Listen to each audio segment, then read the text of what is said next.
This is Candy Cane Dreams, Mistletoe Meadows Sweet Christmas Romance, Book 6. Written by Jessie Gussman. Performed by J. Dice. Chapter 1. Kate Wilbert tightened her grip on the steering wheel and watched the snowflakes as they fell lazily down, drifting up and over her car windshield as she drove through the sleepy town of Mistletoe Meadows. The streetlights, with large lighted outlines of Christmas trees, candy canes, or snowmen anchored around them, made the snow glisten and glitter as it slid past her car as she motored slowly down the street. Everything she owned was in her car, although she wasn't thinking about that as she looked at the dark storefront windows that somehow, despite the early hour and lack of anyone walking around, still managed to seem warm and welcoming. She left Baltimore shortly after midnight because she hadn't been able to sleep. She still had several hours before she was supposed to meet with Principal Stevens about her new job as school counselor, which started after the holiday break. But since her old job had ended at the end of November, they had agreed that she could spend the month of December hanging around the school, helping where she could, and getting to know the teachers and students and their parents. It was the kind of opportunity that existed only in a small-town school. Small towns. She looked again at the sparkling Christmas decorations, the cheerful yet dark store windows, and wondered again how she'd ended up here, because she didn't really think of herself as a small-town girl. A light caught her eye, something a little different, a little warmer than the rest, and she looked across the street, her gaze catching on a cute, weather-beaten sign in the shape of a candy cane. Then she looked below the sign to the yellow light that had caught her attention. Behind the counter, a man, impossible to tell his age from where she was in her car, stood at the counter, dumping ingredients into a large mixing bowl. A white apron was tied around his waist, with a picture she couldn't discern, but she guessed probably had something to do with Christmas on the front of it. It was faded and worn, and yet somehow still cheerful and Christmassy, even though she couldn't see the details. Someone was up early this morning, as early as she was. Although he hadn't driven from Baltimore. He was happy, content to do his job in an old store in a small town where he'd probably lived all of his life. It wasn't something she ever saw for herself, but somehow the idea of living in a small town didn't seem quite as repulsive as it had through her teen years and college years. Her roommate, Nellie, had constantly raved about the amazing, close-knit, family-like atmosphere of her small town. But Kate had been determined that she would remain a city girl.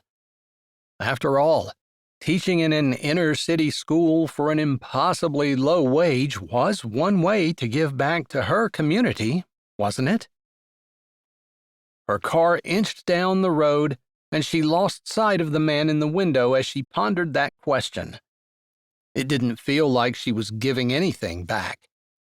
The things she was teaching at the inner-city school didn't really help her students at all, and she wasn't allowed to talk about her faith. Not even a word. And yet, she could tell them all kinds of lies about genders and sexuality and despicable things that went against every moral code she might have, and it was perfectly okay. How was that serving her children? It had become a moral dilemma for her. And then the terrible breakup last Christmas of the engagement that she thought was going to lead to a happily ever after for her had ripped everything out from underneath her, and she had started applying for other jobs in other communities, although, again, she wasn't sure she wanted to be a small-town girl. Somehow, she found herself in a parking lot at a church at the edge of town. She turned around and started driving back through, ostensibly looking for places to rent. Baltimore's high rents and low wages had left her with very little savings, and she needed someplace cheap and fast. Her savings would dwindle exceptionally quickly if she had to stay at a hotel for very long. Not to mention, the closest one was 45 minutes away. She turned around and tried to justify the second trip through because she needed to find a place to stay, and she might have missed a for rent sign. But deep down, she knew it was because the town made her feel like she had curled up in an ugly Christmas sweater, a mug of cocoa in one hand, a fire blazing in the hearth, as she read a good book and the Christmas tree twinkled in the corner beside her. How did a town give a person a feeling like that? She never felt like that in the city.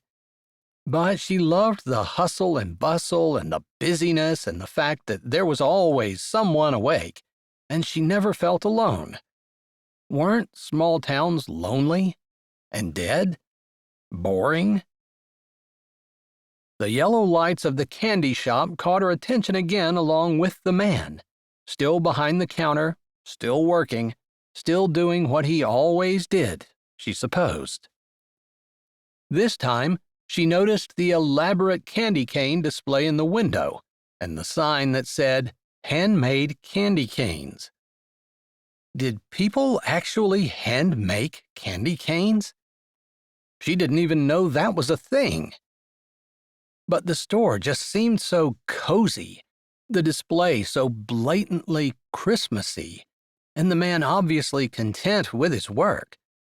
He wasn't on his phone, and he didn't even look up as her headlights flashed by. What would it be like to be so grounded and rooted in one's life? Kate set the feeling aside. More than likely, small towns were not for her, but it would be a nice change of pace, give her a little bit of something to put on her resume to beef it up some, for the time when she got her next job at a big school in the city. And not as an assistant counselor, but as the head counselor. She told herself she had to familiarize herself with the town, the people, and the things that they did. Now she knew there was a candy cane shop in town, and a man who was up early to get started making something unique. By the time she rolled through town again, she hadn't seen any for rent signs, but the place was starting to come to life, and dawn had started to break over the top of the eastern foothills. The Blue Ridge Mountains were to the west, although the town was high enough up that she felt like she was living on one. Maybe they were. She didn't really do a whole lot of research into the topography. She had to admit that she was surprised to see snow in Virginia this early in December. Who would have thought? Certainly not her. Although, when her college roommate, Nellie McBride, had taken her home for the holiday break one year there had been snow the last day, if she remembered correctly. The whole family had gone out and played in it, and Kate had joined in with them, but at the same time she had felt like it was a little juvenile. She still had another 30 minutes before she could conceivably show up at the school, and even then she would be early. Parking at the church where she'd turned around twice, she got out of her car, being sure to lock the door since it contained all of her worldly possessions, and then started walking up the street slowly, taking big lungfuls of the mountain-scented air. It felt crisp and cool and somehow cleaner than the air she was used to breathing. Was that a thing? It had to be in her imagination. Air wasn't cleaner in small towns. Cities had done an outstanding job of becoming more environmentally friendly, and Baltimore hardly ever had to deal with smog or anything of the sort anymore. Kate! Kate turned around at the sound of the female voice. She thought she recognized it, and a smile took over her face as she saw her good friend, Nellie. Now Nellie McBride. Nellie had gotten married over the past year, which had been bittersweet for Kate, since she had also planned a wedding for earlier this year, except last Christmas, her fiancé had called it off. On Christmas Day morning, of all times. Shaking those bad memories out of her head, Kate returned Nellie's hug, listening as Nellie introduced her husband, Roland McBride. "It's good to meet you," she said, shaking the hand that had been offered. "Nellie always talks about what a great friends you are. Sounds like you guys had some fun times in college." Kate smiled. Nellie had been a fabulous roommate, kind and considerate, and while she had always been up for a good time, she'd also been a great study partner as well. "Those were the days," she said with a small smile. Nellie nodded. "I was so bummed that you weren't able to make it to our wedding. I'd had that mission trip scheduled for years, and I didn't want to miss it." Her heart had always been in helping underprivileged people, children especially. But lately she'd begun to wonder if maybe the way she'd been helping ended up not really being much of a help. Giving people things never seemed to make them better.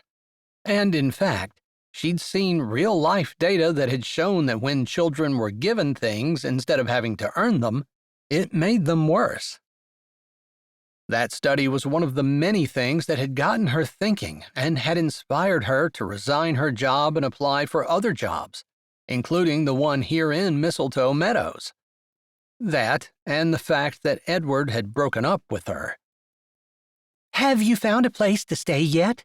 Nellie asked, her head tilted slightly to one side, her eyes sparkling with joy and happiness. It was amazing how being with the right person could do that to a person.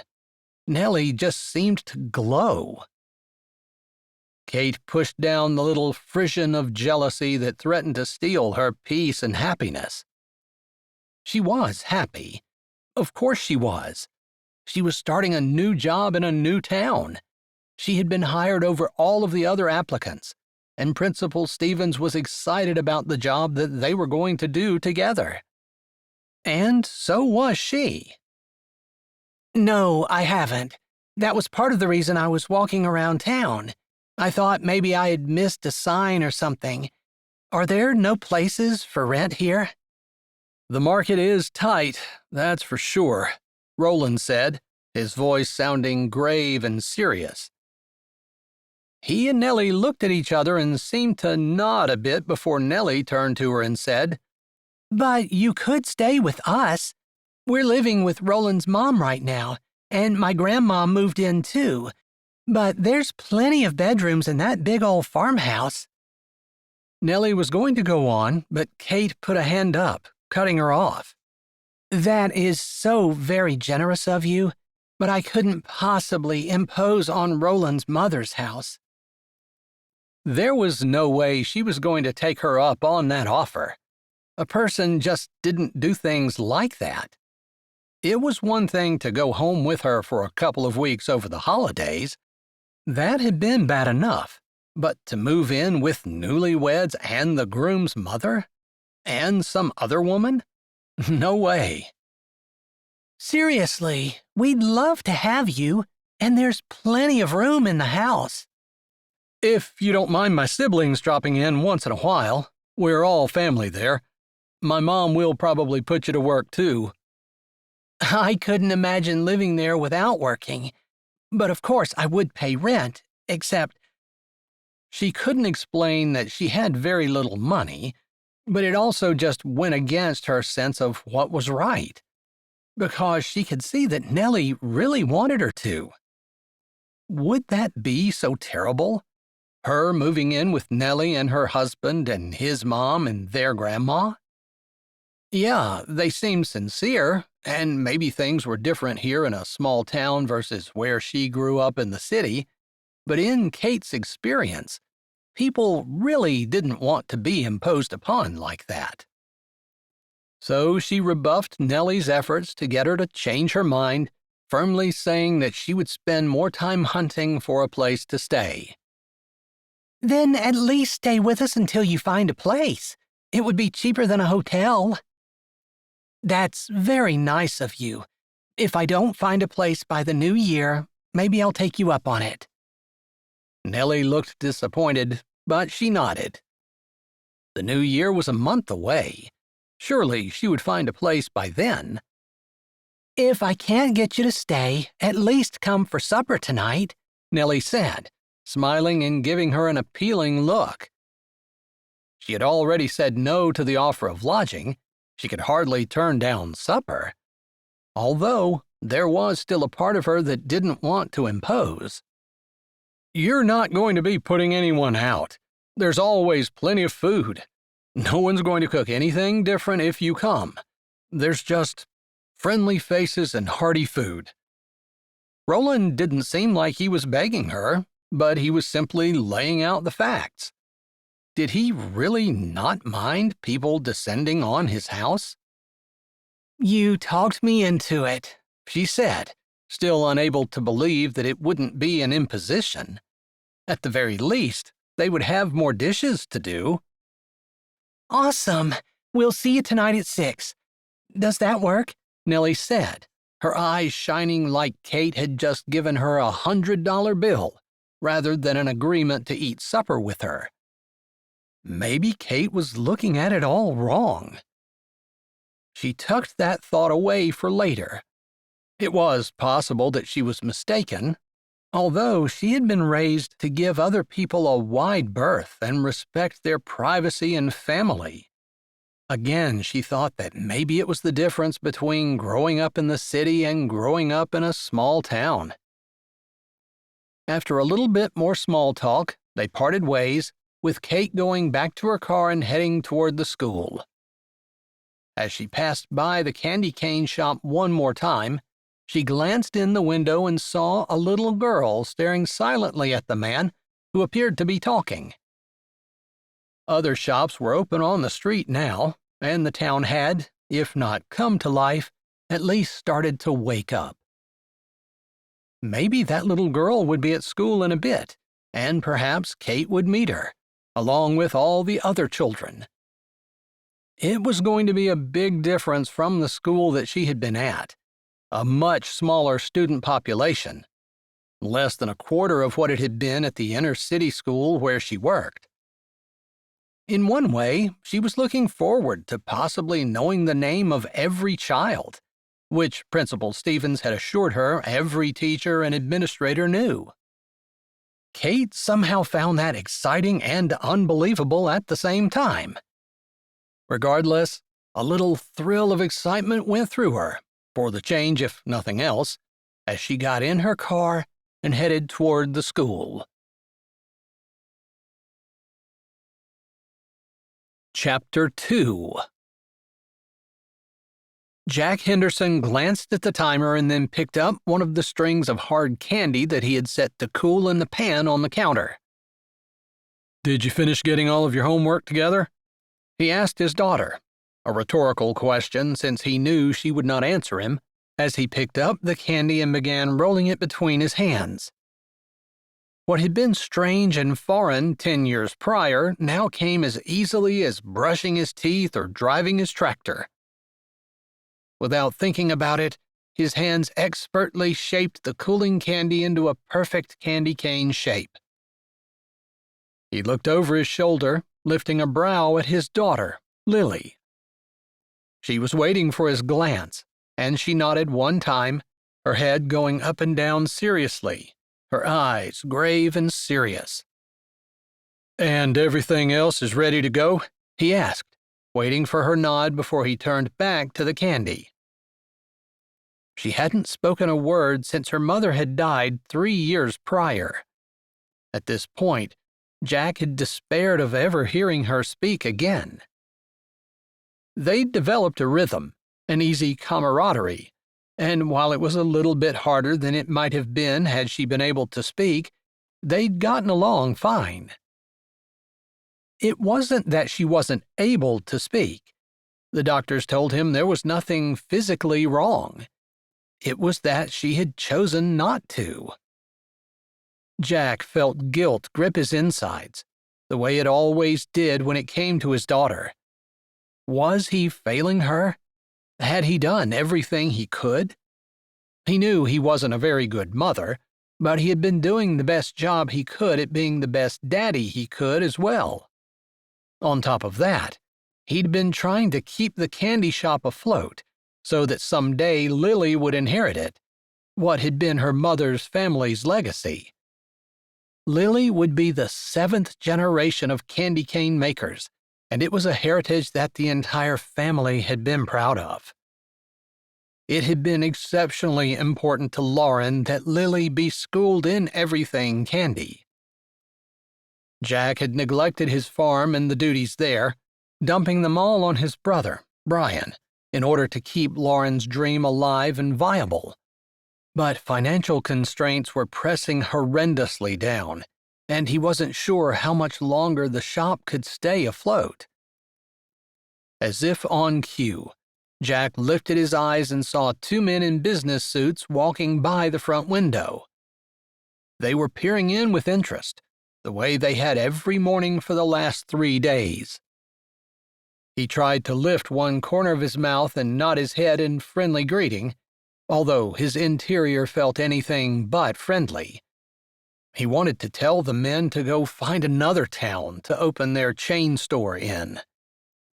But a chain store in the general area would employ over 100 people, plus delivery personnel, and probably Mistletoe Meadows could afford to hire more police and other government workers, and increase tax revenue, build a bigger school. Just a chain store would snowball economic development in a massively great and amazing way. But it would probably, almost certainly, drive Jack and his candy cane creations out of business, destroying Lauren's dream and keeping Lily from ever being able to step into the shoes of her ancestors. He heard water running and turned to see Lily washing her hands. She already had a hair cap on, and he almost told her to stop. A quick glance at the clock on the wall told him that they only had 20 minutes before it was time for him to take her to school, and she didn't have time to help him. But he kept his mouth closed. She loved helping, and he wanted to encourage it, even if it did make things harder for him, since when she was younger, teaching her had also included ruined batches of candy. Now, she was almost as good as he was at rolling the candy and shaping it into candy canes. Still, it added a little bit of stress, because she was no longer ready to walk out the door.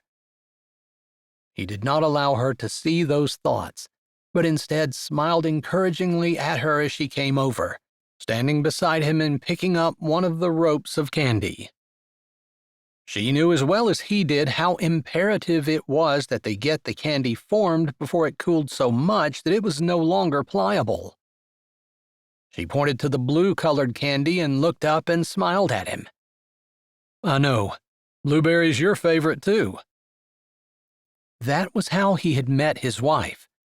He had been delivering blueberries to their store since they were trying to source local ingredients for their candy. His family farm had a 10-acre plot of blueberries, and they'd been more than happy to have some of them made into candy and sold locally. He and his brother had been taking the farm over from their dad, and that's how he had met Lauren, when she had greeted him at the back door and helped him unload the delivery. He smiled a little at the memory, but it was bittersweet, since Lauren was no longer with him. Sometimes it annoyed him that she had left him with all the work, all the pressure, and hadn't at least told him that keeping up the family farm was just as important as making sure there was a candy shop for their daughter to inherit someday.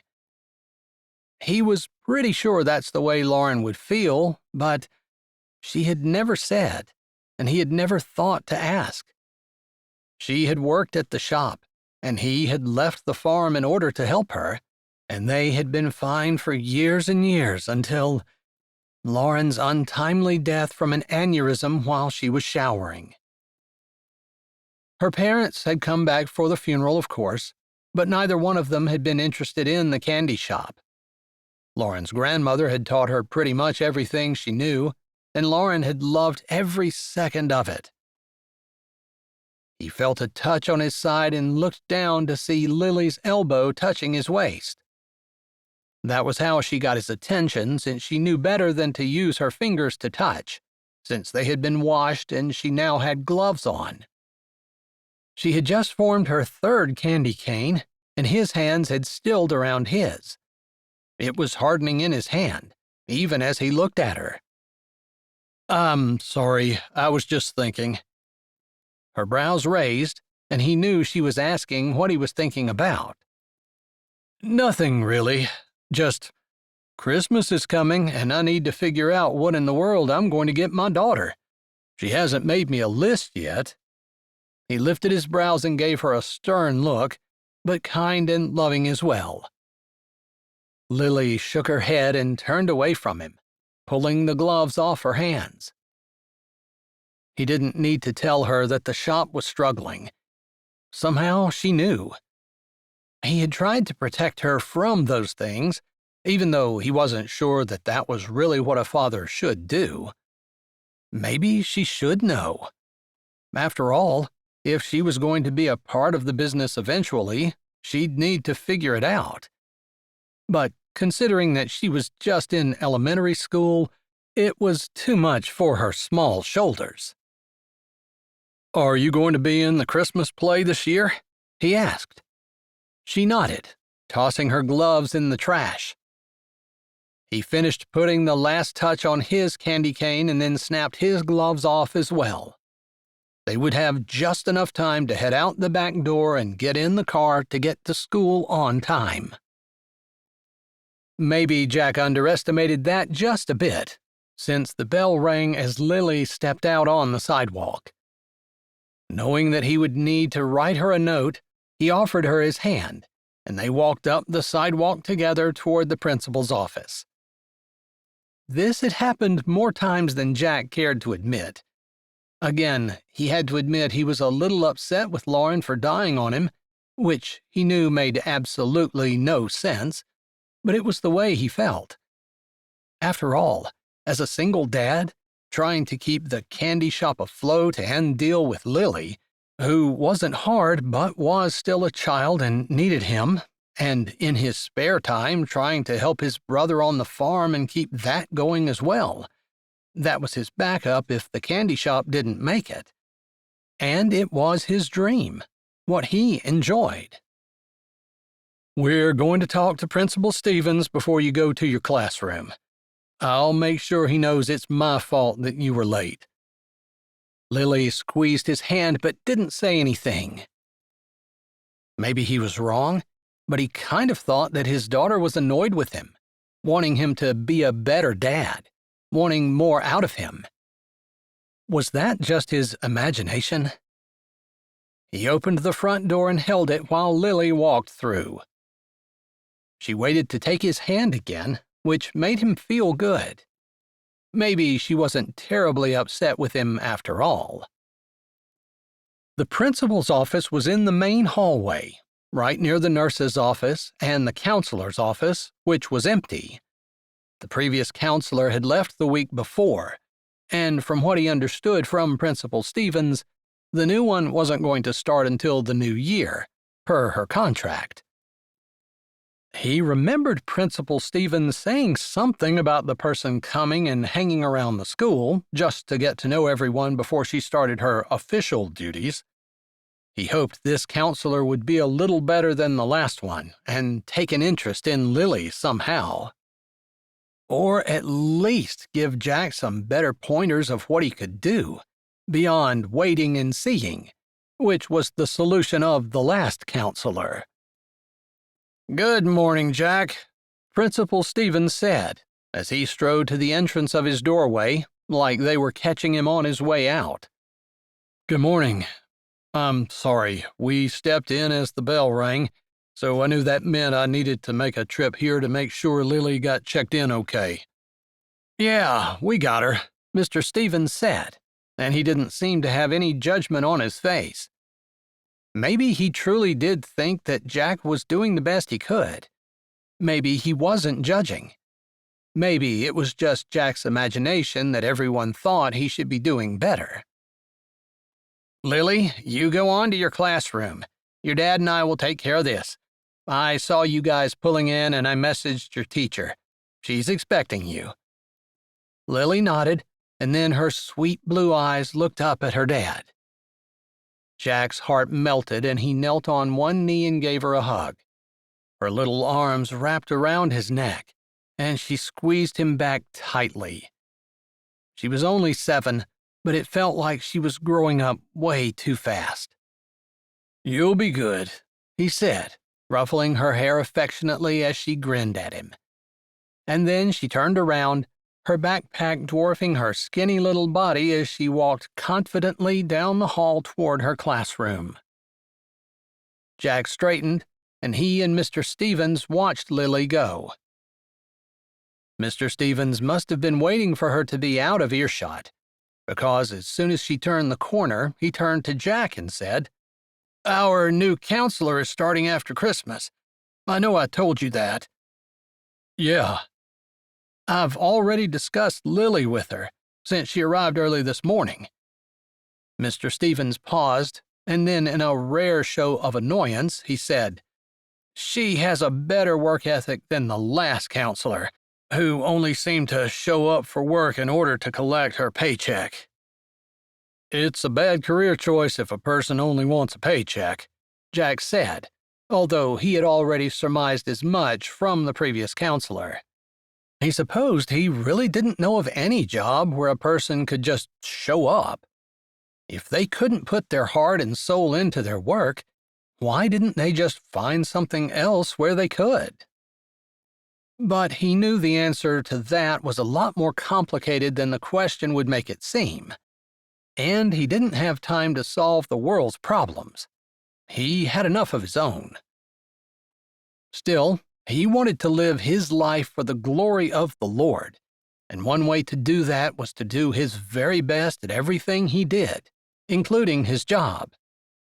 Even if making candy wasn't exactly what he dreamed of doing when he was a kid, or even when he was an adult. But it seemed to be the path that God had laid out for him, and regardless of what he wanted, he needed to do what he knew was right. "I'm sorry I can't introduce you this morning. She's already off checking in on the kindergartners. She said she would start with the youngest first and work her way up." "Well, when she gets to the 3rd grade, she'll meet Lily." "Yes, I don't expect her to be there until tomorrow." Jack nodded. Hopefully this counselor would be a little better than the last one. Although he'd done everything he could for Lily, he couldn't imagine that a counselor would make much difference. The little girl had just been through so much trauma, losing her mother and having to learn to deal with him. He wasn't much of a dad. At least, most of the time he didn't feel like it. And then this summer she'd been sick and spent so much time in the hospital. Almost 2 weeks. Whatever progress they had made before that seemed to be totally erased. "I look forward to meeting her," Jack said as he held his hand out and Mr. Stevens shook it. He did look forward to meeting the new counselor, but he wasn't holding his breath that anything was going to change. Chapter 3. Kate parked her still fully loaded car in the driveway of Roland and Nellie's house. It was a huge old farmhouse, gorgeous in that way of years gone by, where no expense had been spared for the trim and the detail work on the front porch that wrapped around the side of the house like a hug. Christmas decorations brightened the front of it even more, with a pretty green wreath and sparkling red decorations hung on the front door. It was obvious the family used the back door, though, and that was where Kate headed as she got out of her car. She felt like she should be bringing something, a loaf of homemade bread or something, but she'd gotten herself settled in her hotel room and then scoured the internet looking for places she could schedule an appointment to go see so she could get something to rent as soon as possible. She hadn't expected to have this much trouble. She'd been busy wrapping things up at the end of her tenure in Baltimore, and while she had checked out a few places, she hadn't realized it was going to be so difficult. Obviously, she should have been more prepared, but she had been busy preparing her successor to take over her job. Walking up the back steps, where Christmas lights twinkled on the banister and a sweet nativity display sat sheltered in a corner, she knocked on the back door and tried to tamp down her nerves. Nellie was one of the nicest people she knew, and she remembered the McBride family as super warm and welcoming from when she'd met them years ago. "Hello," an older woman said as she opened the door. "You must be Mrs. McBride," Kate said, offering her hand in a gentle smile. "I sure am, Kate. It's been years since you visited our town with Nellie, but you've not changed that much," Mrs. McBride said, ignoring her outstretched hand and instead wrapping cinnamon-scented arms around her and squeezing tightly. Somehow, the hug felt like home and family, and memories of childhood, warm and soft, floated through Kate's mind. She didn't have a whole lot of good ones, but hugging this woman brought them all to the surface. "You can call me Marjorie, and you are welcome to come on in and make yourself at home," Marjorie said, pulling the door open further and stepping back so Kate could walk in. "Kate," Nellie said, hurrying over. "I'm so glad you could come. I know I promised you that we weren't going to make anything special, but Marjorie insisted on whipping up her homemade baked mac and cheese." Nellie lowered her voice and waggled her eyebrows. "It is so good." Kate laughed at Nellie's overdramatization. "It sounds like it is," she said. Baked mac and cheese. When was the last time she had that? All of her friends from Baltimore were on low-carb diets. Mac and cheese was definitely on the do-not-eat list. Ever. Kate really hadn't jumped on that bandwagon exactly, but it was just easier to go along to get along, and she definitely ate fewer carbs than she used to. Still, baked mac and cheese, along with the cozy interior of the farmhouse, pale blue kitchen cabinets, gray tile floor, and white granite countertops along with a butcher block-topped bar, made the place feel warm and cozy. Of course, there was a sprig of mistletoe above the door, greenery in the windows, along with lighted candles, and a scented candle burning on the mantel. This place could have come out of a Norman Rockwell painting, especially combined with the laughter and good-natured teasing of the adults. "You already know my husband, and I assume Mom introduced herself." Kate nodded. "She sure did," she said, remembering the hug that Marjorie had greeted her with. "This is my sister-in-law, Isadora. She lives here with her 3 kids. I'm sure you'll see them in school," Nellie said, as a beautiful but sad-eyed woman walked into the kitchen. "It's so nice to meet you. You're the new counselor, right?" "Yes. I start after the Christmas break, but Principal Stevens and the school board agreed that I could float around for the month of December, getting to know the children and the teachers." She wasn't making any money, which was another reason why she had to watch her pennies.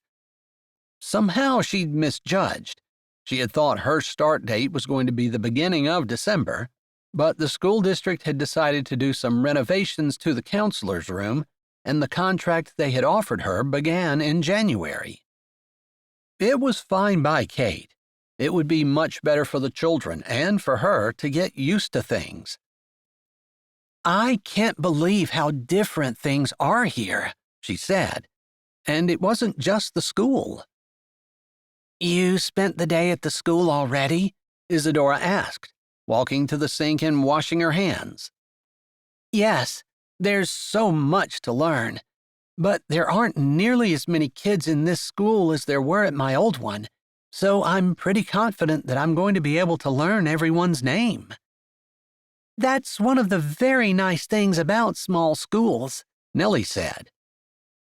She looked around and then said to Marjorie, who was mashing the potatoes, "What can I do to help?"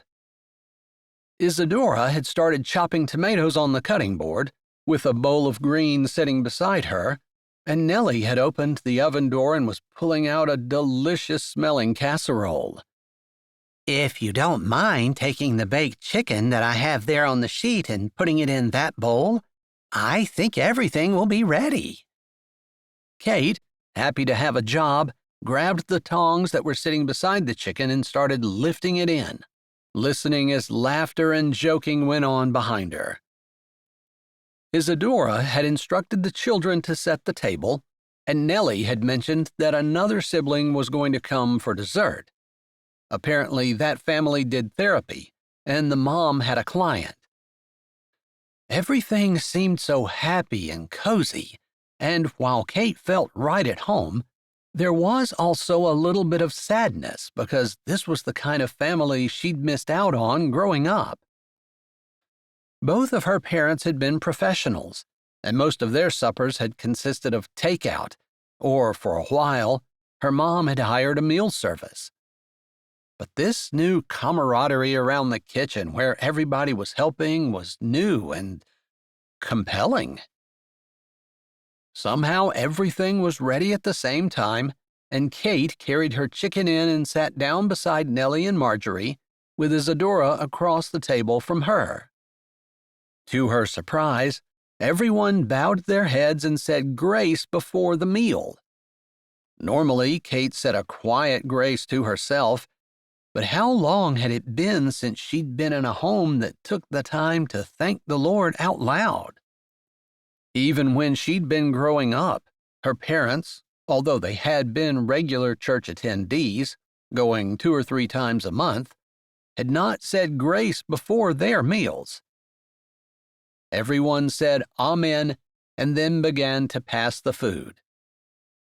Kate made an extra effort to learn the names of the children and to use them in conversation. They were included at the table as naturally as breathing, and it was obvious all the adults adored them. "So where did you grow up, Kate?" Marjorie said with a smile and genuine curiosity, spoken like someone who cared. "I remember you coming home with Nellie when she came home from college one year. I saw you at church a couple of times, I believe."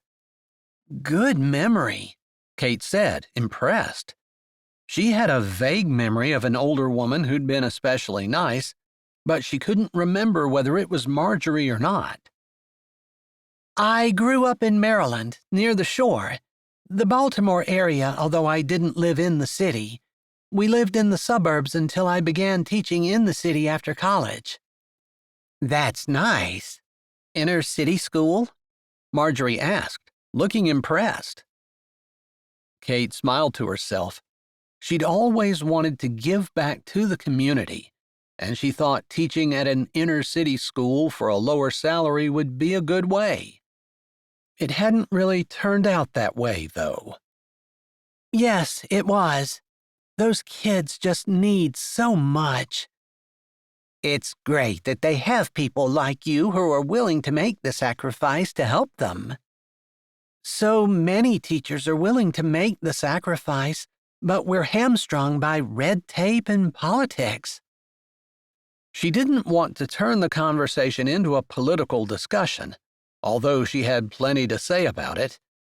She was here with this family at this table enjoying their generosity and didn't want to turn the dinner table conversation into an argument. "But it was very rewarding in a lot of different ways. I'll definitely miss the children there." She wouldn't miss the administration at all, and walking into this town and this home felt so much different than the impersonal and almost clinical way the inner-city school felt. Not to mention, while she was surrounded by people, she had never felt more alone. Maybe that was her fault somehow, although she did go out with her friends. Perhaps it was just a relic of Edward breaking up with her.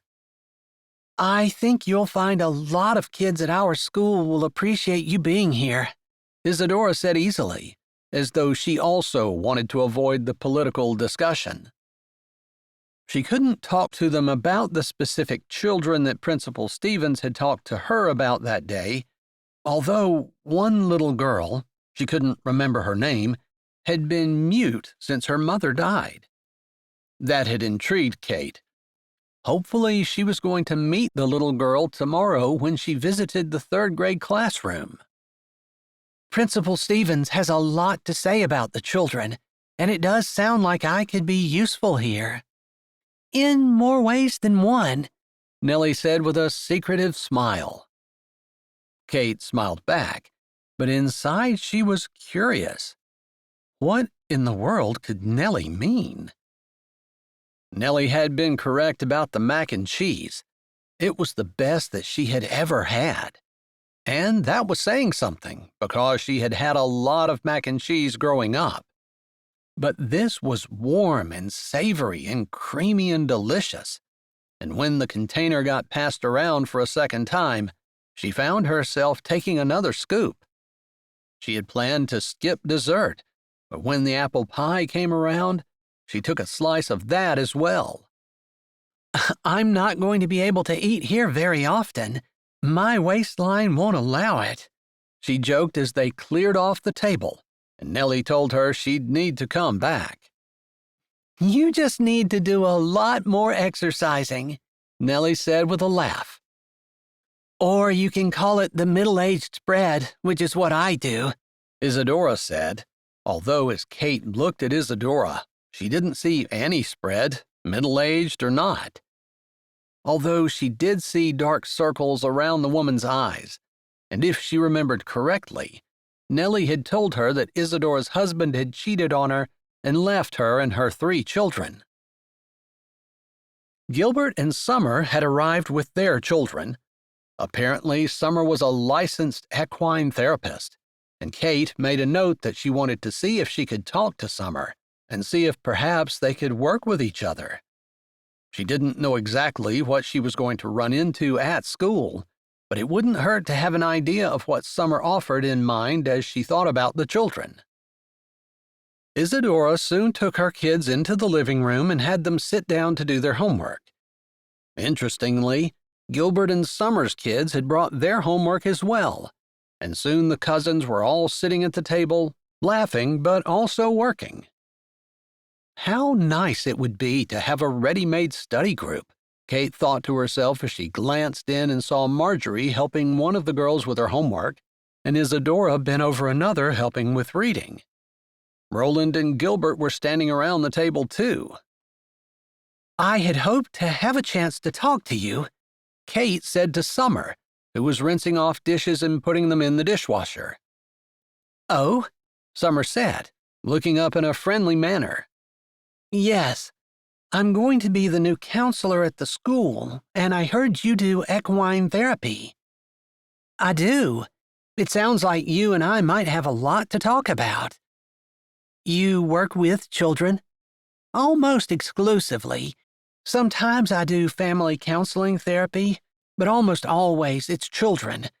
It's not that I'm not open to adults, it's just horses seem to relate to children, and children seem to relate to horses the best. I think as we get to be adults, we start to be scared of things that didn't used to bother us at all." "You could be right about that," Summer said with a laugh. She and Summer talked for a bit about different ways that they could help each other with their therapy, while Nellie cleared off the tables and counters and wiped them down. "I look forward to working with you," Summer said, and then she nodded toward the table. "I probably better go and make sure that my children are actually getting their homework done."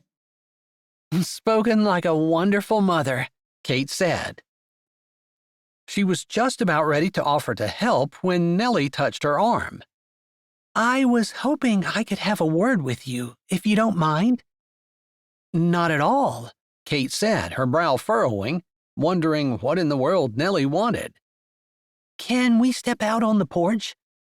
"Sure," Kate said. Her jacket had been hung on a peg by the door, and she grabbed it as they walked out quietly. She didn't think any of the kids noticed, although she saw Marjorie glancing up to see what was going on.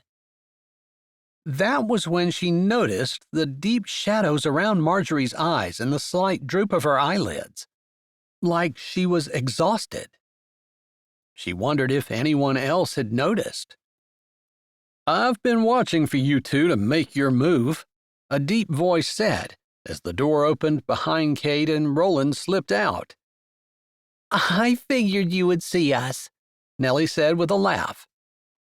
So both Roland and Nellie wanted to talk to her? She wasn't sure exactly what that meant, but she was definitely curious now. "So," Roland looked at Nellie. "You go ahead." "This was your idea," Roland said. "You're the leader." "Why do you throw that up every time there's some kind of question about who needs to go first?" "Because you throw it up every time you want to go first," Nellie said, and they laughed together. Watching the interplay between the two of them made Kate realize that it was probably a good thing that she and Edward had broken up. They hadn't had this kind of easygoing banter between the two of them. In fact, if she were being perfectly honest, she didn't really enjoy being with him that much. It was just the idea that her biological clock was ticking, and she wanted children. She wanted a family. She wanted what she had just experienced in this house at the McBride supper table. And in order to have that, she knew she needed to get married. Edward had been a good choice on the surface anyway.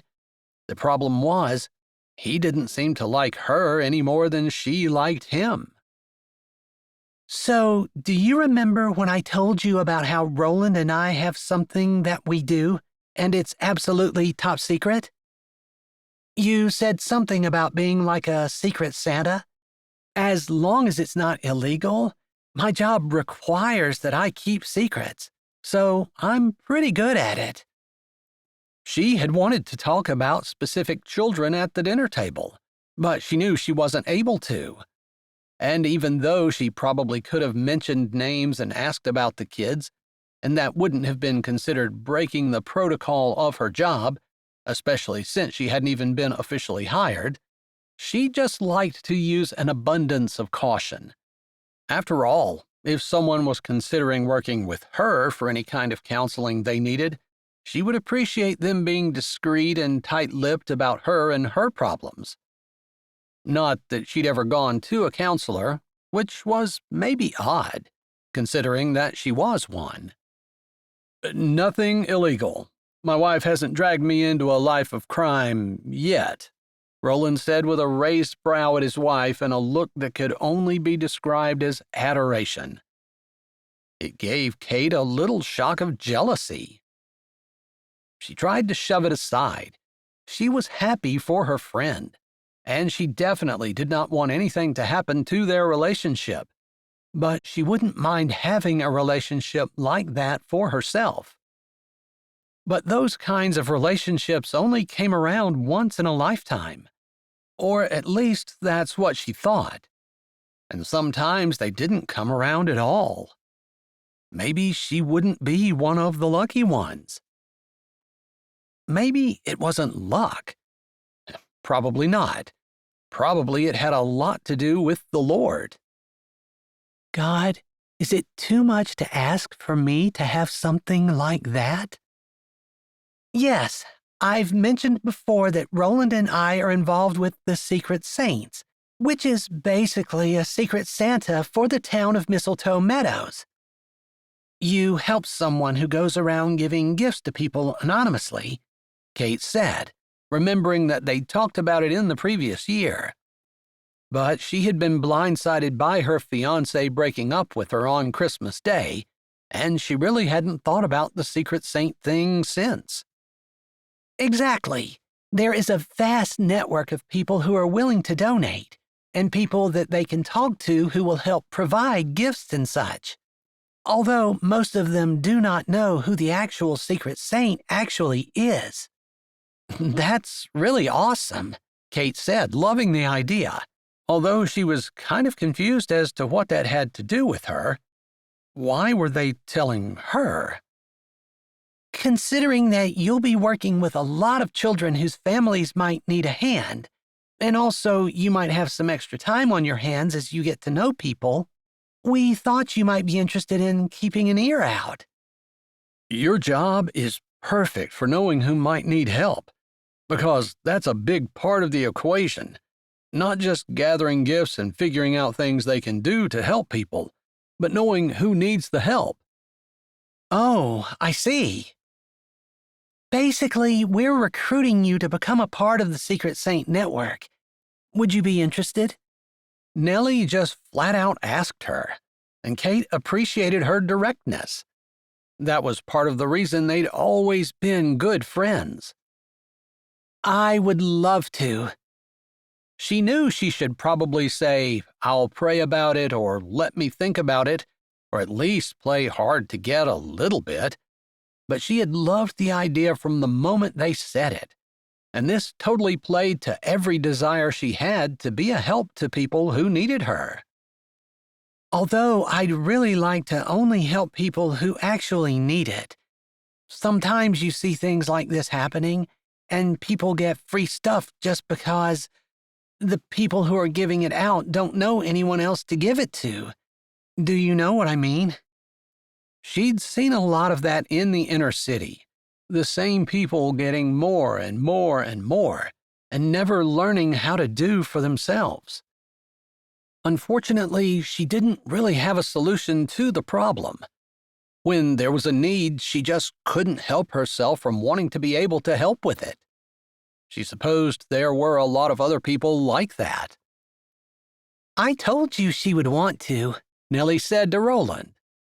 You were right, dear, Roland said with an affectionate eye roll.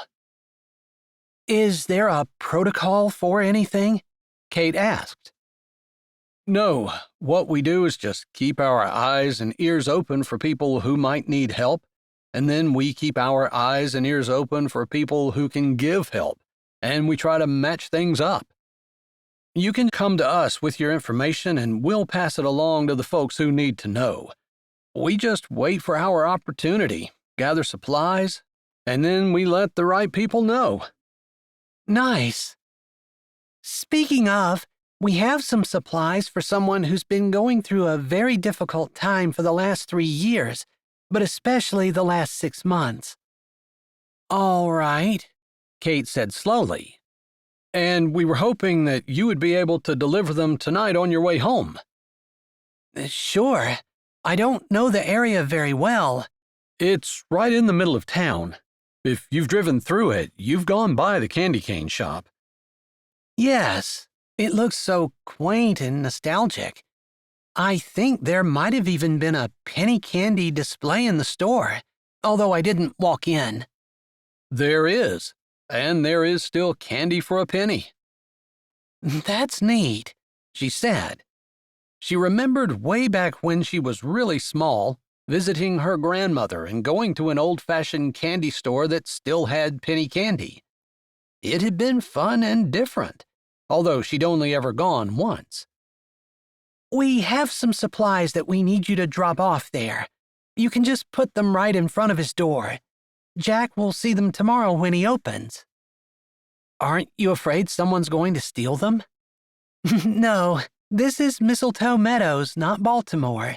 The town will be dead until tomorrow morning, and Jack gets up before anyone else in town.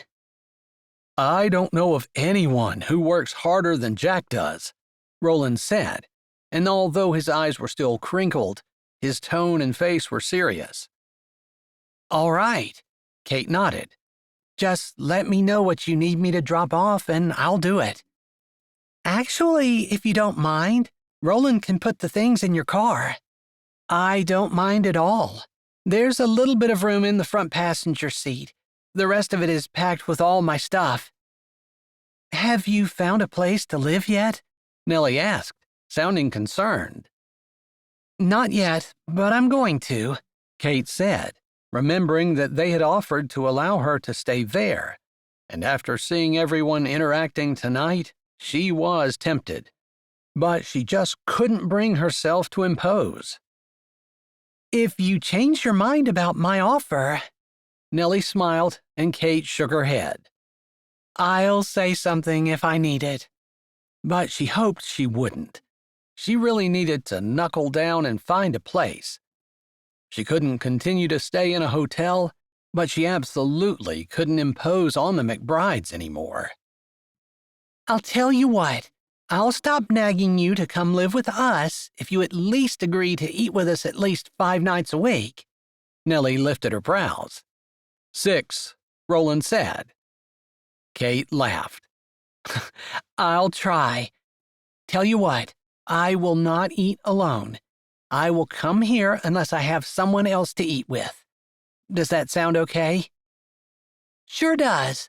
Let's go back in and talk to everyone for a bit while Roland puts the things in your car. Sounds good. If you don't mind helping me go over the kids' names again. That will be 6 children that I won't have to learn at school. That'll be my homework for the night. They laughed as Nellie put her arm through Kate's, and they walked in the door. Chapter 4. It turned out that Kate and Summer got into a huge discussion about counseling and therapy and the children that they could help, and it was midnight before Kate left the McBride's house, with Summer beside her, since she was dropping Summer off at home, because Gilbert had taken the children home hours ago to get them to bed at a decent time. Thanks so much for talking to me. It's so nice to find someone else who is as concerned about children as I am, and not just concerned about making ourselves feel good by doing good deeds, she said, using her fingers to make air quotes. We just want to throw money at people or things at them, when in reality, that just patches the problem. It's the old give a man a fish or teach him to fish adage, which has a lot of truth to it. Summer nodded her head as she spoke, and Kate had to agree. They'd spent the evening talking about how they could equip the children to deal with their issues, rather than just putting a Band-Aid on them, teaching them to walk through the issues, facing them, and not telling them that it wasn't fair or wasn't right. Kate didn't think for one second that she had everything figured out, but she did know a lot of the things that were happening in the city schools weren't working. More money wasn't the answer, and more of the same wasn't the answer either, since things had gotten worse, not better. Summer got out of the car at the farm, promising to stay in touch. Kate pulled out of the driveway feeling like she'd made a new friend. As she carefully set the packages back down on the front seat and shut the door, Kate remembered that she had promised Nellie that she would drop those things off at the candy cane shop for, what did she call it? The Secret Saints? Interesting how in one evening she could go from wondering what her purpose was to feeling like maybe she'd found it with finding a kindred spirit in Summer, and the idea that she could help people who actually needed it anonymously in the town where she was planted. As she drove back through Mistletoe Meadows on her way to the hotel, she kept an eye out for rent signs, but the town was dark and quiet. Except for the warm yellow light in the window of the candy cane shop. To her surprise, the man, Jack, was still working at the counter. His shoulders moved along with his arms as Kate assumed he was rolling out candy canes. They looked like big ones with his huge movements, and Kate found herself not only wondering what the candy canes were for, but wondering about the man himself. What hard times had Nellie been talking about? She'd only seen one girl, although she remembered Principal Stevens saying that the girl could use therapy. She was mute, but by choice, not by any kind of problem that medical professionals could figure out. What would cause a child to voluntarily become mute? Most little girls loved to chatter on. Actually, even boys that age loved to chatter and talk, at least for the purpose of getting what they wanted.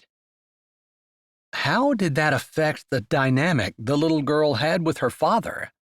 Was there something medical professionals hadn't seen? Or was the child just so traumatized that she was unable to remember how to talk? Kate made a mental note to herself to try to look things up and see if she could find anything out. This was her home now, and she wanted to do everything she could for the citizens here. Since the light was on, she drove slowly down the street and parked at the church where she'd turned around before. Grabbing the bags from the front seat, she slipped quietly down the sidewalk, careful not to allow her feet to make any sound. Feeling unaccountably nervous. After all, she wasn't doing anything wrong. She also contained the sliver of excitement that moved down her back as she slipped through the shadows, making sure she was doing everything she could to not be seen or heard. After all, she didn't want to blow her identity on her very first Secret Saint drop-off. From what Roland and Nellie had said, there could be many more, and they had talked about how important it was to remain anonymous. She was all about that, and they were correct that her position as counselor was perfect for her to learn about people who could use help. She made it to the front of the candy cane shop, unable to not look in the window and admire the intricate display of candy canes. Even more amazing was the fact that they were all handmade. Wow! It flabbergasted her. It also made her wonder how someone could make a living selling handmade candy canes, especially in a town the size of Mistletoe Meadows. Somehow she found herself drawn to Jack, wanting to know more about him, but she slipped the bags off her arm and dropped them in front of the door, turning immediately and hurrying back up the sidewalk. She didn't even glance in the window to see if Jack had heard anything unusual. But she was smiling as she got in her car. Even if she didn't have a place to stay and didn't know exactly what the future held, she found herself feeling satisfied and content in ways she hadn't for a very long time. Chapter 5. All right, children, take out your math books and go to page 57. Miss Jones stood at the front of the classroom, pulling out a marker for the whiteboard while waiting for the children to follow her instructions. Kate stood at the back of the classroom, unobtrusively observing. She found her eyes kept being drawn back to Lily, who sat in the second seat from the front, following her teacher's directions precisely.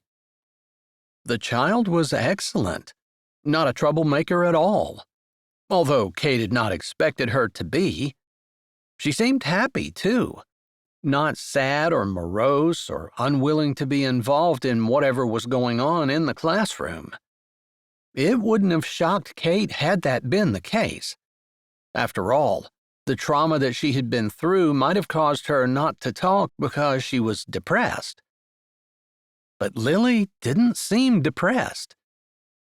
She carefully observed as the teacher went over the homework from the night before, calling on various children to answer questions. When it was Lily's turn, Lily rose from her seat and went to the whiteboard with her paper, writing the answer on the board without asking permission, as though that had been the protocol. Everyone seemed completely at ease with that, like it was normal and they were used to it. That is correct, Lily. 32. Miss Jones looked over the classroom. Did everyone get that one right? Heads nodded, and Miss Jones said, Very good, Lily. That one was difficult. Lily smiled, put the marker down, and went back to her seat. There was still a little grin along her mouth as though she were proud that she had gotten such a difficult problem correct. Miss Jones began explaining it for the kids who didn't get it, and Kate allowed her words to wash over her while she continued to watch Lily. The child took her seat and then paid attention to the teacher. Losing her mother had to have been a very difficult thing for her to go through, but maybe there was something else involved, some other reason why she wasn't talking. Could there be? Or maybe she just needed some help to work through whatever it was that she was hanging on to. Kate rolled those ideas around in her head as the day progressed. It was the last class of the day, and the kids were soon getting ready to go. Miss Jones had given them 5 minutes of free time to talk to their friends before the end of school, and she came back and stood beside Kate. What did you think? She asked with a smile. Anything strike you? I love Tyler's sense of humor. He tries so hard to be good, but it's just tough for him to sit still. Yeah, there have been a couple of days where it's been a real struggle. Once he actually wiggled himself onto the desk, and I had to remind him that he had to stay in his seat. You should have seen the look of surprise on his face when he realized he was actually on his desk. I don't think he even knew. Miss Jones laughed. My goodness, but it sounds to me like that's just a matter of too much energy and not a discipline problem. No, Tyler is a good kid, and you can tell a lot by the way a child treats other children. He is very considerate and kind. That was the impression I got, too, Kate said honestly.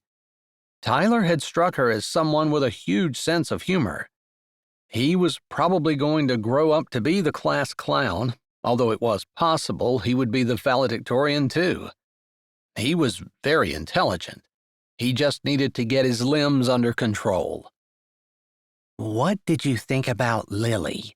Miss Jones asked, lowering her voice a notch as she stood shoulder to shoulder with Kate, looking out over the classroom. All the kids were getting their things together and chattering with each other. Lily was a little off by herself, slowly putting her math textbook into her book bag. It was pink and, interestingly, had candy canes on it.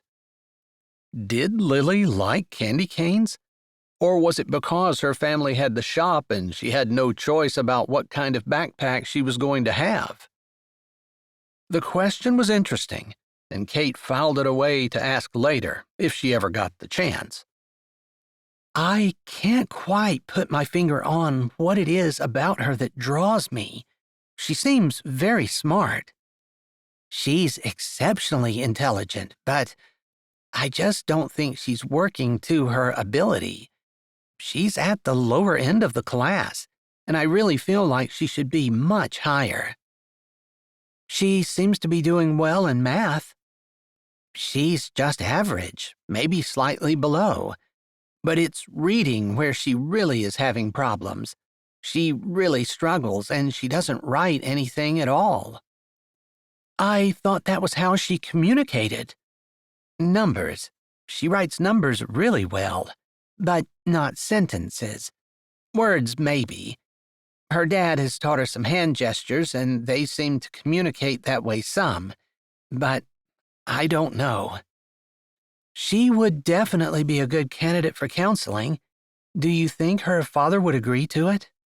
She doesn't have a mother. Divorce? Kate asked, knowing that it might have been a little bit of a personal question, but it was something that she was going to need to know if she was going to counsel Lily. She passed away. I see. That made things even harder. I think she was in the hospital some this summer, too. Miss Jones' voice continued to be low and soft. I'll definitely want to get some information on her and see if her dad will allow her to spend some time with me. He should be here. He always comes to the classroom to pick her up. She doesn't ride the bus like the rest of the children. Is he overprotective? That could be part of the problem. If she had never been allowed to do anything for herself, maybe speaking just followed in line with everything else. I don't think so. He's just a single dad doing his best. Miss Jones didn't elaborate, and she soon walked away, helping children who needed her, while Kate continued to stand in the back observing.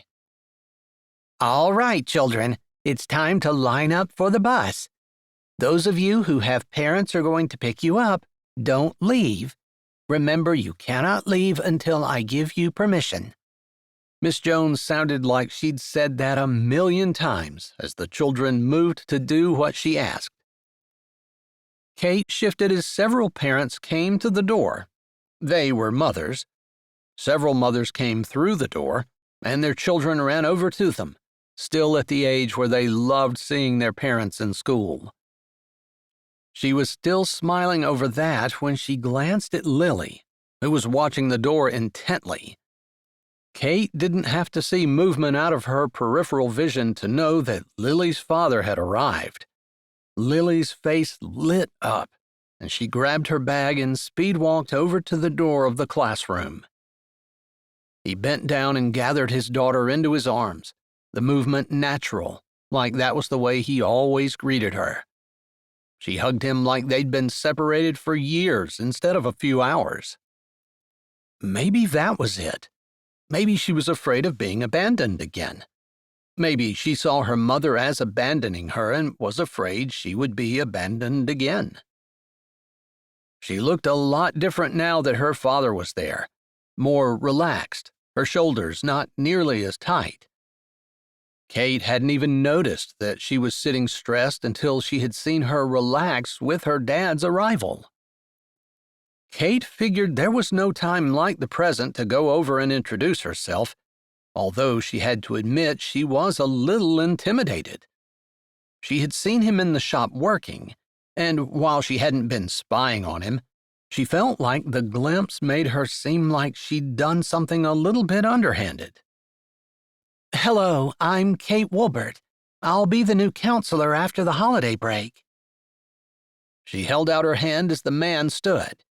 His eyes were kind, although maybe a little careworn. His face was tan, and there were several days' worth of beard growth, just enough to make him look like a reformed bad boy. Kate shoved the idea aside. She certainly wasn't going to think about the father of her potential student that way. "I'm Jack Henderson," he said, grasping her hand in a strong, firm grip. But it wasn't so tight as to hurt. She'd shaken hands with her students' parents and felt like she needed to soak her hand in some kind of relaxing warm water afterwards. Jack wasn't like that. It's good to meet you, Mr. Henderson. I've been observing your daughter. She seems like a very intelligent and interesting young lady. She smiled down at Lily, who pressed herself against her father, although there was no fear in her eyes as she looked up. It was like she didn't want to stop touching her dad because she was afraid he might go out of her sight, but she wasn't afraid of Kate. "Call me Jack, please." All right, she said slowly. She typically did call teachers by their surname, but parents were a different case. She preferred that they use her title and last name so the children didn't get too familiar. It was good to have a professional barrier between them. "She's quite a young lady," he said, looking down at his daughter with pride.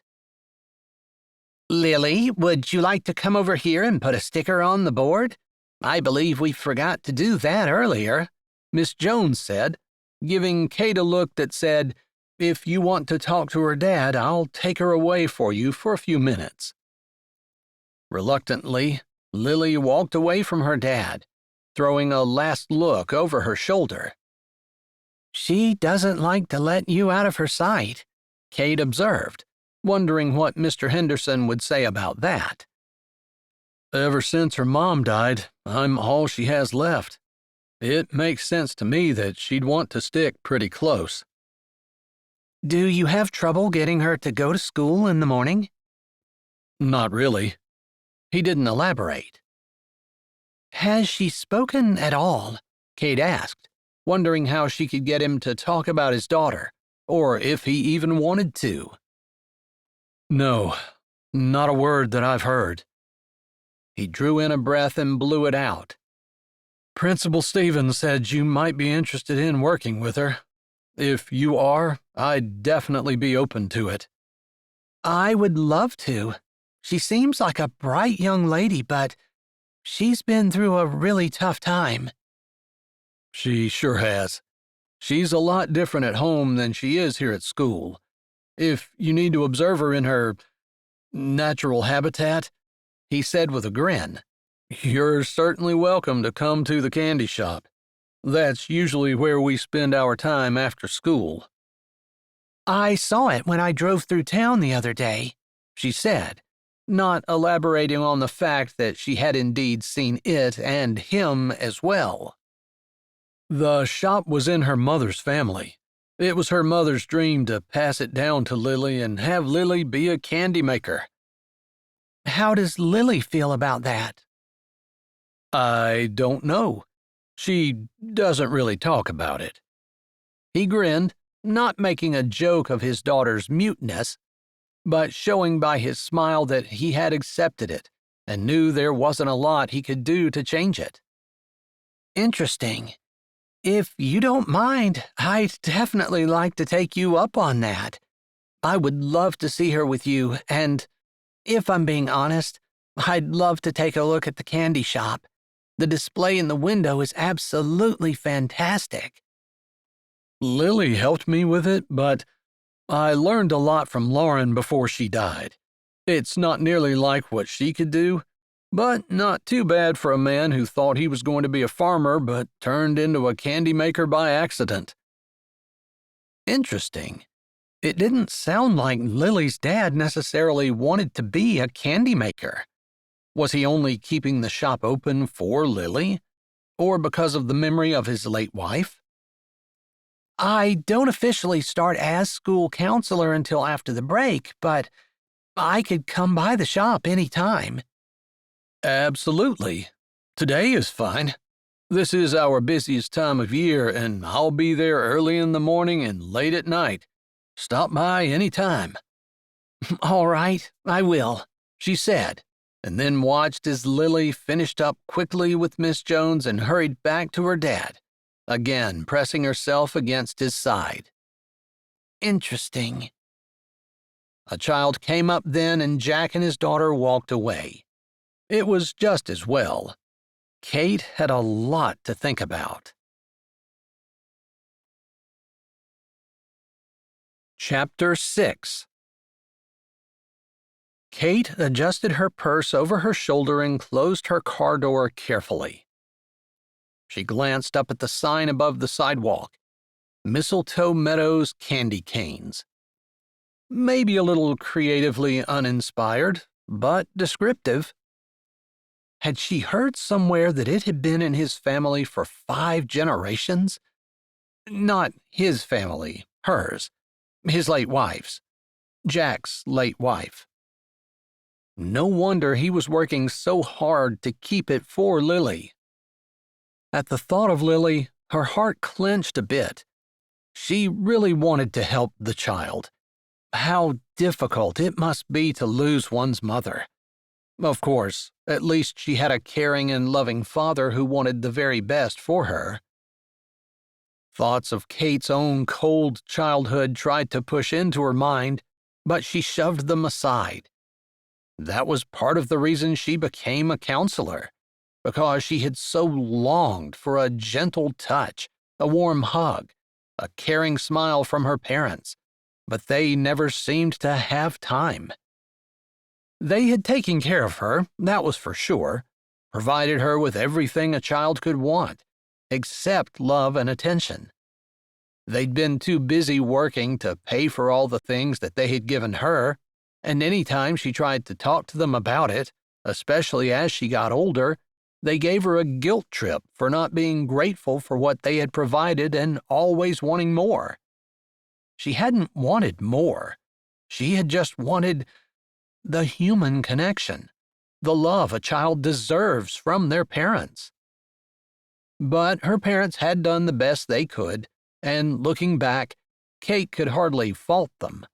They thought they were providing for her in the very best way possible.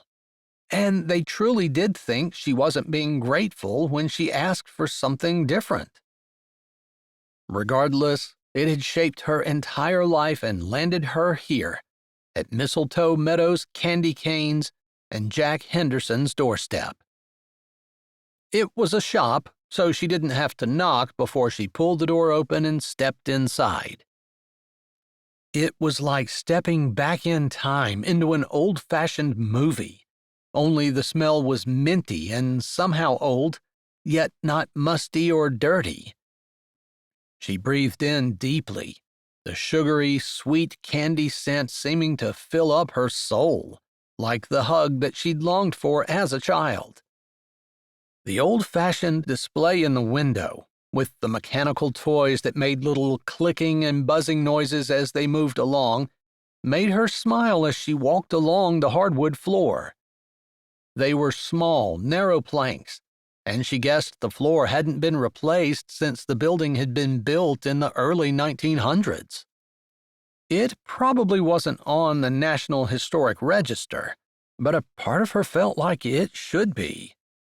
She supposed it provided tons of beautiful memories to all the kids who had grown up over the years in Mistletoe Meadows. How many kids had stood in front of the penny candy display, clutching a nickel or a dime and trying to decide which candy they would choose? She smiled at the thought. And somehow the thought made her long for a child of her own to hold her hand and stand and make decisions about what she really wanted. Of course, as a child, her parents probably would have encouraged her to save her money and not spend it frivolously on candy. "Hey there," Jack spoke, startling her. "Oh, my goodness, I didn't see you back there." He stood behind the mixer, which was silent and still. "I need to get these candy canes shaped before they cool too much to work with."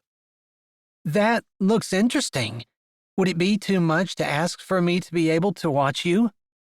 "I think that's why we have the store part open to the kitchen, so that people can come in and watch." He looked up with a welcoming smile. "Of course, you're welcome to come over and take a look." Movement caught her gaze, and she realized Lily stood directly beside her dad, her hands on the counter, shaping candy canes. "Lily, I didn't see you there. Looks like you're helping your dad." Lily's eyes, bright and shining, looked up as she nodded happily. The little girl had been well behaved in school, but obviously here in the shop her entire body seemed to come alive. "Lily loves to help." "I bet she's a great helper." Lily beamed. Kate's gaze went to the pot on the burner. "So you cook it's not called batter." "No, we refer to it as syrup. We cook the candy syrup to a specific temperature, and then we put it in strips on a tray to let it cool. Then, before it's completely cold, you have to form those strips into the shape that you want. Obviously, because of the name of the shop, we make a lot of candy canes, but we do have different kinds of candy too." "You do?" Kate asked, looking around the shelves. There were blue candy canes and green ones, the traditional red and white stripes, as well as solid red and solid white. She could read the different tags with different flavors underneath. A banana candy cane caught her eye. "Yeah, I don't make a whole lot of chocolate, but it's probably my favorite thing," Your favorite thing to eat or your favorite thing to make? Jack exchanged an amused smile with Lily. Both, he said, his brows raised, and he looked at Lily rather than Kate as he spoke. The little girl laughed, and a small sound escaped her mouth, but she quickly put her hand over it, stifling her laughter. Jack didn't seem to notice that his daughter had made a sound, and Kate wondered if that was normal. Perhaps she did often laugh. So you two own and run a candy cane shop, and yet your favorite candy is chocolate. Is this something I should report to the candy police? Lily giggled again, her shoulders shaking, but she kept any noise from coming out of her mouth. Jack looked amused at his daughter and then at Kate. We would be guilty as charged, although, to be fair, both of us love candy canes and eat far more than we should. After all, that's how our store makes a profit. A bit of the light dimmed from his eyes after saying that last part, and it made Kate wonder if the reason Jack worked so much was because the store was having financial difficulties. She remembered what someone had said about Lily being in the hospital and Jack trying to keep the store afloat for her. That seemed to insinuate that there might be some trouble. Not to mention, Kate couldn't imagine handcrafted candy canes being a lucrative business. She glanced again at the displays, noting the prices and trying to figure out how much he would have to sell in order to simply pay rent on the building. Maybe they owned it outright, and then he'd just have to figure taxes. She hadn't lived in the area long enough to know if taxes were expensive or not. In some places, taxes could break a family trying to make a living. She'd seen that firsthand in the inner city. There, another tray done. Can you carry this carefully over to the rack? Jack said, looking at Lily, who nodded eagerly. Kate got the impression that Lily found any job in the candy shop an honor. As Lily picked up the tray and turned, she tripped on something and tumbled, barely catching herself before the candy spilled all over the floor. A micro expression on Jack's face showed dismay, and then relief settled there as the candy was safe. Lily's eyes were big, and her mouth was open, almost as though she was ready to say something. Whether it was an apology or an exclamation of surprise or dismay, Kate wasn't sure. That was a good catch, Kate said. You're very light on your feet, Lily. Lily saw the acceptance and compassion on her dad's face, and it seemed to soothe her, because she turned to Kate with a smile that grew wider as she met Kate's gaze. Carefully, walking very slowly, Lily carried the tray to the rack that Jack had indicated. Was it possible that, as young as she was, she knew how important the candy shop was to her mother's memory, and she was putting too much pressure on her young shoulders to learn and make her mother proud of her? She seemed kind of young for that type of issue, but maybe she'd overheard her dad talking to someone about it. All right, Lily. You know what time it is. I'll be up in 15 minutes after you've taken a shower, and we'll read a little bit before bed. You do have all of your homework done, right? Lily nodded, and then she put a hand up and wiggled her fingers at Kate. She didn't give her dad any trouble as she turned toward the back and disappeared into a hallway. She loves it down here. She'd spend all day every day here if I let her. She's different here than she is at school, that's for sure, Kate said, not wanting Lily to overhear her. Jack glanced back toward the hallway and tilted his head to one side as footsteps echoed, showing that Lily had headed up the stairs, and then a door closed. She's a good kid, Jack sighed. This was her mother's shop, and it was Lauren's dream to have Lily follow in her footsteps, because it had been in the family for so long. I'm doing everything I can to try to keep it together."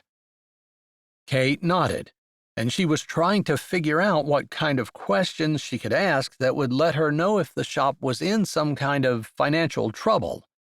Not that it was any of her business, and not that she could do anything to help.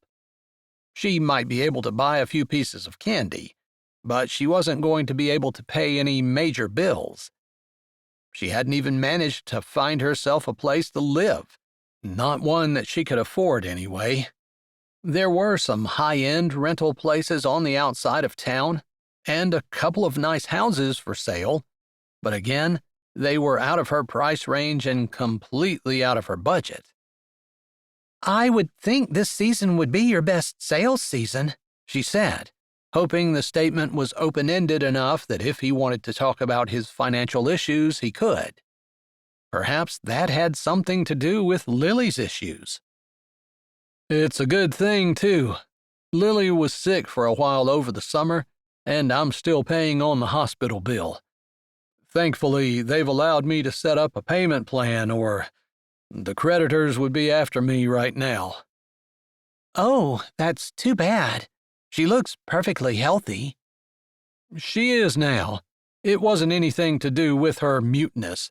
It was just a summer fever that turned into strep throat, and her throat hurt so bad she wasn't drinking anything, so then she was dehydrated on top of that, and they just needed to keep her for a bit."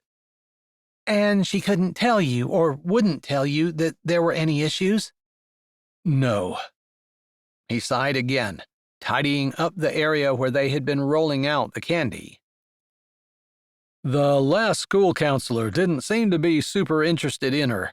I'm really hoping that something changes." "Well, I'm definitely interested in her, so there's a change." "Obviously, since you're here after school, you don't have to visit your students outside of the classroom." "I might not have to, but sometimes that's what a good professional does." She knew there were teachers who just taught because they got the summers and holidays off. She'd heard them talk about it in college when they were taking the classes. And a person only had to glance at them to know that they felt like their job was confined to the school and the classroom. Some of them didn't even take work home to correct, but only did what they could while in school. It's rare to find someone who's so dedicated to their job.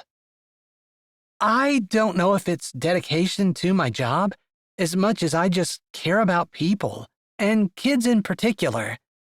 Lily is so sweet, and it's so heartbreaking that she lost her mom so early.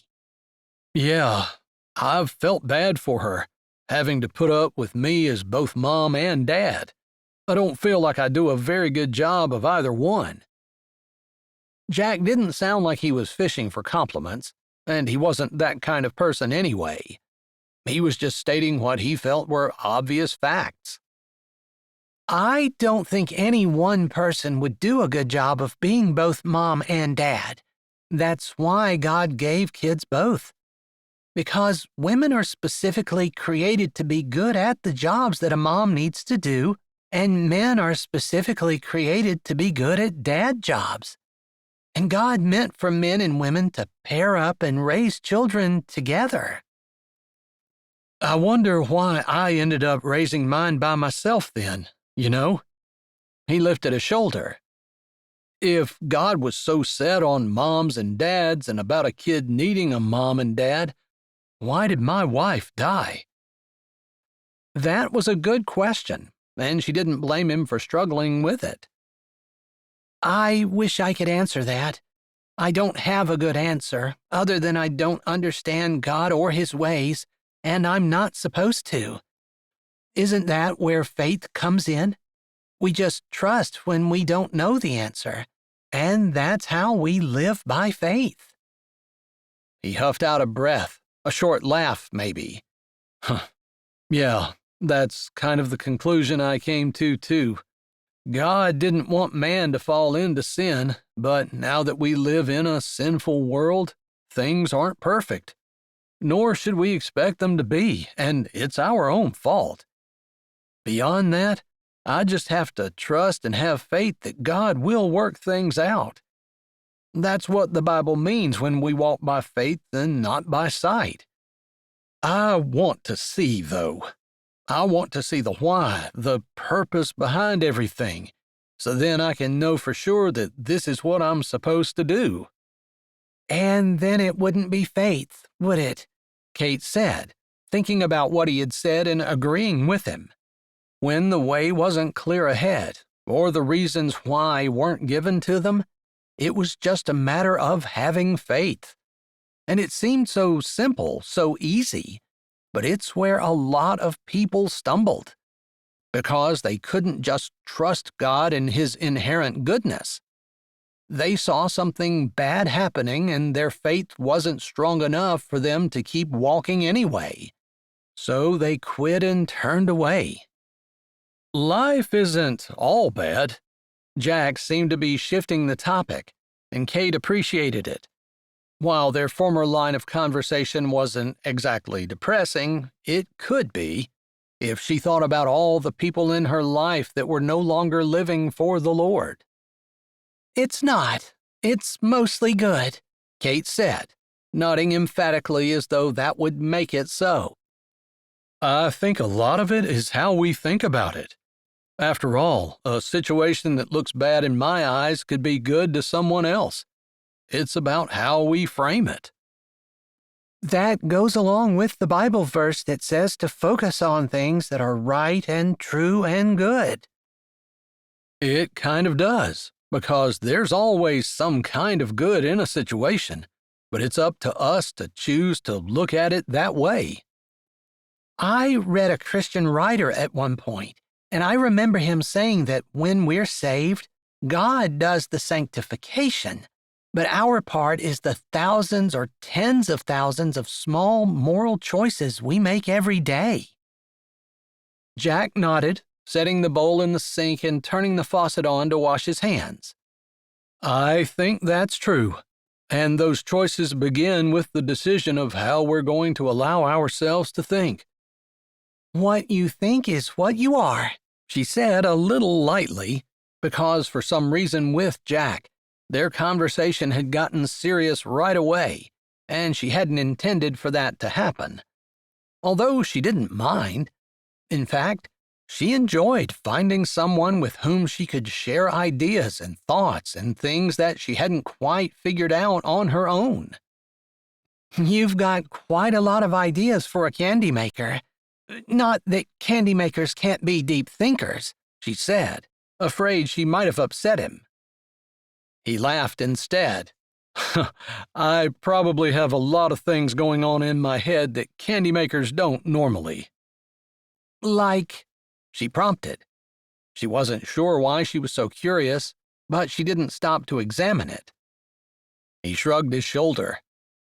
A lot of the things that I want are things I can't have, and I'm better off if I don't focus on them.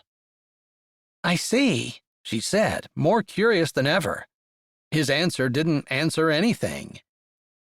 The bell jingled above the door as a cool rush of air floated in, along with a ruggedly handsome man with a thick beard and shining eyes that could possibly contain humor, although they looked somber and serious tonight.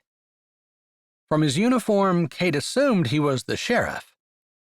Everything looking good tonight, Jack? The man said, his voice businesslike but also concerned. If Kate had to guess, she would say that Jack and the man were friends. Looking good, Ben. Appreciate you stopping in. A shadow of a smile crossed Ben's face. It's my job. He nodded to Kate and said, Ma'am. That was it, and then he turned and walked out the door. He's a good sheriff. I never saw hide nor hair of the last guy, but Ben stops in every single night, unless he's out on a call somewhere, and even then, I've seen him walking the streets long after his shift should have been over. Quite admirable. Someone who's dedicated to their job. Not unlike you. Jack's voice might have held admiration, or perhaps a compliment. I don't know that I'm doing a job so much as I truly feel drawn to Lily. I can relate to her. You've been mute before? Jack asked, as he finished drying his hands and hung the towel back on the rack. No, of course not. I don't know that I would say, of course. If Lily grows out of this, there'll be a lot of people in her life that didn't know that she had several years of never saying anything. I suppose you're probably right. But no, there's a lot of potential in her, and... Kate took a breath. How much of her family history did she want to get into? She wasn't sure if she wanted to get into any of it, honestly, although there was something about Jack that made her want to share. I never lost my mother. She's still alive. But I guess I just felt alone a lot of times because she wasn't very affectionate. And while she was interested and a good mother for the most part, she just didn't have any emotional connection to me. I see.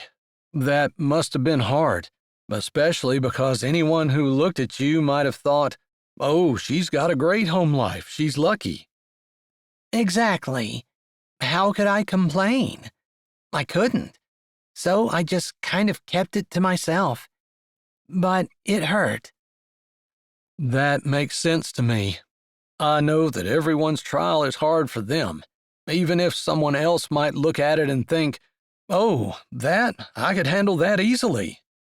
Probably that's why God didn't give you that trial. She laughed. Right? He already knows what we can handle easily, and he gives us something else because we're not supposed to just have a life of ease and happiness. We're supposed to be growing and becoming more like Jesus.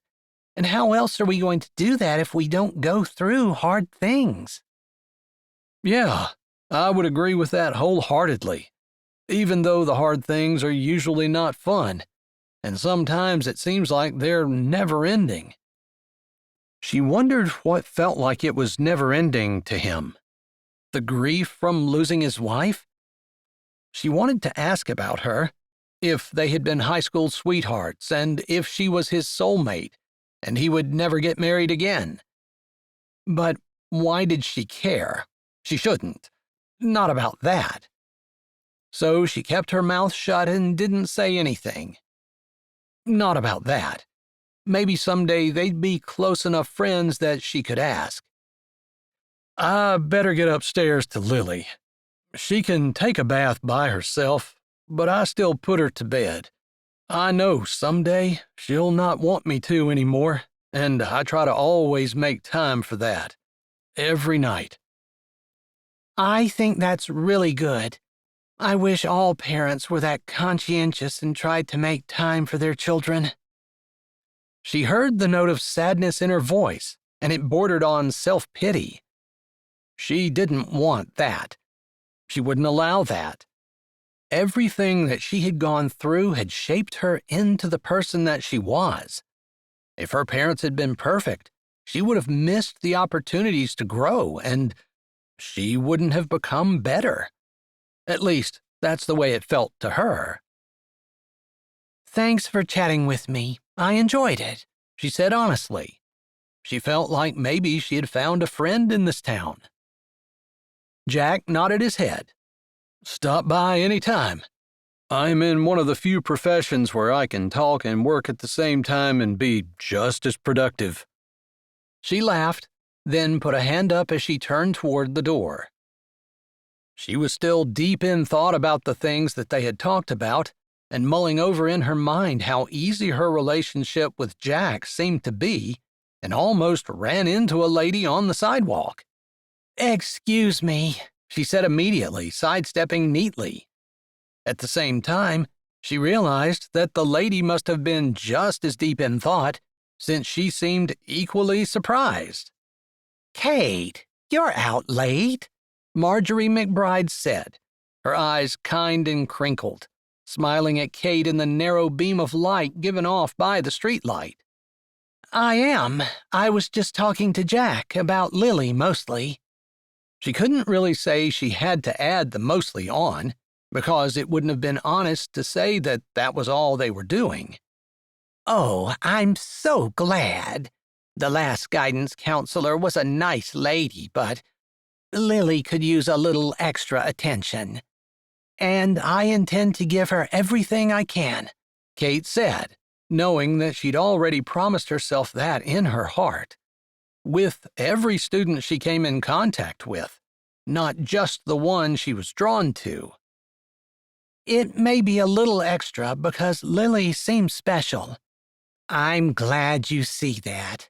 I think she is, Marjorie said, smiling fondly. Lily wasn't one of Marjorie's grandchildren, but that didn't seem to matter. Marjorie seemed to think just as fondly about her. If she'd ever met a nicer woman than Marjorie McBride, she couldn't remember. And Marjorie had been through a lot of hard times, losing her husband being just one of many. A recent diabetes diagnosis was another, according to Nellie. We've kind of taken Jack under our wing and try to include him in the family get-togethers. He's had a hard time of it. Marjorie smiled, but it was a tired smile. And Kate thought about her recent diabetes diagnosis. Was that all that was wrong with her? She thought Nellie had said that Marjorie mostly had that under control. He's very good at making candy, but it's not where his heart is. Kate wanted to ask about that. Where was his heart? But Marjorie held up a bag. I needed to stop in at Olivia's shop and grab a couple of her handcrafted candles that she made for a friend of mine. I can get the box together and ship that off in the mail tomorrow. It's nice to check things off my list. This time of year, sometimes it's a long list, Kate said, wondering how Marjorie had time to think of friends with all the family she had around. The woman was practically a saint. I don't think I've even started my Christmas shopping. I'm probably scaling down a bit this year. Because of finances. Not that she ever went totally crazy at Christmas time, but she did enjoy giving gifts. Still, trying to find a house and moving and dealing with the lease from her last job had definitely put her in a different position this year. There's always ways to help. It doesn't necessarily have to be expensive. I like supporting the small shops along our main street. Marjorie lifted a hand and indicated the shops around them, which were all soon closing. This would be so dark and empty without them. I guess that's part of what living in a small town is. You support each other. That hadn't been the way it was in the city. She'd felt isolated and alone, even though she was far from either. But you have to nurture it. It's not something that just happens without a lot of work from everyone involved. But that's life, isn't it? Marjorie said, with an almost inaudible sigh. I'd better get going. It's past my bedtime. Kate nodded. Mine too. They started to walk away, and then Kate stopped. Oh, if you hear of anyone renting out an apartment, not too expensive, please let me know. Absolutely. It didn't even occur to me that you might be looking.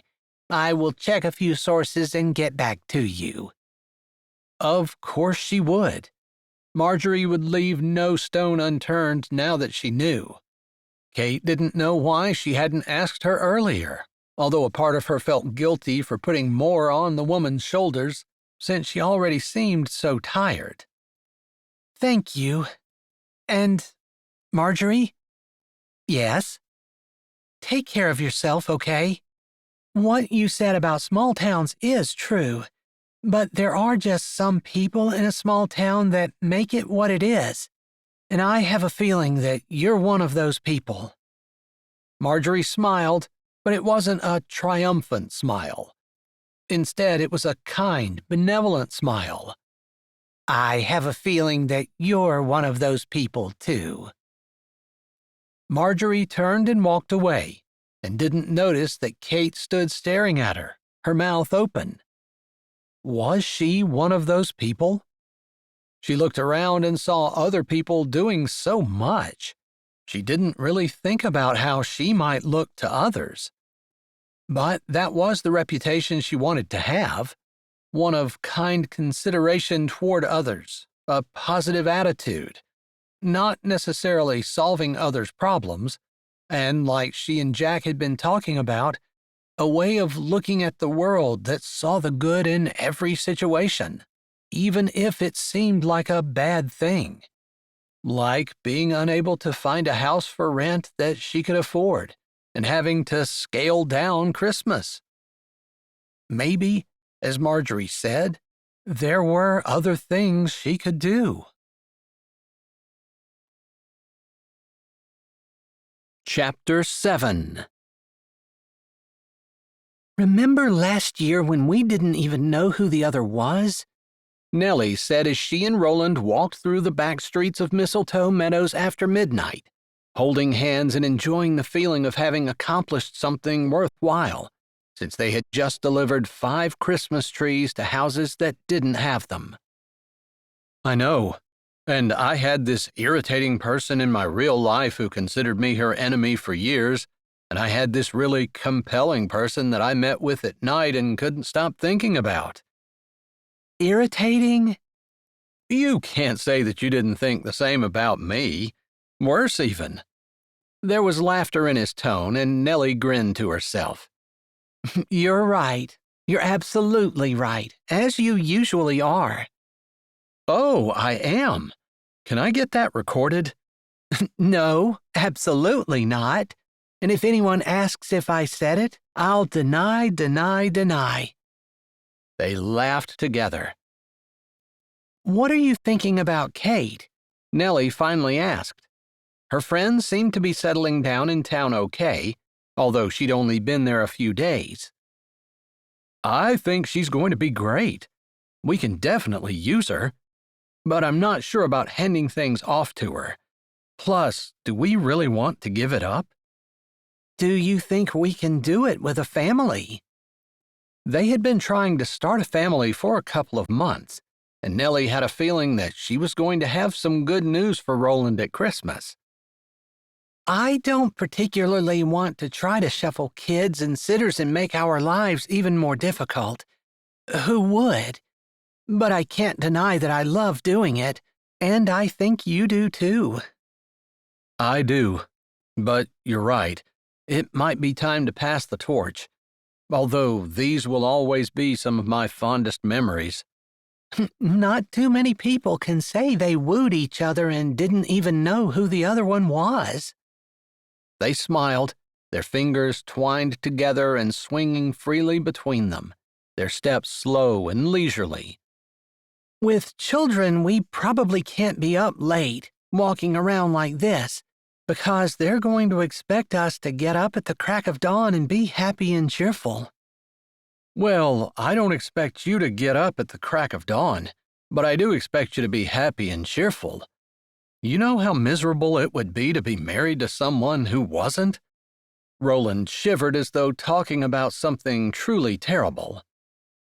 Although it would be terrible to be married to someone who couldn't greet the other with a smile and a kind word, who was miserable and complained all the time. Have I thanked you lately for being a generally positive, upbeat, kind person, and for being that way with me? Nellie asked, lifting their joined hands together and placing a kiss on his knuckles. Instead of allowing their hands to drop, he pulled them to his lips and kissed her knuckles as well. I think you might have done that this morning, actually, but I don't mind hearing it again. And I'm pretty sure I told you that I felt like I was the most blessed man in the world, because being married to you these few months have been better than all the months I spent single. She tilted her head up and grinned at him. I suppose we can get all mushy now, Or we could talk about whether or not Kate is the person we want to pass the torch to. I honestly don't know that we want to pass the torch to her completely, although she would be really great to add to our list of informants. Nellie nodded. A lot of their informants had no idea they were informants, but Kate, with her position in the school, would have access to information that not too many people would. There would be some of it that she couldn't share because of confidentiality laws, but there would be others that were observable and completely reportable. Has she found a place to stay yet? Roland asked as they made it to his truck, and he opened her door for her. She appreciated the small gesture of courtesy. Even though she was perfectly capable of opening her own door, it was just the idea that he was showing deference to her and a kindness that she appreciated. "Thank you," she said as she got in. And then she said, "I don't think so." He jerked his head as he closed her door and walked around his truck. As he got in, he said, "Isn't there a small efficiency apartment above the candle shop?" "I think so, but it has nothing. Like, literally, it doesn't even have a stove." She might not be too picky at this point. She needs a place to stay. As long as she can sleep and have decent meals, I don't think she'd complain. But maybe she's more high maintenance than I know. No, she's very down to earth, and I don't think she'd mind staying there, although I don't think she'd want it to be her permanent residence.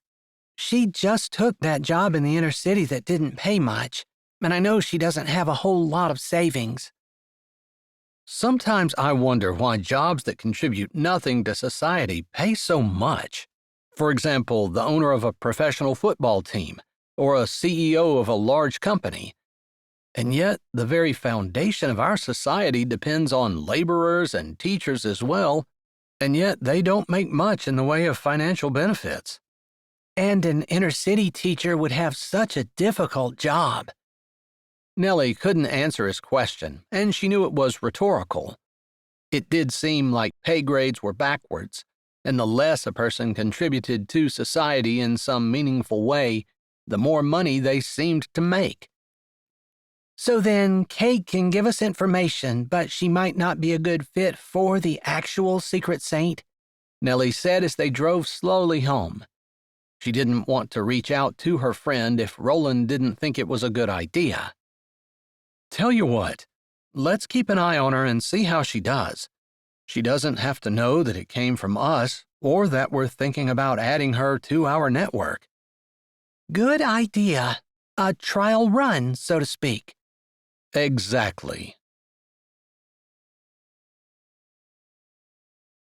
Chapter 8. Jack put the last candy cane in the box and then carefully closed it, wrapping the paper neatly and making it look as nice and pretty as he could. This was where Lauren had really shone. She had a flair for making things look pretty. A bit like herself. Pretty on the outside. Sometimes on the inside, she wasn't always beautiful. He shook those thoughts aside. She was well liked in the community, and she did the best she could. He didn't hate her and didn't regret marrying her, although he did regret her dying. He didn't know why his thoughts were so morbid today, although maybe it had something to do with the announcement that he'd heard on the news that morning. Big Bolt's, the chain store that was in pretty much every town over a certain population across the United States, had announced that they were going to put in a candy section, and reading between the lines, he figured the candy would all come from an Asian country that paid their workers peanuts and could afford to ship things across the ocean for less than he could make them in his store and sell them off the shelf. He couldn't imagine the conditions those workers must be in for that to be profitable for Big Bolt's. And Big Bolt's was the chain store that had been looking to put a store in just outside of Mistletoe Meadows. If that happened, it was almost certainly going to take business away from his store. There was no way that some of the people who purchased candy canes from him wouldn't go to the close and convenient and now also carrying candy Big Bolts. His phone rang as he put the final touches on the box. It wasn't anything to write home about, but it did look cute if he had to say so himself. Maybe he was getting better at it. It wasn't what he wanted to do, it wasn't where his heart was, but he would do what he had to do in order to keep the inheritance that his daughter deserved alive, although he might not be able to keep from losing the store. Sighing, he pulled his phone out of his pocket, saw that it was Noah Parker, who owned the music shop next door, and answered. "Hey, Noah, what's up?" "Jack, glad I caught you. There's an emergency town business meeting tonight, and I was hoping you'd be able to attend." He looked over at Lily, who had been shaping warm candy ropes into perfect candy cane shapes, but who had stopped to look up and listen to his phone call. Her brows were puckered together, as though she was worried. He gave her a reassuring smile before he turned slightly away from her and spoke into his phone. "Lily's here. I can't leave her." "Well, if you could make it, I would appreciate it. We've got some serious business to talk about." It didn't sound good. He bet it was about Big Bolts. He wasn't the only one who was going to be affected by them putting in a store nearby. Whatever it was, if it affected Mistletoe Meadows, it affected his bottom line. But even more so, it affected his friends, the people who had been like family to him after his wife had died and left him with a 4-year-old little girl. The sweetest girl in the world, and one he loved with a love that actually hurt. He hadn't realized there could be a love like that, not until he had children. "I'll see what I can do." "All right, I'll look for you." He hung up the phone and tried to think. For some reason, Kate came into his mind immediately. He could be wrong, but he was pretty sure he could give her a call, if he had her number, and she would come immediately. But she was a professional, a counselor working for the school. She wasn't his friend or a babysitter for him, as much as the lines seemed to be blurred somehow in his mind. He had enjoyed his conversation with her and realized that he didn't typically talk to people the way he had with her, opening up about things and discussing stuff that maybe didn't make a huge difference in the scheme of life, but that he enjoyed thinking about. She apparently did too. No, he wasn't going to call her, even if he could. But Mrs. Abernethy might be willing to come over and put Lily to bed. He looked up at his daughter, who had moved silently from where she had been working over to his side. Her hands were sticky, she hadn't even washed them, as she looked up at him, serious and sober and slightly afraid. He didn't like his little girl being scared. He put a hand on her shoulder and drew her to him, hugging her tightly and not caring that her sticky fingers were touching him as she hugged him back. Sticky fingers were a normal thing to a candy maker anyway. "Do you mind if Mrs. Abernathy comes to put you to bed?" he asked gently, looking down at her as she pulled back and looked up at him. "I know you love her, and she thinks you're just the best thing since sliced bread." That got a little bit of a smile out of his daughter, and she nodded, although he knew she would rather not. He thought she looked forward to their time together in the evening as much as he did. They were in the middle of reading a good book, and they usually prayed together as well as talked about their day. At least, he talked and she listened. It was the best he could hope for, and honestly, he appreciated the help of all of the experts, but he wondered if his daughter would ever talk again. Something told him that she probably wouldn't. Regardless, she had nodded, so he pulled his phone out and dialed his neighbor. Chapter 9 Kate shoved her hands deeper into her pockets and hunched down in her coat. A cold front had moved in overnight, and while it hadn't brought any precipitation with it, it had definitely brought lower temperatures. It made it feel like Christmas. The twinkling lights of the town, the Christmas displays in the windows, and now the weather combined to make Mistletoe Meadows truly feel like a Christmas town from a storybook. Kate smiled at the cozy feeling. School had gone well today. She had been enjoying not having a whole lot of pressure on her as she followed the principal's suggestions and visited every classroom. Today she'd spent the entire day with the fifth graders and met some of the McBride children, Marjorie's grandchildren. They were impish boys, growing up into teenagers, but also sweet and kind. There were some other kids she had her eyes on as well, and while she would have preferred to be making money this month, she was grateful that she could spend the time learning about the children she was going to be helping come the new year. She looked up and realized her feet had stopped in front of the candy cane shop. Could she go in again? Jack had been on her mind since she left his store the night before. She didn't particularly want him to think that she was stalking him or anything of the sort, but she couldn't help feeling that there were things that she could do to help Lily. Plus, she had enjoyed Jack's conversation. It wouldn't hurt to pop in the way Ben, the sheriff, had popped in the night before. She wasn't going to stay long. As she turned toward the door, she almost bumped into an elderly lady who used a cane and leaned a good bit of her weight on it as she reached out to open the candy cane shop door. "Excuse me," Kate said, reaching for the door to open it for the lady.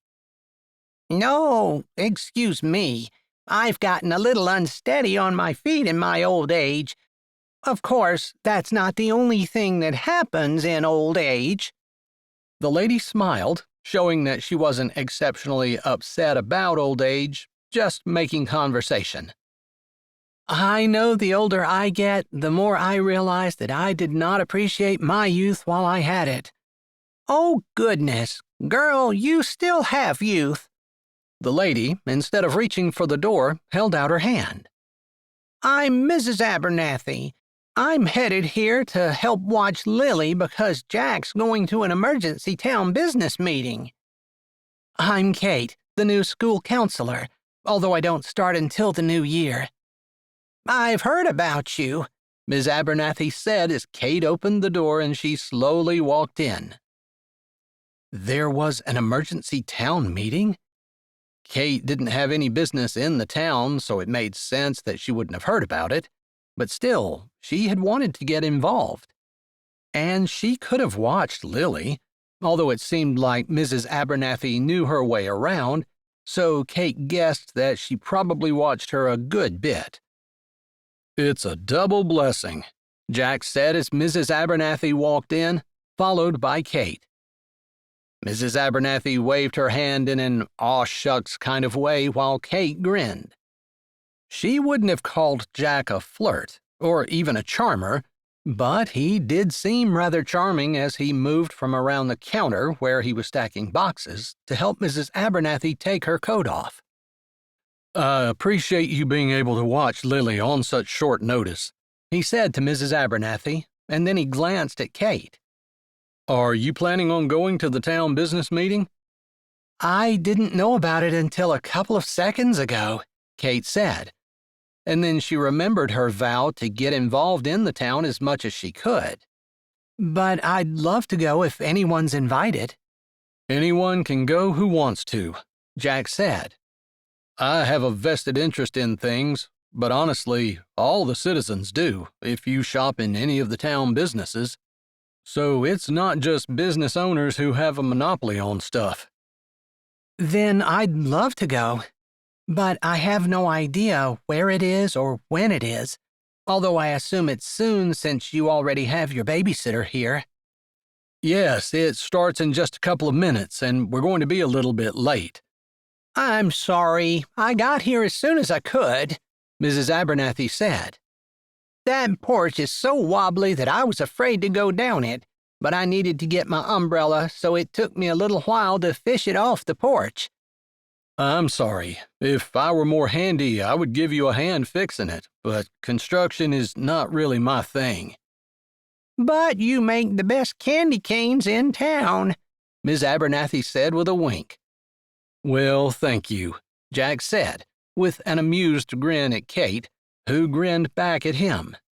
His were the only candy canes in town, although there was something about his grin that maybe didn't quite reach his eyes.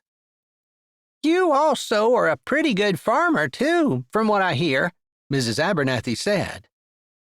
We never did get you out to the farm this summer. I've been too busy, but maybe next year. You should hire some help so you have time to do what you love, as well as what you have to do. Interesting. Mrs. Abernathy was almost insinuating that Jack had to do the candy cane shop, which Kate had surmised, but it almost seemed like farming was what he was really interested in. Kate would like to have asked more, but she kept her mouth closed. It really wasn't any of her business, although she wanted to make it hers. Lily was doing her chores in the back. I've already said goodbye to her and was just waiting for you to show up. All right. That sounds good. I shouldn't be late. I'm not sure what the meeting is about, but it shouldn't be regularly scheduled business, and I would expect it to be over rather quickly. All right. Take your time. Lily and I are friends from way back, and we can occupy ourselves. Same rules? Yes, her homework is finished, and she's allowed a half an hour of TV. Only shows that are on the approved list, which is hanging on the refrigerator. All right. Although the last time we were here, Lily and I got so engrossed in a book that we never did watch any TV. I like that. Thank you for going above and beyond, Jack said. Kate had to admit she was impressed. A parent who actually put restrictions on their child? It was almost unheard of. So many kids were allowed to do whatever they wanted to. But he obviously put her homework first, made sure she had a limit on her electronics, and preferred books over everything. Plus, he had someone as wonderful as Mrs. Abernathy helping him. It was too bad she couldn't help Mrs. Abernathy in return. It sounded like she could use it with her porch, but she wasn't a handyman either. Although she had met Richard Smoker, who had a place to rent but had just rented it out an hour or two before she showed up. He was a contractor and had mentioned that he donated a certain amount of hours of his time every year around the Christmas season to people who couldn't afford his services otherwise. She made a mental note to talk to him as soon as she could. Maybe he could help Mrs. Abernathy out. The idea pleased her, and she found herself smiling as Jack finished putting his coat on and then held the door open for her. Thank you, she murmured as she stepped out first. The meeting is at the church.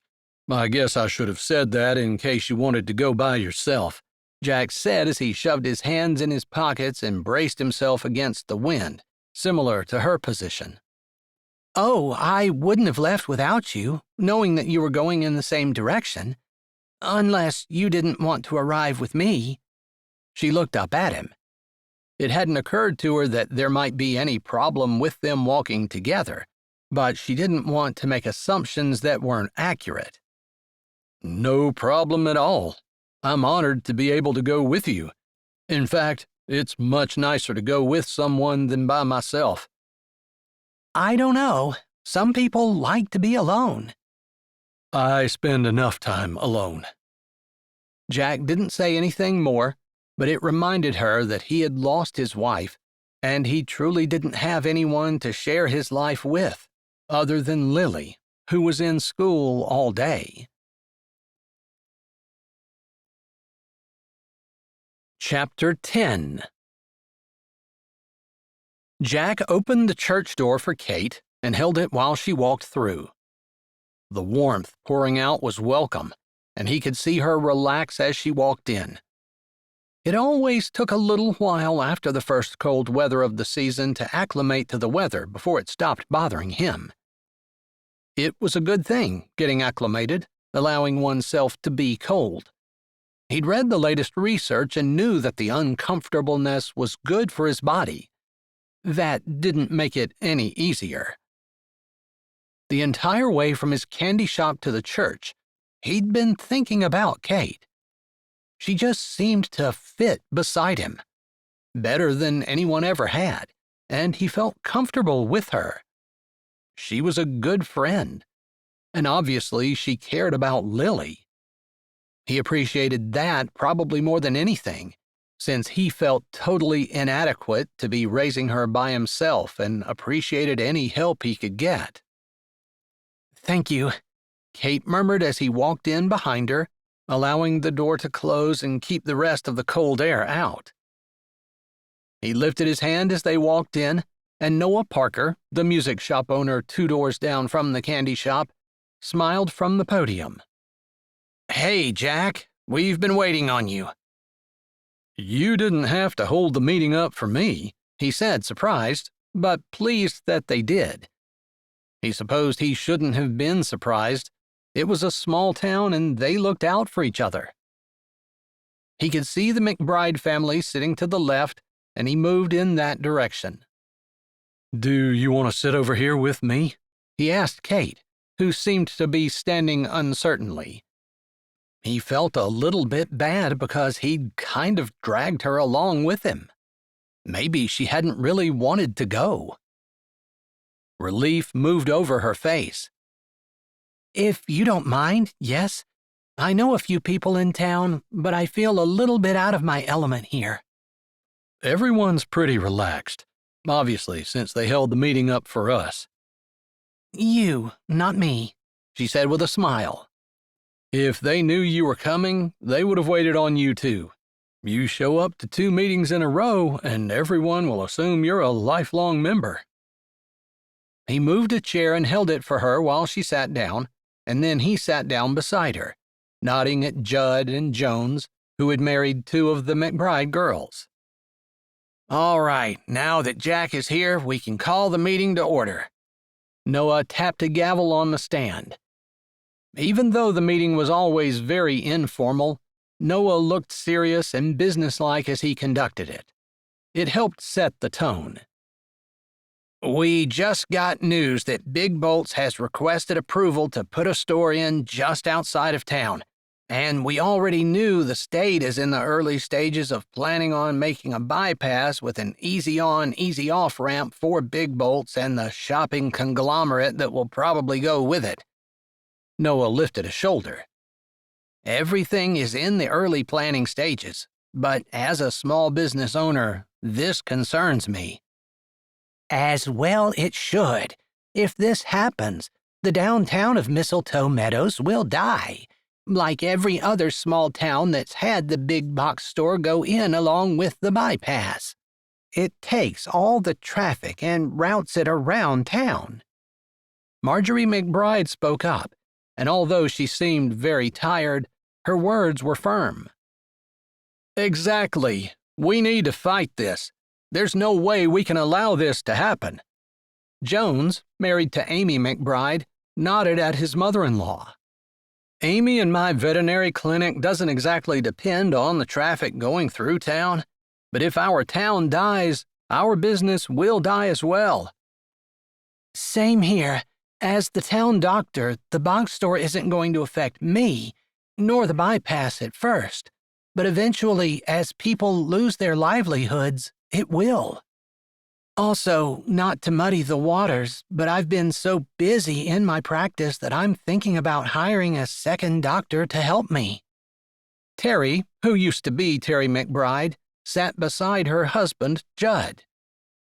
There were murmurs that went through the crowd, probably both about what she had said about the bypass and about her hiring a new doctor.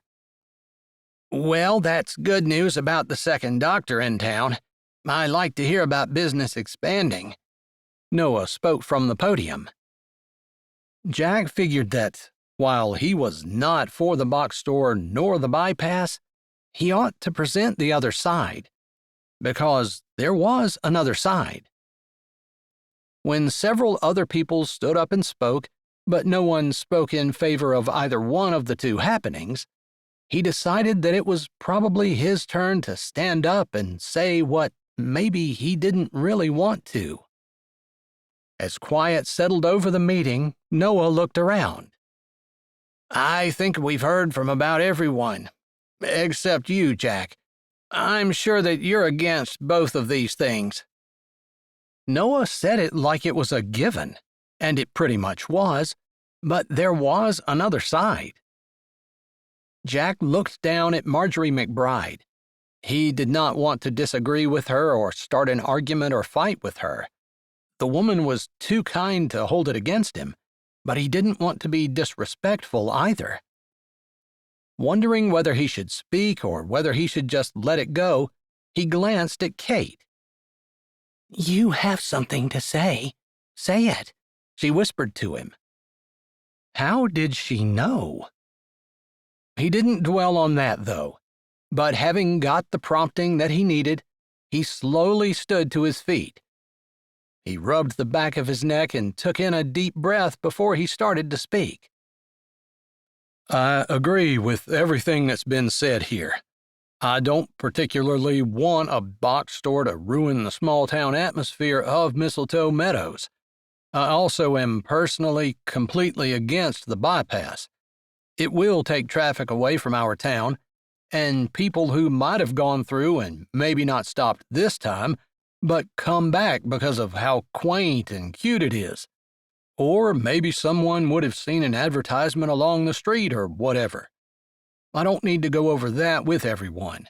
You're all aware of that. You are for it? Noah asked, sounding surprised. I'm not, but there is another side. Multi-million-dollar companies making more money off the backs of working people, someone said from over on the left-hand side of the room. Jack couldn't see exactly who it was, and he didn't recognize the voice. That wasn't what I was thinking, Jack said, his words not coming out as firm as he wanted them to. He cleared his throat and tried again. Well, then what were you thinking? Another woman's voice spoke before he could answer. Give him some time. The man's trying to find his words, Marjorie McBride said, and although her voice still sounded tired, there was a firmness to it that settled the room right down, and no one dared to speak. He nodded at Marjorie and gave her a little smile. She tilted her head and seemed to be watching him intently, interested in what he had to say and willing to listen. He looked down at Kate. She looked at him almost exactly the same way. That was enough to enable him to open his mouth. I feel like there are some pros to having the box store in town. I knew it. You've sided with the millionaires. Billionaires. There were murmurings all through the crowd, and Jack wasn't sure where all the voices came from. He spoke anyway. I take a lot of pride in my work, and I make a good quality product, but it is very expensive. I can't make money if I don't charge according to the hours that I work and mark it up enough to make a profit, enough for me to live on. That means that sometimes people are priced out of my products, and that's just the way it goes. But that doesn't mean that there aren't people who still want to buy candy canes. Should I keep them from buying candy canes just because they can't buy them at my shop? I don't think so. I guess what I'm saying is, there are people, me included at times, who need to find essentials at the cheapest price possible. And maybe a few things that aren't so essential, like candy and music and candles. He looked at Olivia, who made the handcrafted candles in Mistletoe Meadows.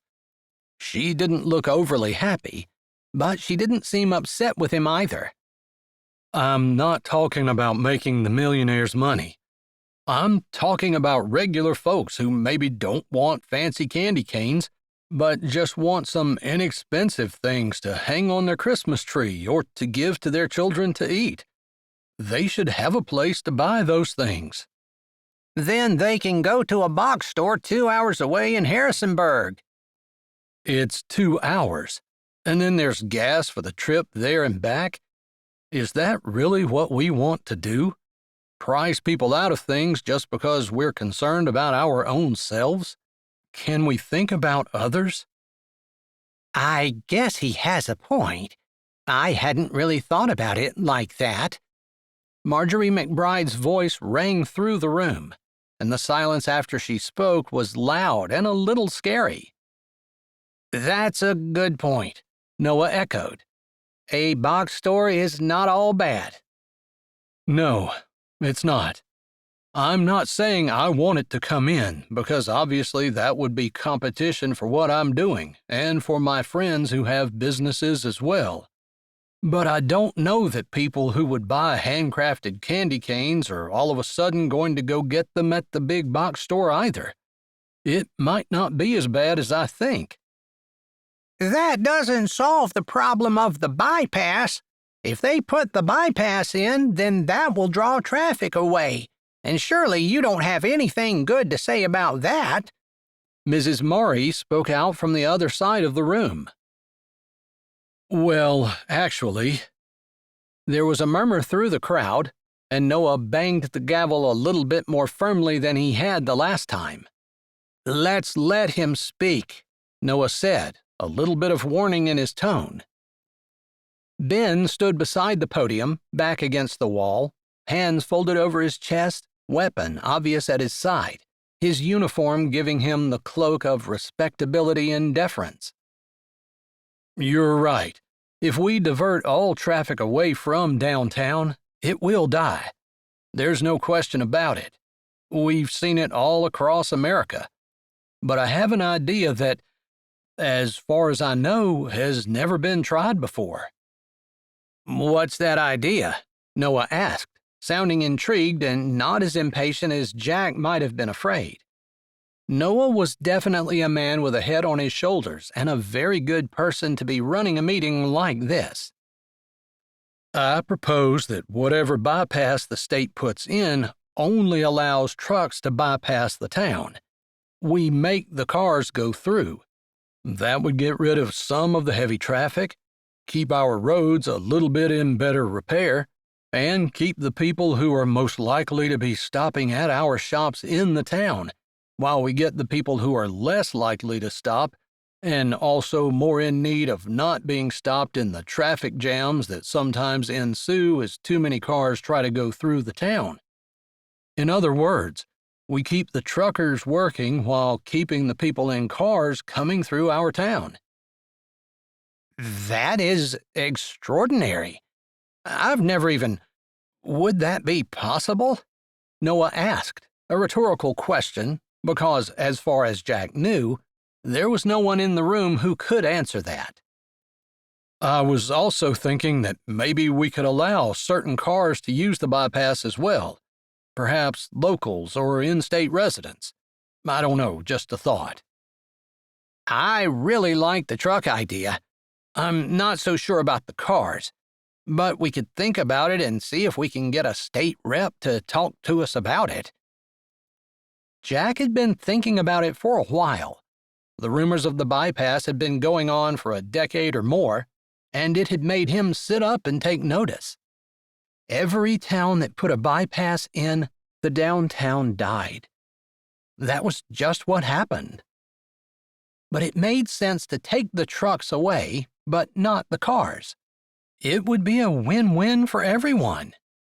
Cars could get through the town without the big backups that sometimes happened, especially in the fall and winter seasons when tourists flocked to Mistletoe Meadows, and trucks would be safer away from town.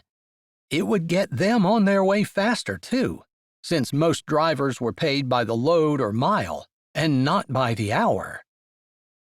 He'd never mentioned his idea to anyone before, but it seemed to go over well. Chapter 11.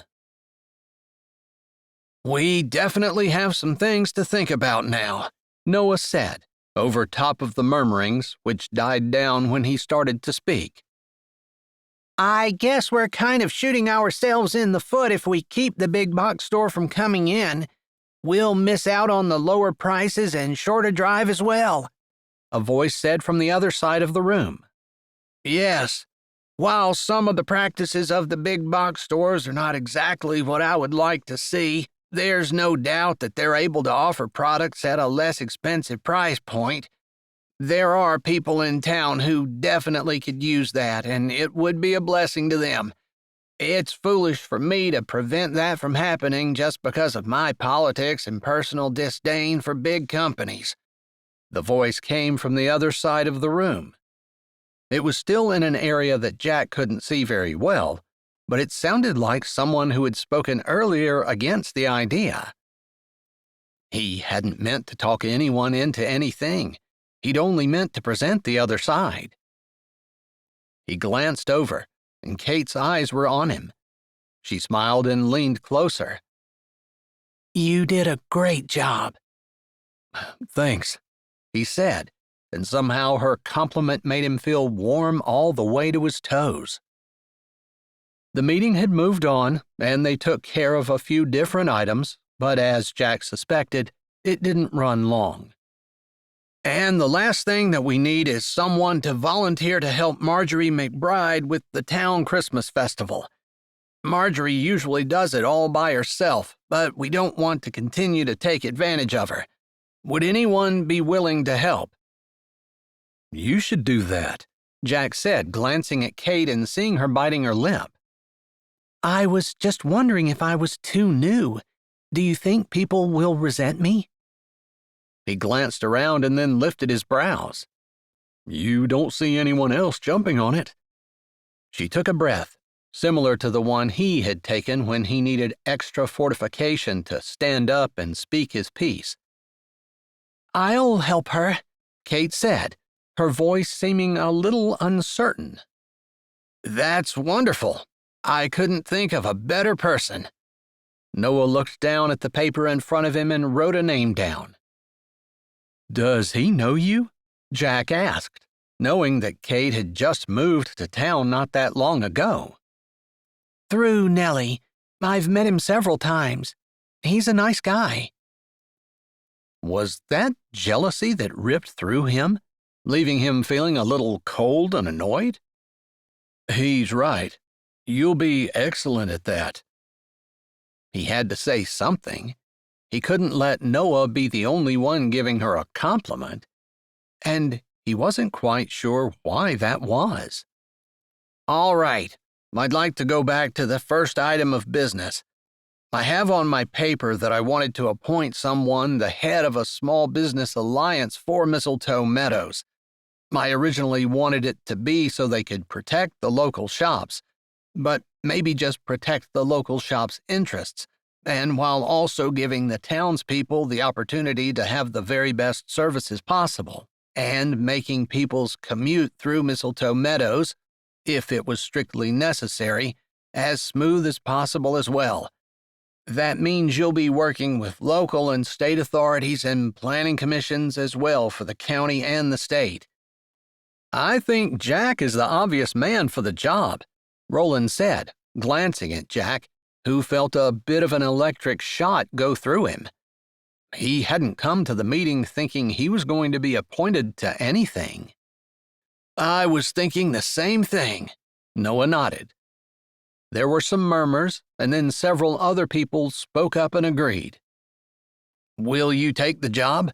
Noah flat out asked Jack. Jack did not want to, but someone needed to do it. We need a shop to feature at the festival, and I propose that if Jack takes that position, we feature his candy cane shop at the festival this year.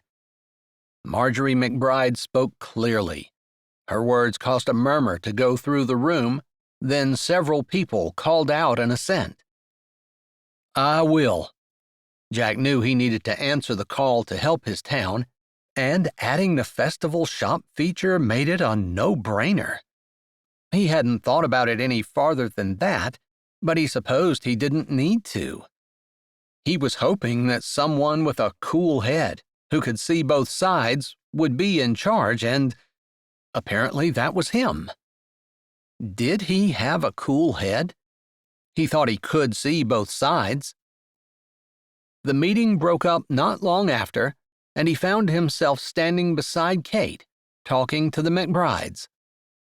After a few minutes, they walked away, with the McBride children seeming to want to get their mother home. "Would you like me to walk you to your car?" Jack asked Kate.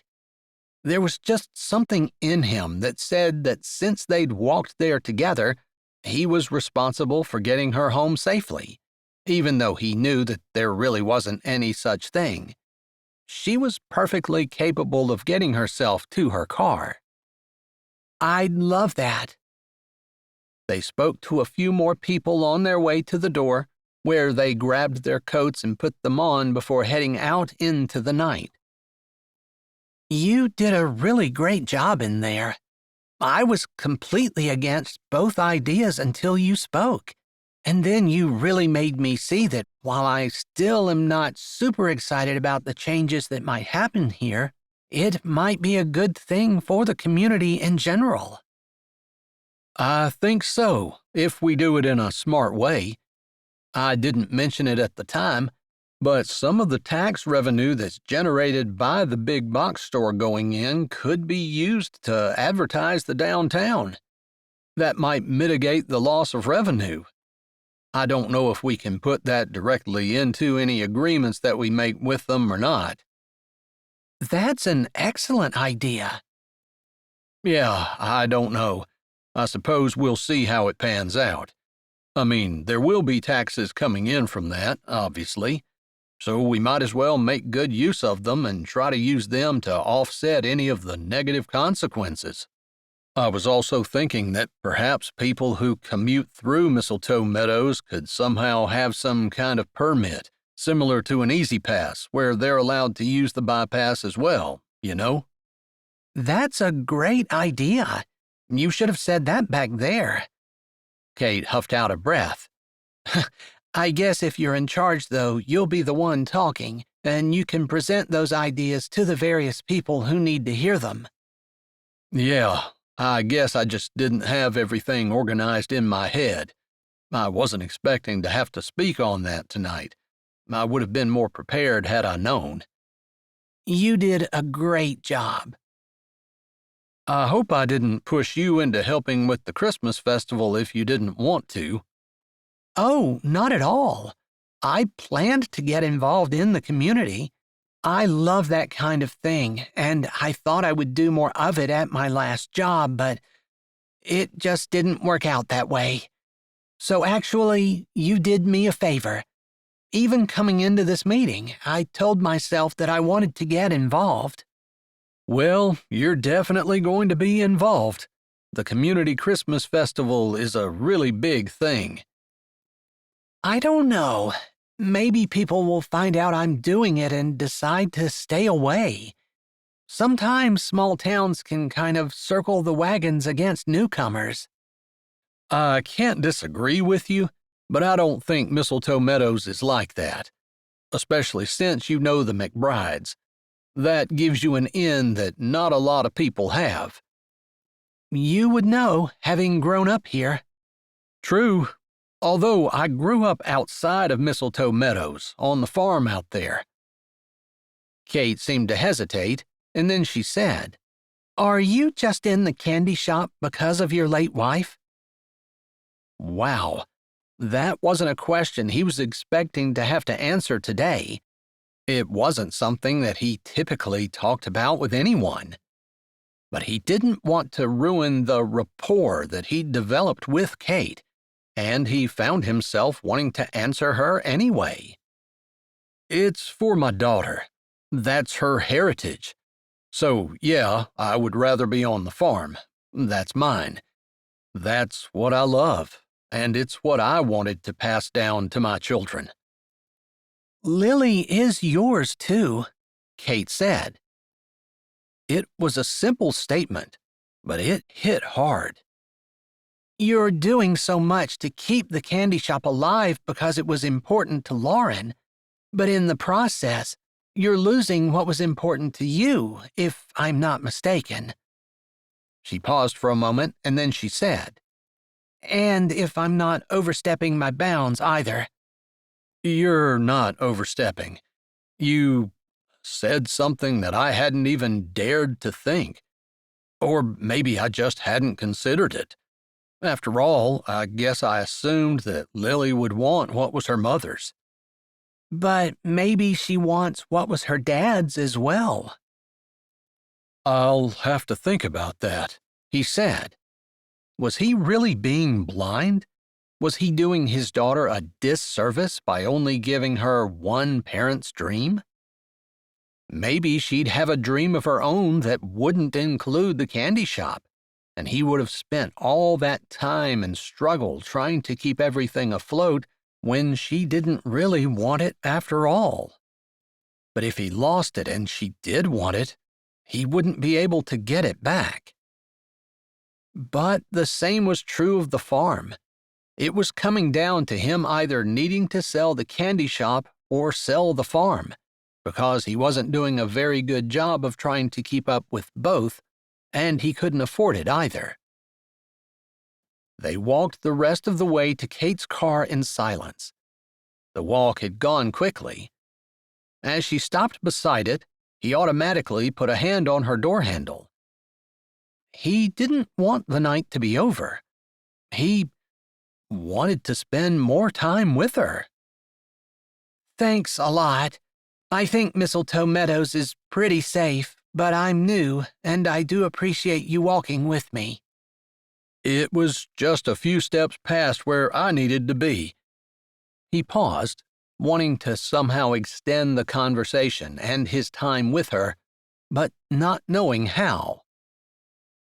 You don't happen to know of any places for rent, do you? She said, and it took him a little bit to understand that she was not saying goodnight. Here he was trying to figure out how to extend their time together, and all he needed to do was pay attention and answer a question. No, I'm sorry, I really don't. Even as he said that, he thought of the old farmhouse. There wasn't anyone living in it since Brian had moved into the new house when their parents sold out and moved to Texas.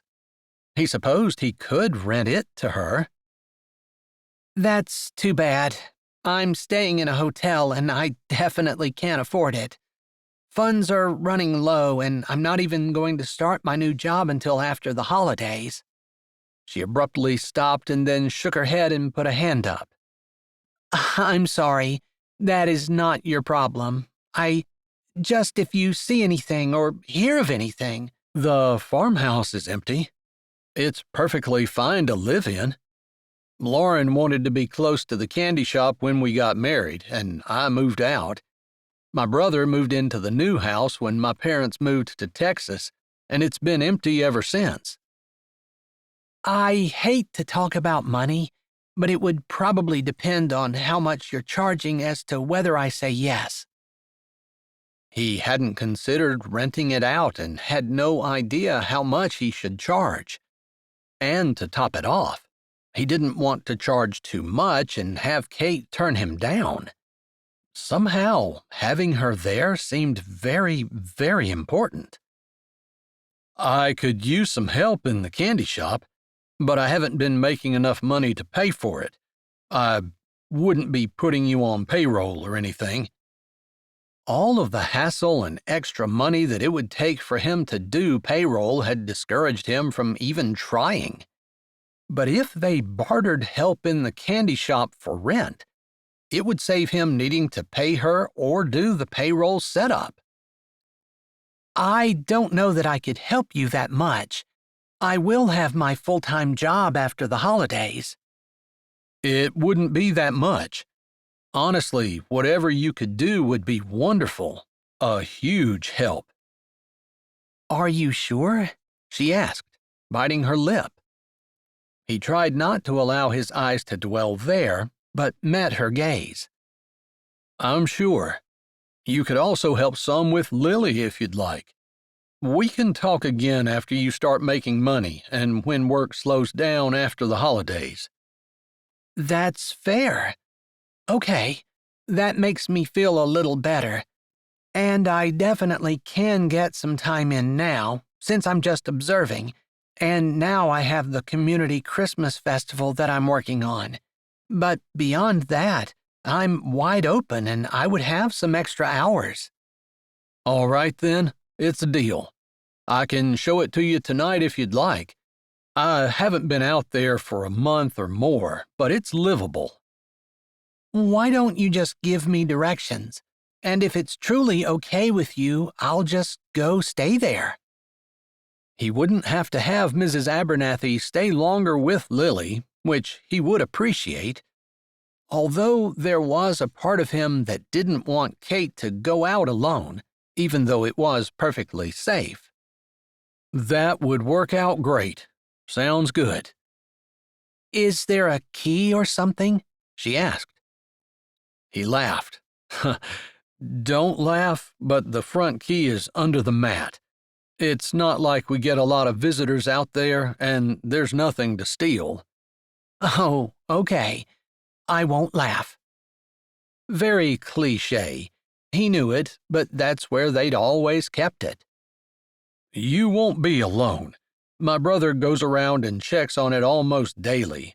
He farmed the fields this year, and he's over there for that, too. I get it. Okay. If you give me your number, I'll text you the address. GPS will take you right to it. She rattled off her number. He had to admit, it did not make him sad to have it. Thank you, she said. She pursed her lips, as though thinking about something, and then she said, Would it truly be okay if I worked with Lily some? I mean, in an unofficial capacity.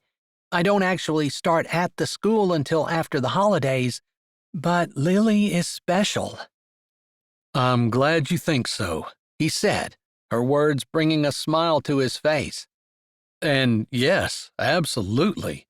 She seems to like you a good bit, and if you think there's anything you can do to help. He allowed his words to trail off. He couldn't deny that his heart skipped a few beats, thinking that someone would be able to help Lily. He had done everything he could think of, and most of the time when he took her to specialists, they said to just allow her to heal in her own time. But surely there was something he could do to help his daughter through the trauma of losing her mother. It thrilled him to know that there was someone who was willing to help. Any time you spend with her can be put toward the rent. She waved her hand in the air. Don't worry about it. This is what I do. It's what I love. He sighed an internal sigh of relief. He had been afraid that he wouldn't be able to afford it. I can't allow you to do that for free. I insist, and you're helping me out of a huge bind. I don't have enough money to continue to stay at a hotel, but I also don't have enough money to come up with a down payment, security deposit, and pay rent on a house or apartment. And there's nothing here anyway. The closest place I've been able to find is an hour and a half away. I guess we're even then. I haven't done anything yet. I haven't helped you in the shop, and I haven't done anything for Lily either. Just the fact that you're interested makes me happy.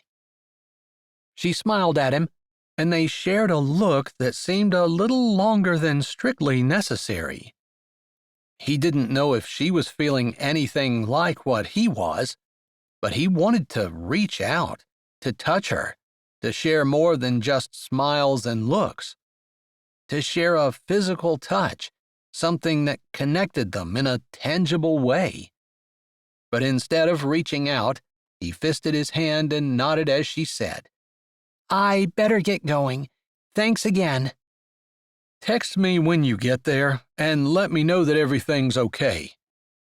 I will, but as long as there's some kind of bed, even if it's just a couch or a blanket on the floor, I'll be happy.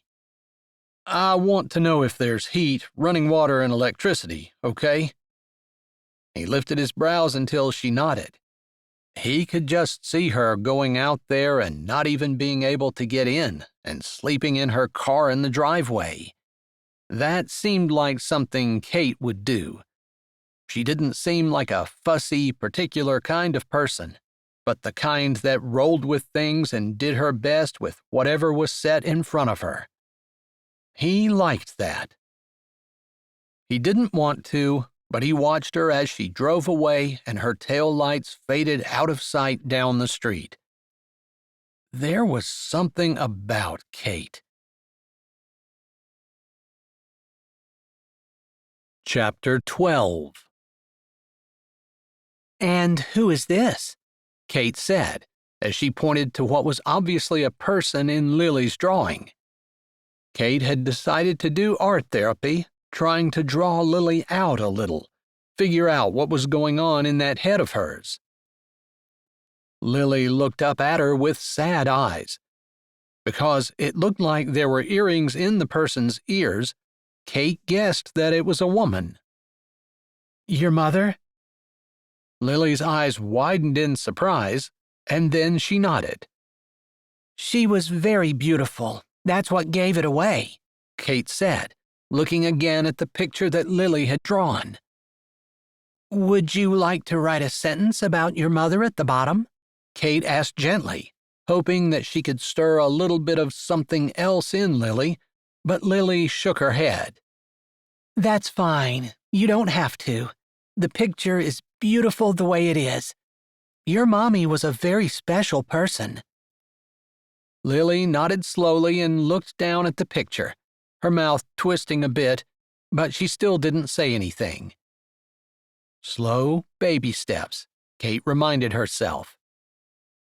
I think that's enough for today.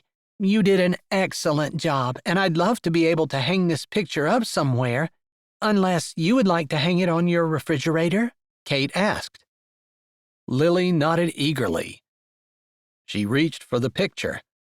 Apparently, Lily wanted to hang it on her own refrigerator.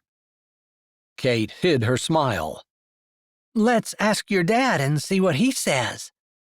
They pushed back away from the makeshift table that they had set up at the side of the candy cane shop, and Lily grabbed the paper, running over to her dad and waving it.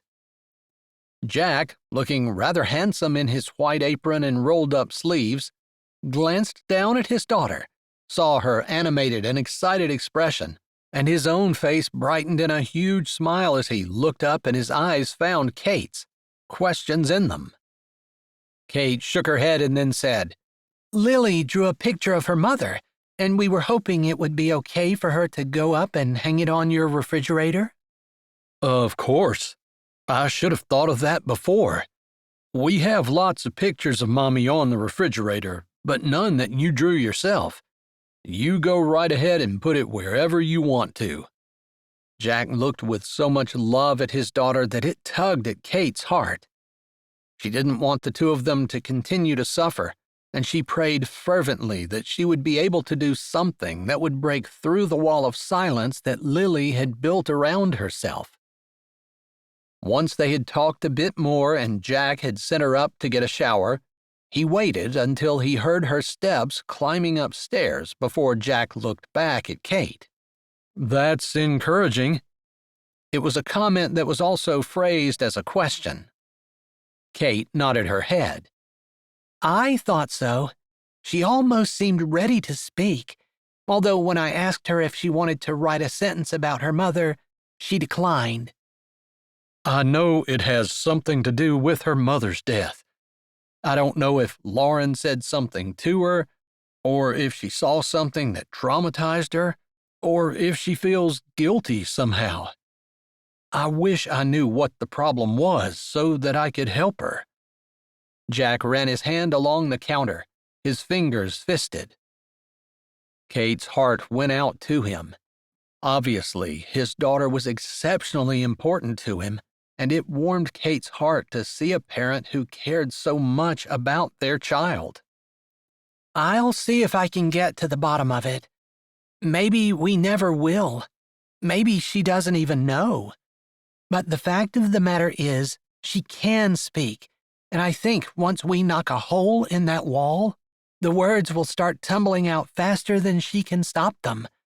I just don't know what will punch that hole, you know? That's kind of what the doctor said. Jack looked frustrated. That eventually she'd start talking because there was nothing physically wrong with her. It's been years. Kate nodded. She could understand the frustration. No one wanted to see their child miss essential parts of their childhood because they were unable or unwilling, or whatever it was, to speak. Jack looked around as though he were trying to get his bearings. It was then that Kate realized he seemed a little frazzled. Is there something else wrong? Kate asked. Jack blew out a breath and then gave a small laugh. Good problems, I guess. You know that the town nominated my shop to be the featured attraction at the festival opening, which I appreciate, since I just lost one of my biggest customers this year. Oh, no. Yeah, they've been on the fence for a while, and I'd hesitated getting started on the things they normally order because I didn't want to have a huge stock that I couldn't sell, and they order a custom candy cane that doesn't get sold anywhere else. And they didn't order it this year? No, they went with a larger company. It's cheaper, offshore, and I just can't compete. Oh, that's too bad, Kate said, wishing there was something she could do about it. It made sense that companies wanted to go with a less expensive option. She couldn't fault them for that. The problem was when those things were less expensive because of fewer governmental regulations and taxes and red tape. If they were exploiting their workers, that was a different situation altogether. She blew out a breath. So, it's a good thing that you're being featured in the festival, but... Yeah, so now I have the time and resources to do the festival. I just feel terrible taking time away from Lily to really do what I would like to do. Well, you have a helper now, remember? I didn't even ask how things went at the farmhouse, Jack said, shaking his head as though frustrated at himself. You have a lot of things on your mind. Of course he did. His daughter, who hadn't spoken, grief over losing his wife, and huge financial responsibilities. Plus, he wasn't even doing what he wanted to do. Everything was fine. It might have been a little bit dusty, and you could tell that there hadn't been anyone in there for a while, but no animals had made any inroads, and the key was right where you said it would be. I'm happy about the animals and the key. He grinned. Is it going to be suitable? Yes, absolutely. It's more than I expected and has everything I could possibly need. It's even prettier in the daytime. I came out the door this morning and saw cows grazing in the pasture. I will be sad to leave it. Yeah, it's gorgeous there. Jack didn't say anything else, but it was obvious that he would much rather be living at the farmhouse than in town at the candy shop. Kate opened her mouth and then closed it again. She wanted to ask him if he really thought it was necessary for him to make the sacrifice to keep the candy shop open, but it wasn't her place to question that. Maybe there was some way that he could close the shop until Lily was old enough to make a decision about whether or not she wanted to open it. Jack could keep the recipes safe, or maybe even hire someone to run the shop while he farmed. Again, that wasn't her business. It wasn't her area. I don't want to impose on you. You probably have a lot of other things you want to be doing. We agreed that I was going to help you. I can help you in the candy shop. I can help you with Lily. I can do both. Even once Lily goes to bed, I can give you a hand in the shop. I will need to go to bed at a decent hour, though, since I'm committed to going to school, even though it's in an unofficial capacity. Of course, but that would be amazing. If you could help with Lily and then help in the shop after she goes to bed, I would be so grateful. All right, then. I'm looking forward to it. Maybe you can share some of your candy-making secrets with me. He laughed. There really aren't any secrets. Although I was thinking about doing some historic candy recipes for the Christmas festival, they take a little extra time, and that was where my sticking point was. Well, hopefully you're unstuck. I will give you a hand, and if it comes right down to it, I could probably even come into the store before school. You need to sleep sometime, Jack said. Kate smiled at the protective tone in his voice, but she could bat that ball right back at him. So do you. He looked a little abashed and then he nodded. You're right. Although this is the busy time of year and I expect to be exhausted by the time it's over. But hopefully it'll be profitable as well. His tone dropped a bit, as though he didn't expect that to happen this year. Is there another supplier that you could pick up? She asked, having absolutely no knowledge of that business. Maybe, but typically I shop around in the summer if I have to. For the last few years I haven't needed to, because this supplier has taken everything that I was able to make. That's too bad. No wonder the idea of having the big box store come in was adding stress for him. If he was already struggling, if it took just a few customers, that would be a few too many. Honestly, though, I have to remind myself that everything happens in God's time. Not just the suppliers and people who buy candy canes, but whether or not my daughter ever talks again, or whether I end up making candy for the rest of my life when that wasn't what I expected. God is in control, and His timing is perfect. He lifted his shoulder and put a palm up, as though showing that there was nothing he could do. I agree. That's a really hard thing to accept. We want to change things. We want to rail against why we're not getting what we want and then try to manipulate things in order for us to get it. And often that backfires. Exactly. Though I do believe that we're supposed to work as hard as we can. I agree. But then we're supposed to leave the rest in God's hands and not fight and kick and do things that we shouldn't in order to get our way. Yeah. She thought about her housing situation. Maybe she would have gone after a house she couldn't afford, borrowed money from someone, or even taken a house that was 2 hours away, knowing that she shouldn't have. But as she waited, God opened up the perfect opportunity. Of course, she hadn't had to wait exceptionally long. Not like Lily. She'd been mute for years.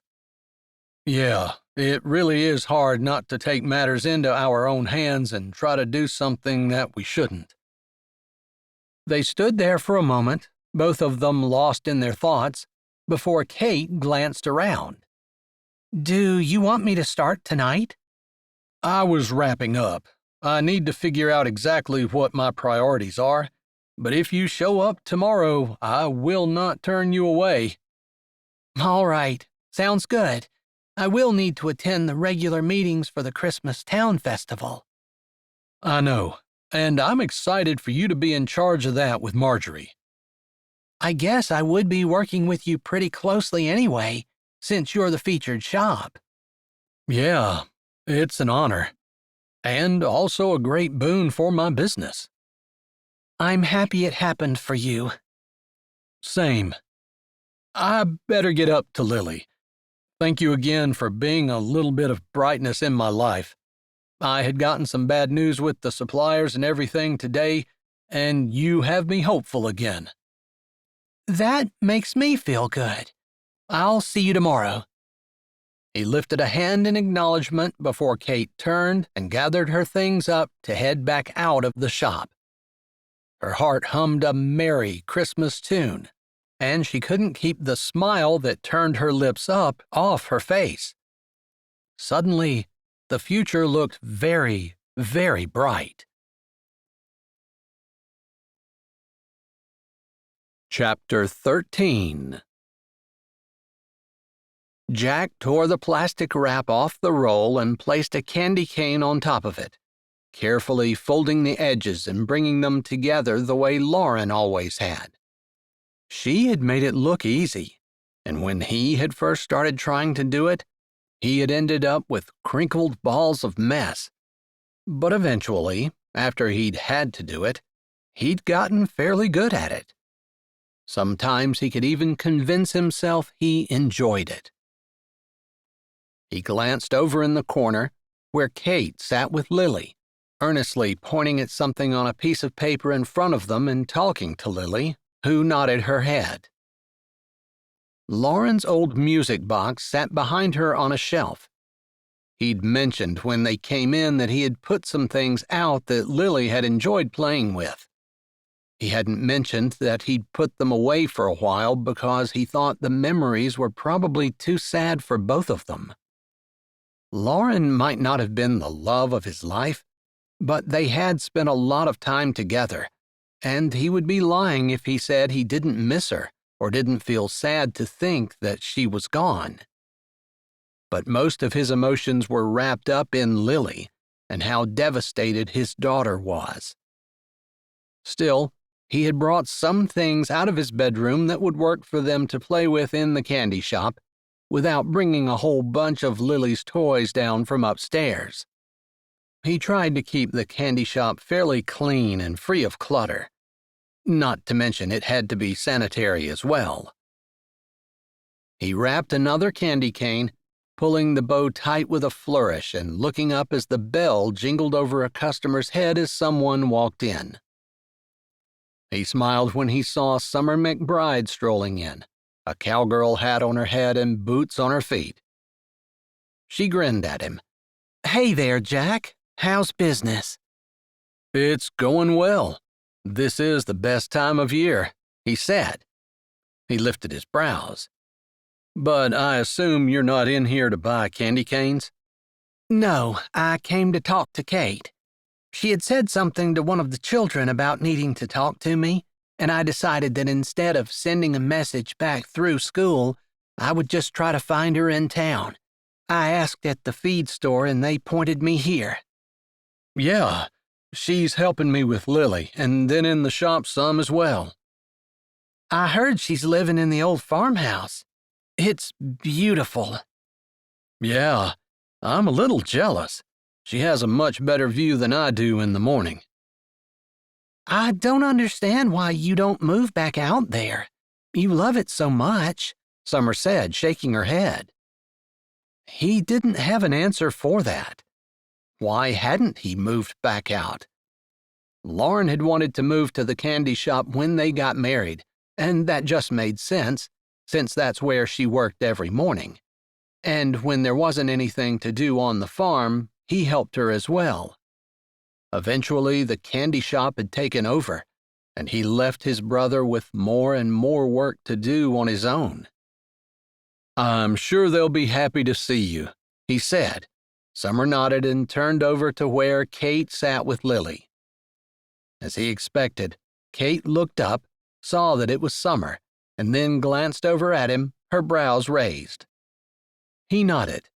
He was pretty sure that she was asking if he could take Lily for a little bit so Summer could talk.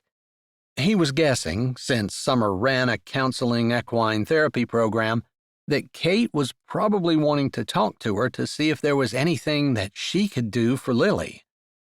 Kate was diligent about doing her homework and leaving no stone unturned. It didn't surprise him at all that she might be talking to Summer. A couple of minutes later, Lily came over to him. He smiled at his daughter and gave her some ribbon so she could tie a few bows onto the cellophane. His daughter had a natural knack for making things look pretty, very much like Lauren did. Lily reminded him so much of Lauren in so many ways that sometimes he wondered if she was cloned, because he had trouble seeing anything of himself in her. Except for her honey blonde hair. It was just a shade or two lighter than his own and would probably darken to match his by the time she was an adult. Regardless, she had her mother's eyes, her nose, her flair for making things beautiful, and she seemed to have a strong interest in the candy cane shop. But sometimes he wondered if that was just because it was what he did.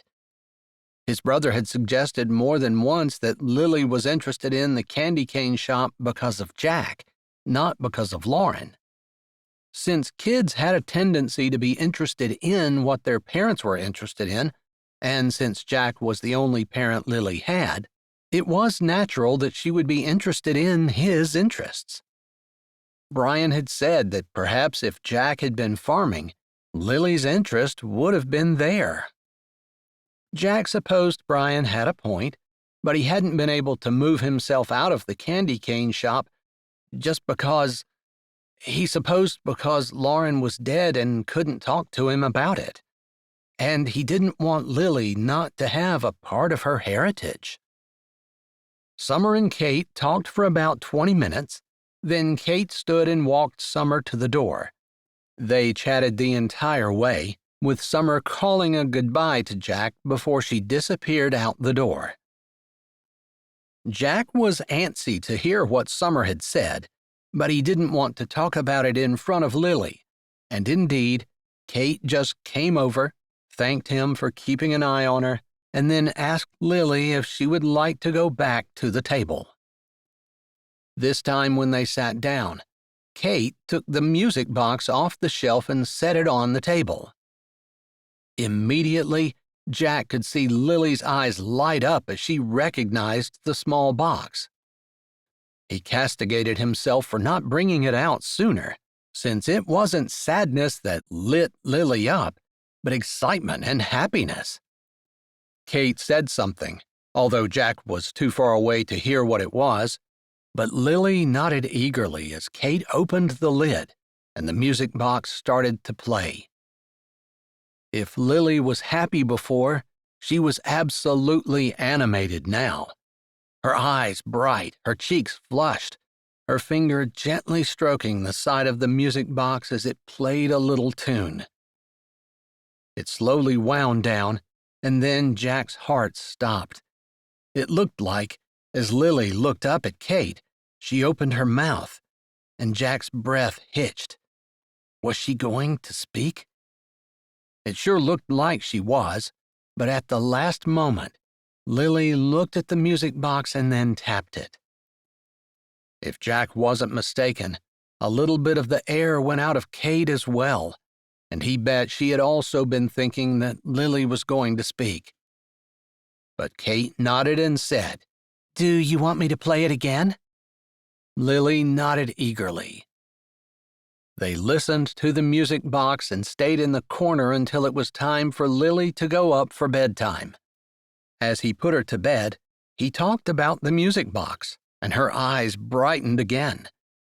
But there were no more almost breakthrough moments where she almost spoke. Jack walked back down the stairs with excitement, but also disappointment. And he didn't understand the disappointment. After all, she had almost spoken. That was real progress. But what if that was the only progress she made? What if she never actually got to the point where she stepped across the line and finally spoke words? It was hard for him to keep up the optimism that eventually she would speak. As he walked in, Kate was where he had left her, washing dishes. It was one of his least favorite jobs, and she had volunteered to do whatever he needed her to.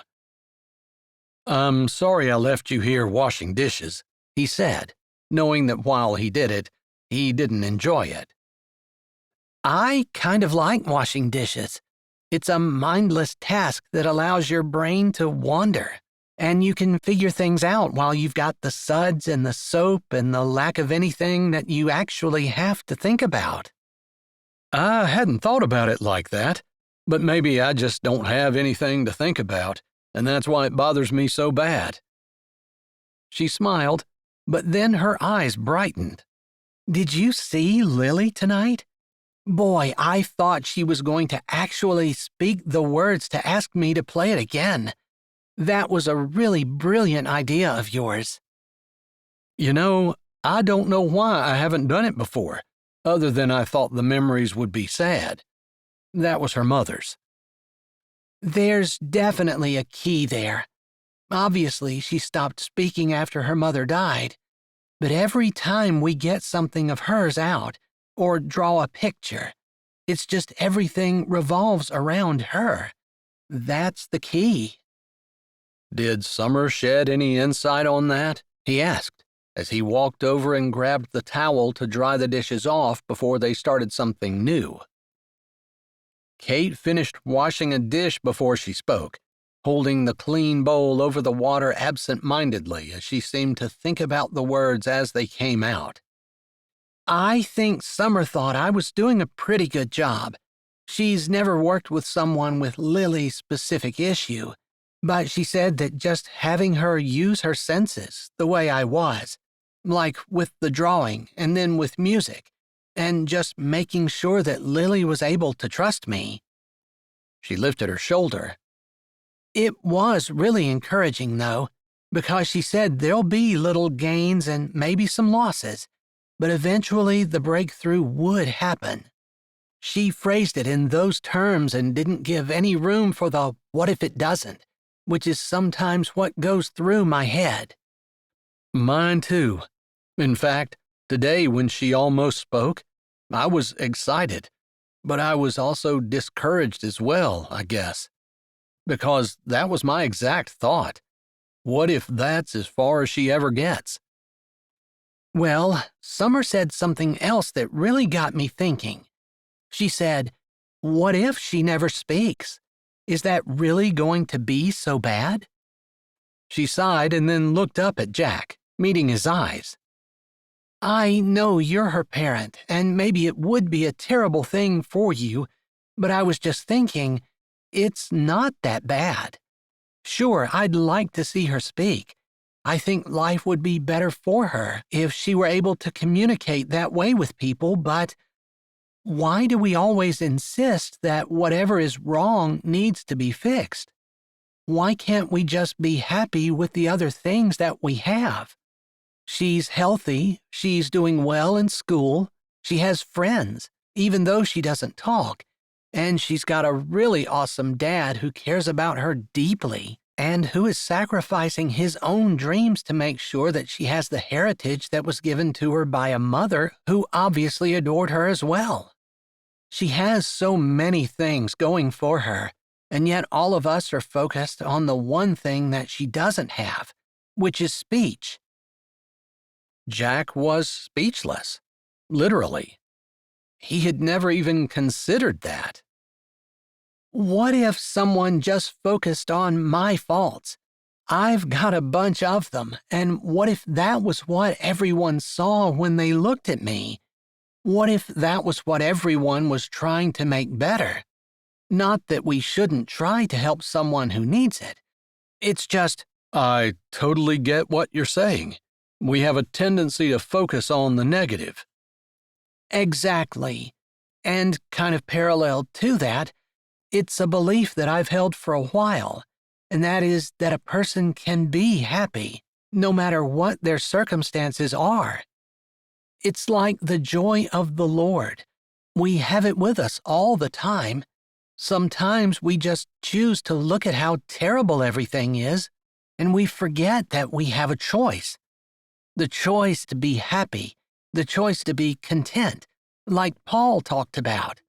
We just want to get things fixed first. That hit Jack hard. She hadn't said it in so many words, but in the back of his head, he was resentful that he had to give up his farming dreams and do the candy cane shop. But could he really be happy being a candy maker for the rest of his life? Could he give up the farm completely? The idea was novel, and he figured he would need to think about it, but in reality, Kate was right. The Bible says, "Whatsoever thy hand findeth to do, do it with thy might." And you're right. Paul says to be content in whatsoever state you are. We're also supposed to focus on the good things, the true and lovely things. And yet, in my life and with my daughter, I've been focusing on the things I don't have. I think that's a natural human tendency, which is probably why we needed the command in the Bible. We needed something to tell us that we're focusing on the wrong thing, and to shift our eyes to where we need to focus, which is Jesus first. Because when we look at Jesus, all of the other things that seem so pressing and urgent kind of fade away. Definitely. They definitely do. He was quiet for a while, just thinking, thoughts turning in his head. Kate had really shifted the way he had been thinking and the way he knew he needed to see things. What if he put his whole heart and mind and soul into loving candy making? What if he went all in on candy canes? What if he sold his half of the farm to his brother and chose to be happy right where he was? The idea was so foreign to him that he almost recoiled from it. But this was what God had given him to do. Couldn't he do it with all his might? Couldn't he do it with the joy of the Lord? Couldn't he do it with contentment and happiness? The rest of the evening was fun companionship as they finished up the dishes, and then he started showing Kate simple candy-making techniques. He knew that she would be completely new to everything, so he'd chosen the simplest of the heritage candy canes to start on, and by the time midnight rolled around, they had 3 batches finished and wrapped and ready for display. That's a really nice thing about candy canes. They don't go bad and they don't get old, so those can sit there for as long as we need them to. Kate untied the apron that he'd given her and pushed her hair back with her other hand. They're so pretty, I almost hate the thought of anyone eating them. I feel like we should just sit here and look at them.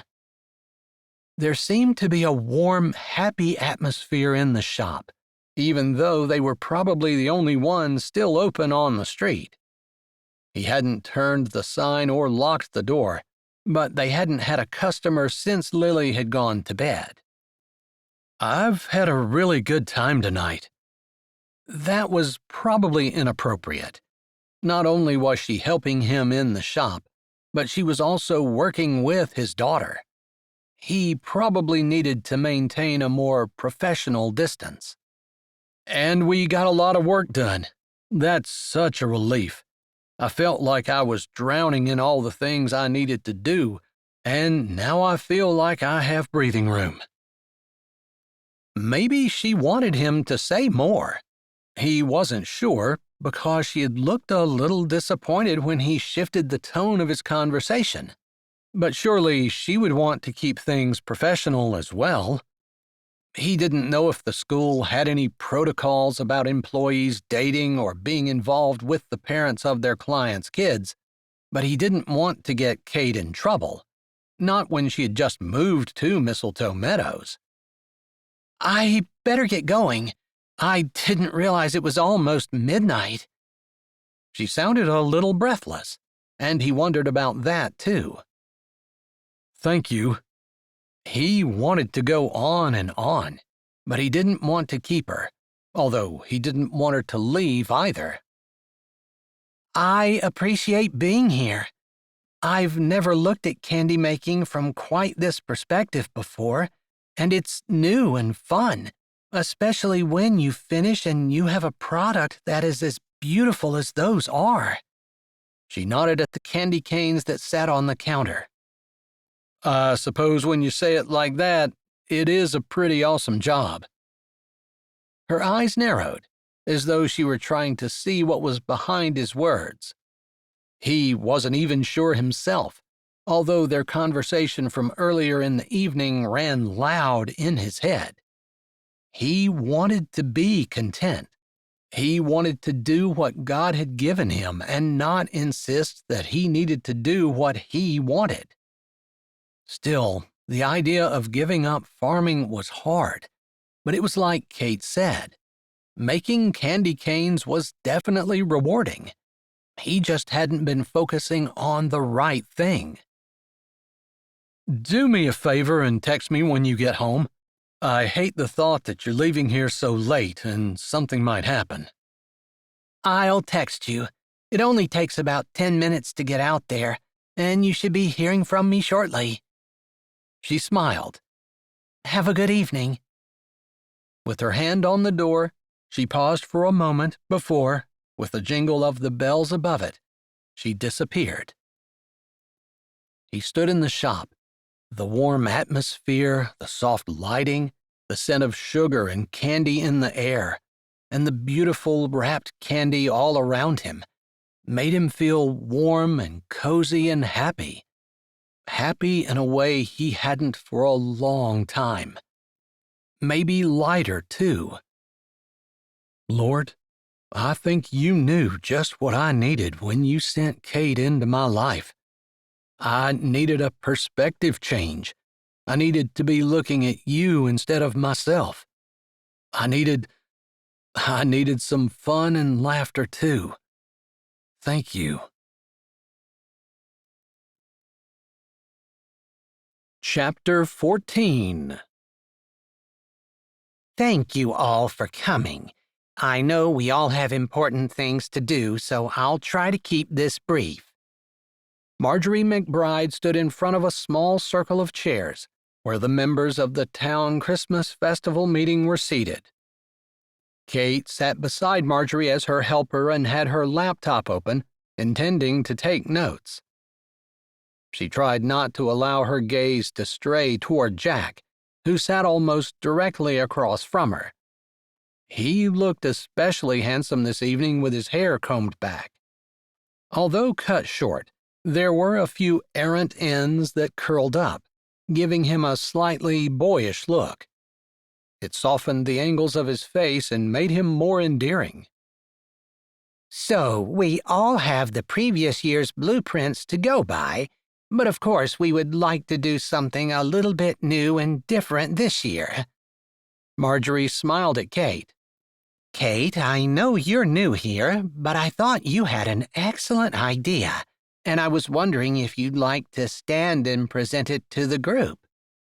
Marjorie looked back around at the rest of the group. "We need to come up with a theme first, before we can think about what kind of decorations we want to do. We also need to pass it on to the vendors and store owners who will be involved, so they can play into the theme if they would like." Kate stood, smiling at Marjorie and feeling slightly encouraged by her support.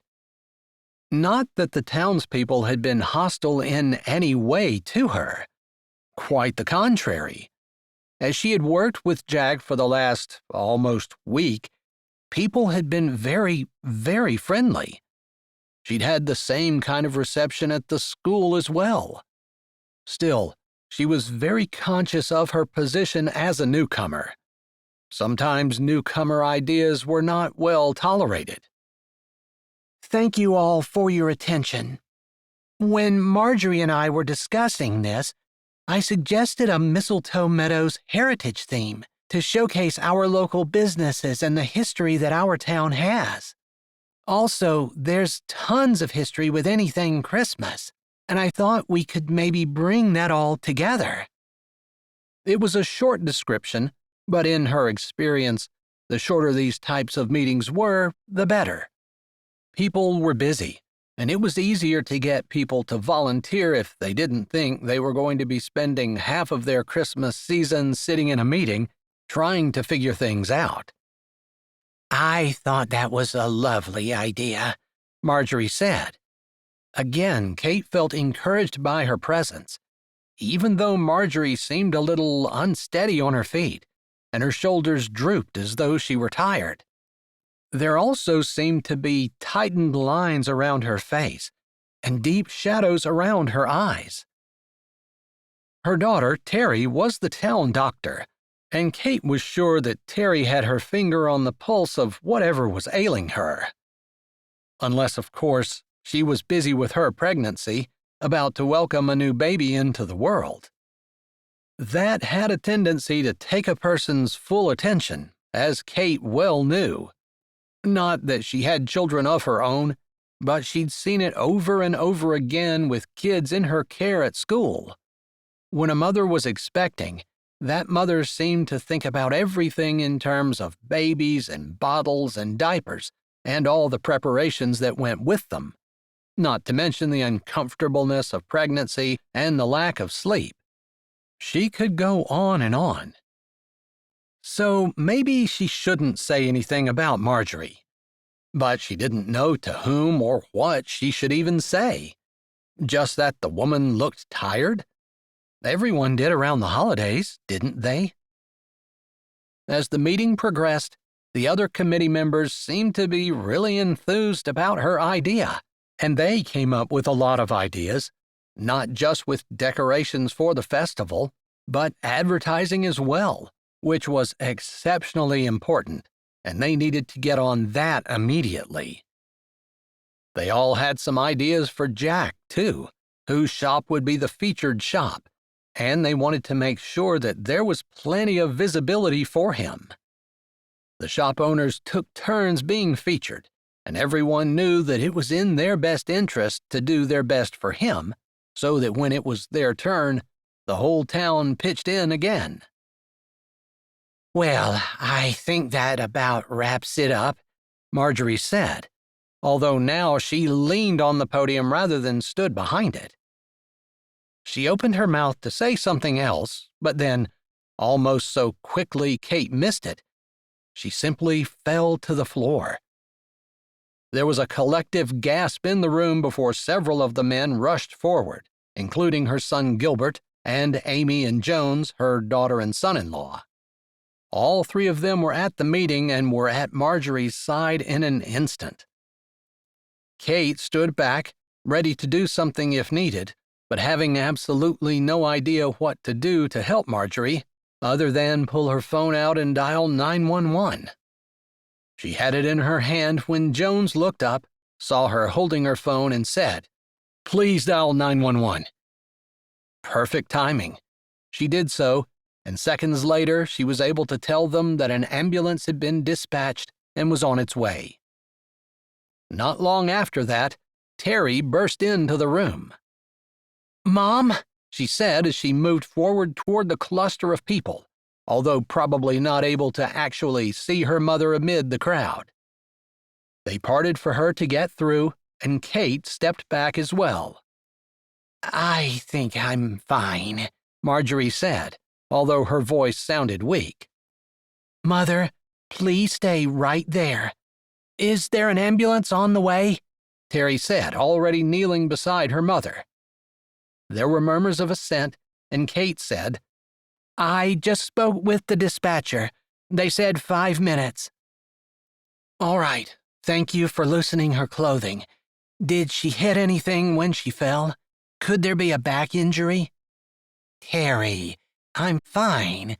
My legs work just fine. My back doesn't hurt at all, and I need to finish this meeting." "Mom!" Roland and Nellie burst into the building and hurried forward toward the cluster of people. "She collapsed just a few minutes ago, and an ambulance has already been called. But she's talking and said she could move everything just fine." Kate gave them an update, and they stopped in front of her, unable to reach their mother through the cluster of other people. "Thank goodness. I have been concerned about her for a while. She just doesn't seem like herself, Roland said. I've been chalking it up to her new diabetes diagnosis, but We're concerned it might be something more serious, Nellie said low so only Kate could hear. Kate nodded. She had a feeling it was a little bit more than diabetes, too, unless Marjorie wasn't managing it very well, which, considering how dependable and responsible Marjorie was, she couldn't imagine that was the case. All right, everyone, please step back, two uniformed emergency workers said as they stepped into the building, rolling a gurney between them. The crowd parted, and Kate stepped back as well. She hated to just stand there doing nothing, but she wanted to be available in case someone needed her. Kate, I need to talk to Kate. Marjorie's voice rang out over the murmur of other low voices. I'm right here, Miss Marjorie, Kate said, stepping forward and touching Marjorie so that her eyes were drawn to Kate. I need you to take over as head of the committee. I don't want the Christmas festival to suffer just because something happened to me.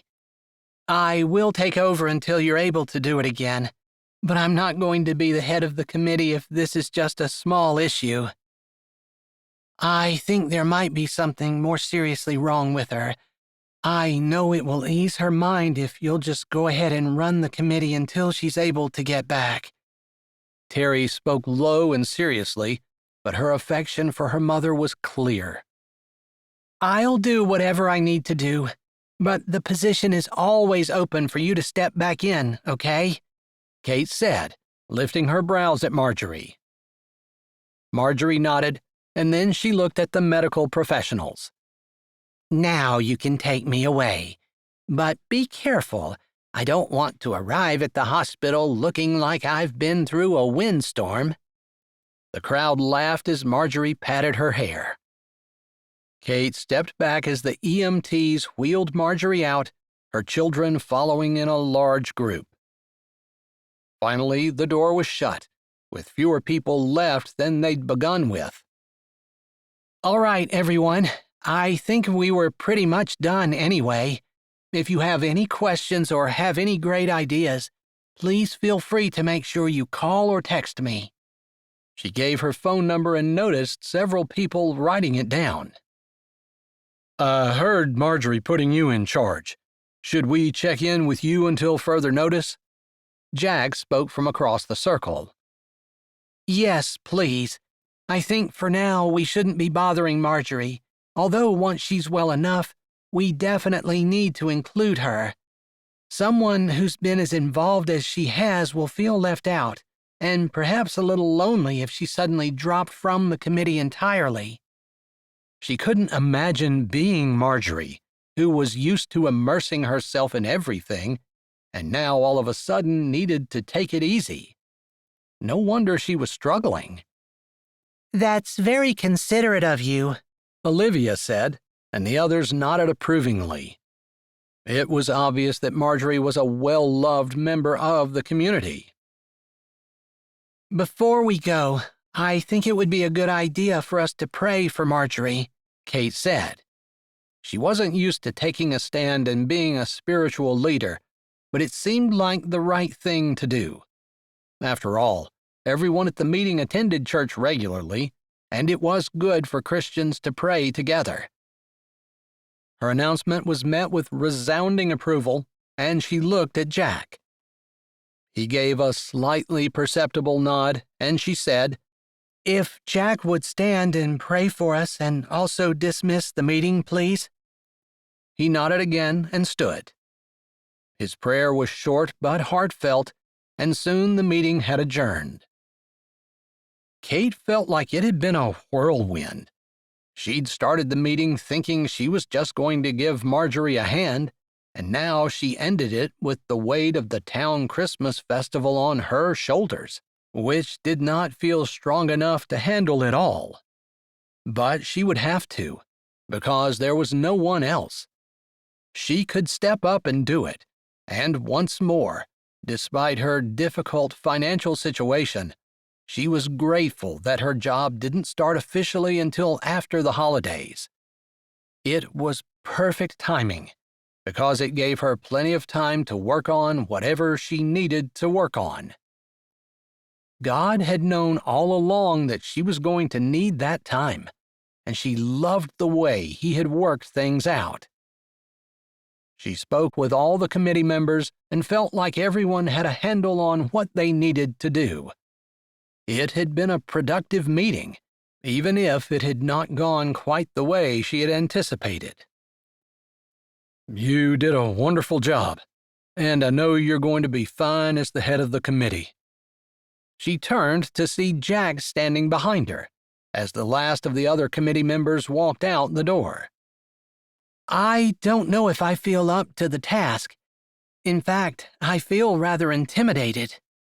If you felt confident, I might be a little concerned. It's always good to have a little bit of insecurity. That drives us to be better and keeps us from being overconfident and arrogant. I suppose you're right, but I would feel a little better if I had someone like Marjorie to learn under before I had to take it over myself. I'm sure you're going to be fine. It's probably better this way.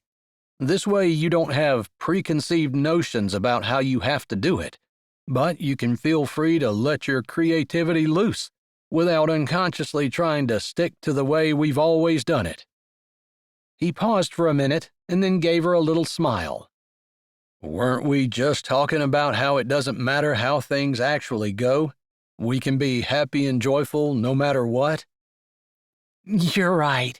This is not really what I was thinking when I was talking to you about that, but I guess God's timing is perfect. And you're looking on the bright side, seeing the most positive spin, and I appreciate that.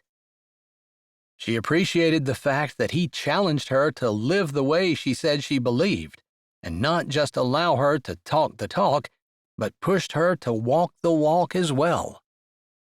You know, I had really been thinking about that since you and I talked a few days ago in the shop that night. Yeah, she said, as Jack shifted on his feet. I had been allowing my thoughts to go in a negative direction, and it kept me from being content where I was.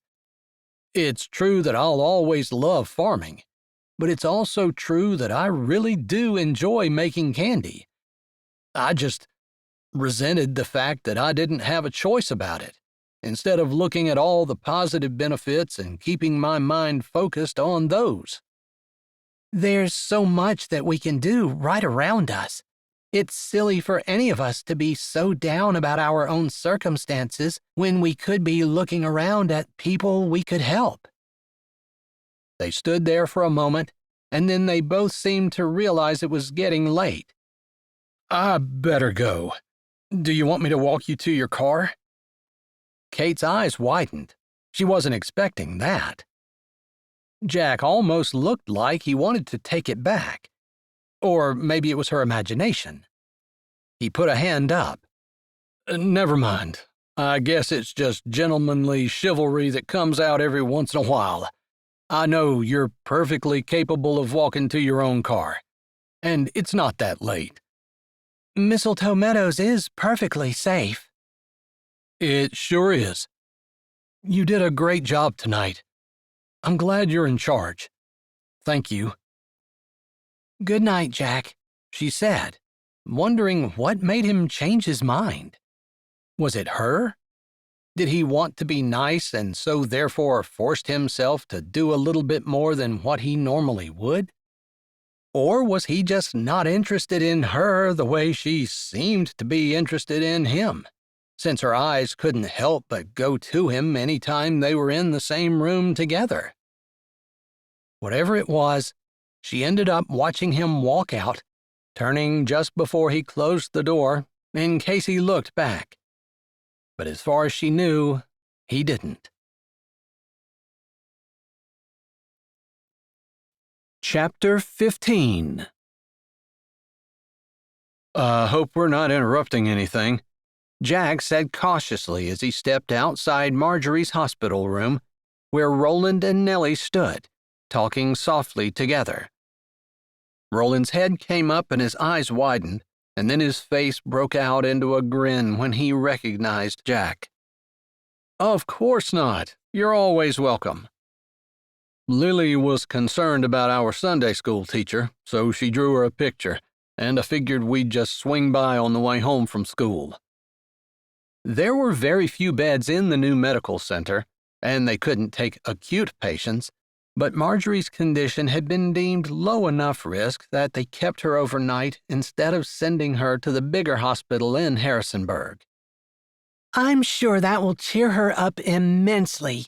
She hates being cut off from all the things that she feels like she should be doing this time of year," Nellie said, smiling gently at Lily, who clutched the paper she'd drawn that morning before school to her chest. "Is she awake?" Jack asked. "Yes, awake and begging the doctors to allow her to go home. They hadn't made a decision about that when Nellie and I needed to step out for business not related to my mother," Roland said with a smile. "Good to know," Jack said as Roland opened the door. He took Lily's hand and they stepped in slowly.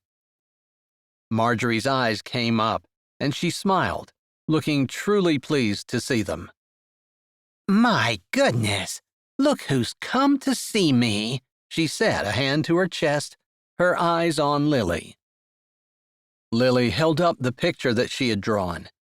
Jack figured it was too much to hope that Lily would speak, even though she loved Marjorie with all of her little heart. Marjorie made Sunday school fun, and Lily couldn't wait to go on Sunday mornings. "Oh my goodness, look at this. Is this for me?" Marjorie asked, reaching out a hand that was still connected to an IV, the tubes following her, and Lily's eyes got hooked on them. "Those are just to make sure that Miss Marjorie is getting all the nutrients she needs. Sometimes when you're sick, you don't feel like eating." Jack turned to see Kate walking, taking the final step toward Lily and kneeling down beside her, putting her arm around the little girl.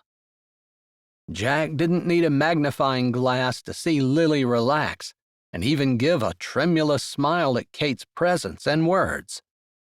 "These things? Were they scaring you?" Marjorie said. "I'm sorry, I never even thought about that. She just looks a little different in the hospital than she does at Sunday school, doesn't she?" Lily nodded, her little head going up and down like that was exactly what she had been thinking. How did Kate do that? Just get inside his daughter's head, figure out what was bothering her, and think of something to say to ease her fears. Kate was obviously very good at her job, and the fact that she was taking a special interest in Lily warmed his heart. If anyone could get Lily to talk again, it would be Kate. But then he reminded himself of what he had already figured out. It didn't matter if Lily ever spoke again. He would love her no matter what. Yes, he thought it would be better for her to speak, but there were so many things about his daughter that were amazing. And maybe the fact that she wasn't speaking would help her develop some of the things that God needed for her to be able to use at some point in her life. After all, everything happened for a reason, and there definitely was a reason for his daughter not speaking. Maybe it was to bring Kate into his life. He almost scoffed aloud at that thought, as Kate and Marjorie and Lily continued to have a bit of a lopsided conversation, since Lily added nothing to it. There was nothing between Kate and him, and there wouldn't be. Kate would make sure of it. She would not risk her job at the school, and she really wouldn't be interested in a candy maker anyway. Especially a candy maker who wasn't even sure his candy-making operation was going to be in business next year this time. He had nothing to offer her. Well, he supposed he did offer her the farmhouse, but that wasn't all his. It was his brother's, and he was seriously thinking about selling out. If he sold his half of the farm, he would have more money to invest in the candy-making business and could do the improvements that he had been thinking about for a while. He'd be able to buy the storage building behind his shop and perhaps hire some workers, or even put a kitchen in that building and ship all across the United States next year. He could really expand his candy-making business, but that would mean letting go of his farm dream. Was that really a dream, or was it just an image he liked to think of himself having? And I'm hoping to get out of here so that I can be at Sunday school with you on Sunday, Marjorie said, as Jack shook his head and tried to focus on the conversation in front of him. These two ladies were doing everything in their power to include his daughter and make her feel good. He appreciated them more than he could say. I'm sure she will be. You're looking very good, Kate said. Just then the doctor walked in, and Jack took Lily's hand. We better go so that Miss Marjorie can talk to her doctor and maybe talk the doc into letting her out of here. We're going to look at your numbers and make sure that you're better before we let you go. We don't want anything to happen to Miss Marjorie. Mistletoe Meadows would never be the same, and I wouldn't forgive myself.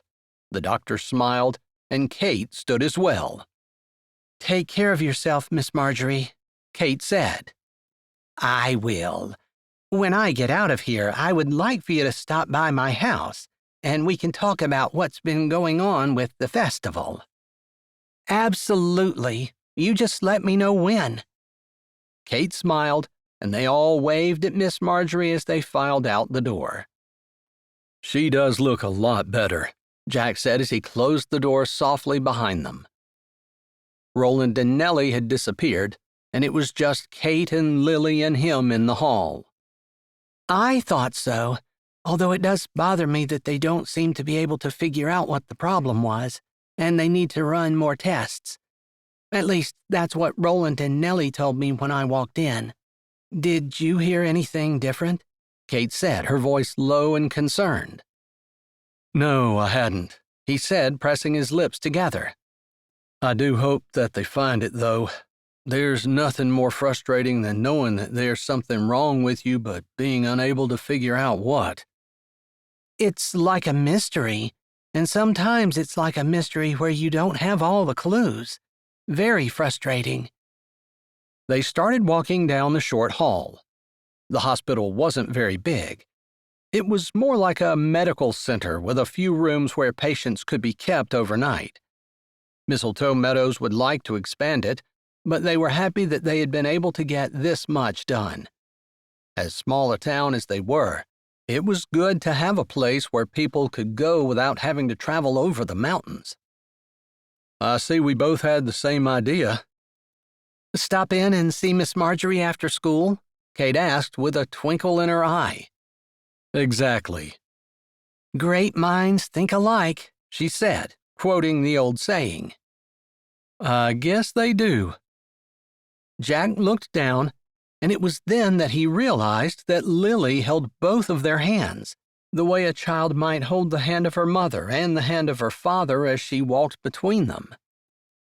Kate must have realized that at the same time, because she gently disengaged her hand from Lily's as she opened the door to the outside, using that as an excuse. I was on my way to your shop, so I guess this is perfect timing, meeting you here. I was going to text you and let you know that I would be late, but I ended up on a call with one of the teachers at the school and didn't have time. Obviously, it doesn't matter, since I was here. And same. I was going to text you, then I picked up Lily, and we were making sure that she had the picture that she wanted to give Marjorie completely finished, and I forgot. Well, it turns out that was okay, since we both met here and we didn't need to let each other know. Funny how that worked out, he said, thinking again about what they had been saying, that everything happened for a reason. Sometimes it was just hard to figure out why.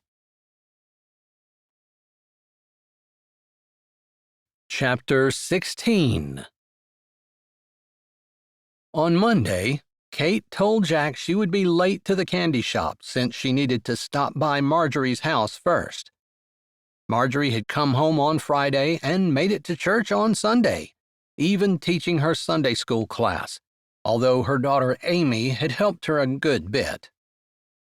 Regardless, Kate admired the woman for her grit and determination, but also her cheerful attitude. She wondered if she would be able to respond in such a positive way if her health was not what she wanted it to be. She had a feeling that that was something that she would need to work on. Maybe Marjorie could give her some pointers. Not that she had any intention of getting sick, but she suspected that it wasn't something that happened at the moment of sickness, but was something that had been cultivated years before. Determining that she would ask Marjorie about it if they had time after discussing the town Christmas festival, she stepped up to the door and knocked. "Come on in," a voice called from the other side of the door. It sounded like Marjorie, upbeat and cheerful as always, even through the door. Kate turned the knob, and indeed, it was unlocked. She stepped in, looking around at the slightly messy but warm and cozy kitchen. Somehow, even though there was nothing expensive or fancy about it, the kitchen looked like home, with several pictures obviously drawn by children tacked to the door of the refrigerator. Kate was able to pick out the picture Lily had drawn. There were dried flowers in a vase above one cupboard, and there was flour on the counter and a bowl with a towel over top of it, as though bread were rising. The kitchen still sparkled and smelled like cinnamon and sugar, and gave a person a warm, homey feeling that only happened in the most real of homes. "Walking in here just feels like coming home," Kate said, before she could stop herself. She had never really walked into a house that smelled like this, and she didn't know why this one felt like home to her. It shouldn't. TV dinners and silence usually greeted her when she walked in when she lived with her parents. Even now, it was quiet and still when she walked into the farmhouse, as it had been when she walked into her apartment in Baltimore. She noted 2 casserole dishes sitting on the counter and a vase of fresh flowers sitting on the table. A sack of potatoes sat on one chair, and what looked like sweet potatoes sat in a box beside them. "You must have just gone grocery shopping," Kate said without thinking. "Oh, goodness, no. I don't think I'm up for that," Marjorie said, in the first comment that Kate had heard that she wasn't quite feeling herself. "It's just the town showering me with love. In small towns, casseroles and/or food usually means love." "I'll keep that in mind," Kate said. "Also, I've gotten several vases of flowers, and Ben gave me potatoes from his garden. Olivia grows the best sweet potatoes in Virginia, and that's what's in the box there. And Brian sends his love, because the way a farmer shows love is by giving a person a big piece of bloody meat. It's in the fridge." Kate laughed. "I'm not sure that would make me feel loved," she said, unable to suppress a shudder. "That's a farmer for you," Marjorie said with a wave of her hand. "They're a little different than the rest of us." She winked. "Well, it's good to know, in case that ever happens to me. If someone has given me a piece of big bloody meat, I might question whether or not they even liked me." "No, that's true love." Marjorie waved her hand around. "Do you want to sit at the bar, or would you like to sit at the table?" "Wherever it's the most comfortable for you." "Well, I have bread rising. I'm going to need to work it. So if you don't mind, we can sit here at the bar, and I can jump up and punch that thing down whenever it's ready." "That sounds kind of energetic for a person who had just been in the hospital a few days ago." "There's something about doing bread that's therapeutic for the soul. It doesn't really matter how sick you are. It still makes you feel better. I don't know if I've ever made homemade bread before. I personally love sourdough, but I gave all my starter away, and I need to make some more. This is just regular yeast bread. Sourdough bread sounds good too. She wanted to do all of those things, but it was an awful lot for a person to do and still work a full-time job. Plus, she was working a little extra to pay for her living place. She really didn't have time to bake bread, although that seemed like such a soul-soothing job. I really appreciate you coming out. I know this is a little out of your way. It was worth it to step through the door and smell all those delicious smells and just feel the atmosphere here. You make it feel like a home. I think it's God that makes a home, although I suppose I know a lot of people who claim to be Christians, and you don't feel that peace and comfort when you walk into their house. No, Kate agreed, wondering how people felt when they walked into her home. They chatted for a bit more before Marjorie settled herself on a stool beside Kate. They talked about the festival, and Kate laid out all the things that had been happening. She had specifically called everyone who was involved to get the latest updates, so that Marjorie didn't miss a thing. She was pretty sure that Marjorie appreciated it, because the lady loved to be involved in things. You know, I expected you to be a little bit more down. But you're not bitter, you're not angry, you don't seem frustrated. You just seem happy. Kate pushed the papers aside, and Marjorie, with her hands in the bread dough, looked up in surprise. Because I'm having some physical difficulties?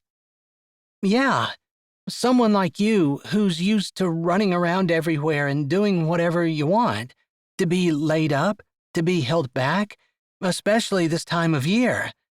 I thought I would see you more flustered or upset or something. I don't know. Marjorie stopped for a moment, looking off into the distance, as though gathering her thoughts. Well, sometimes God has a tendency to test you on things that you think you have a handle on, so I don't want you to think that I know everything. But I think the more you get to know God, the closer you are to Him, the more you're willing to let yourself and your own agenda go. And the more content you are with what you have and what you've been given, whether that's material possessions or your lot in life, so to speak. The things that you can't do anything about, even if you wanted to, like your health and even to a certain extent, your family. Kate nodded. That made sense. She couldn't change her parents. She just had to be happy with the parents that God gave her and accept them for what they were and try to love them no matter what. That made sense. But how do you know God? How do you get closer to Him? She paused for a moment. I want to be like that. I want to be the kind of person who lives my Christian talk, but I don't know how. Marjorie's brows lifted, and then her eyes narrowed. Kate liked the fact that she wasn't just zipping off a quick, random answer, but she seemed to really be thinking about Kate's question. You have to read your Bible. You have to do it on a daily basis. And not just a verse, not just a quick, I did my reading for the day, but immerse yourself in it.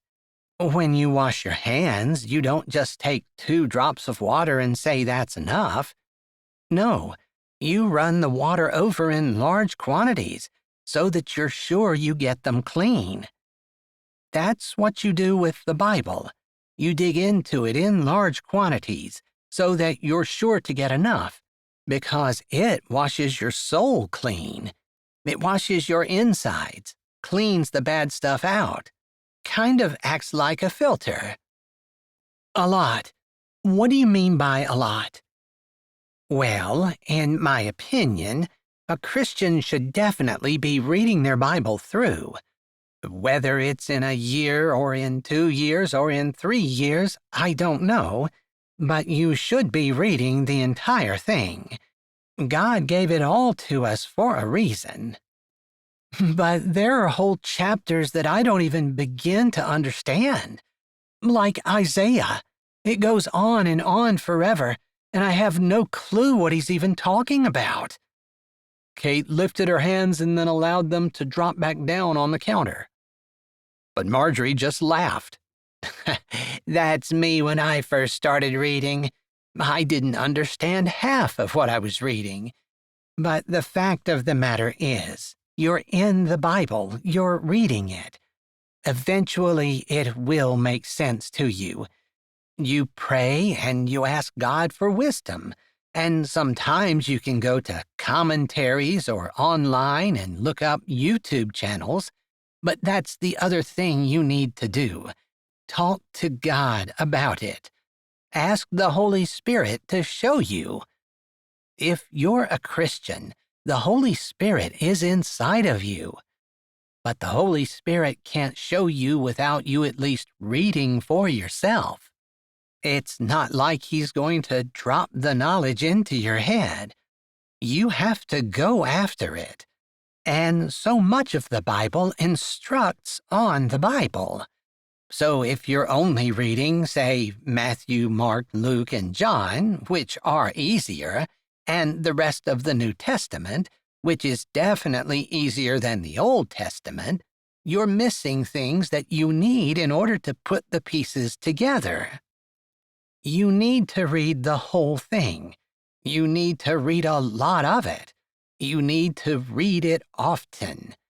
You need to have a daily time where you're talking to God, reading the Bible, and absorbing it. Marjorie paused.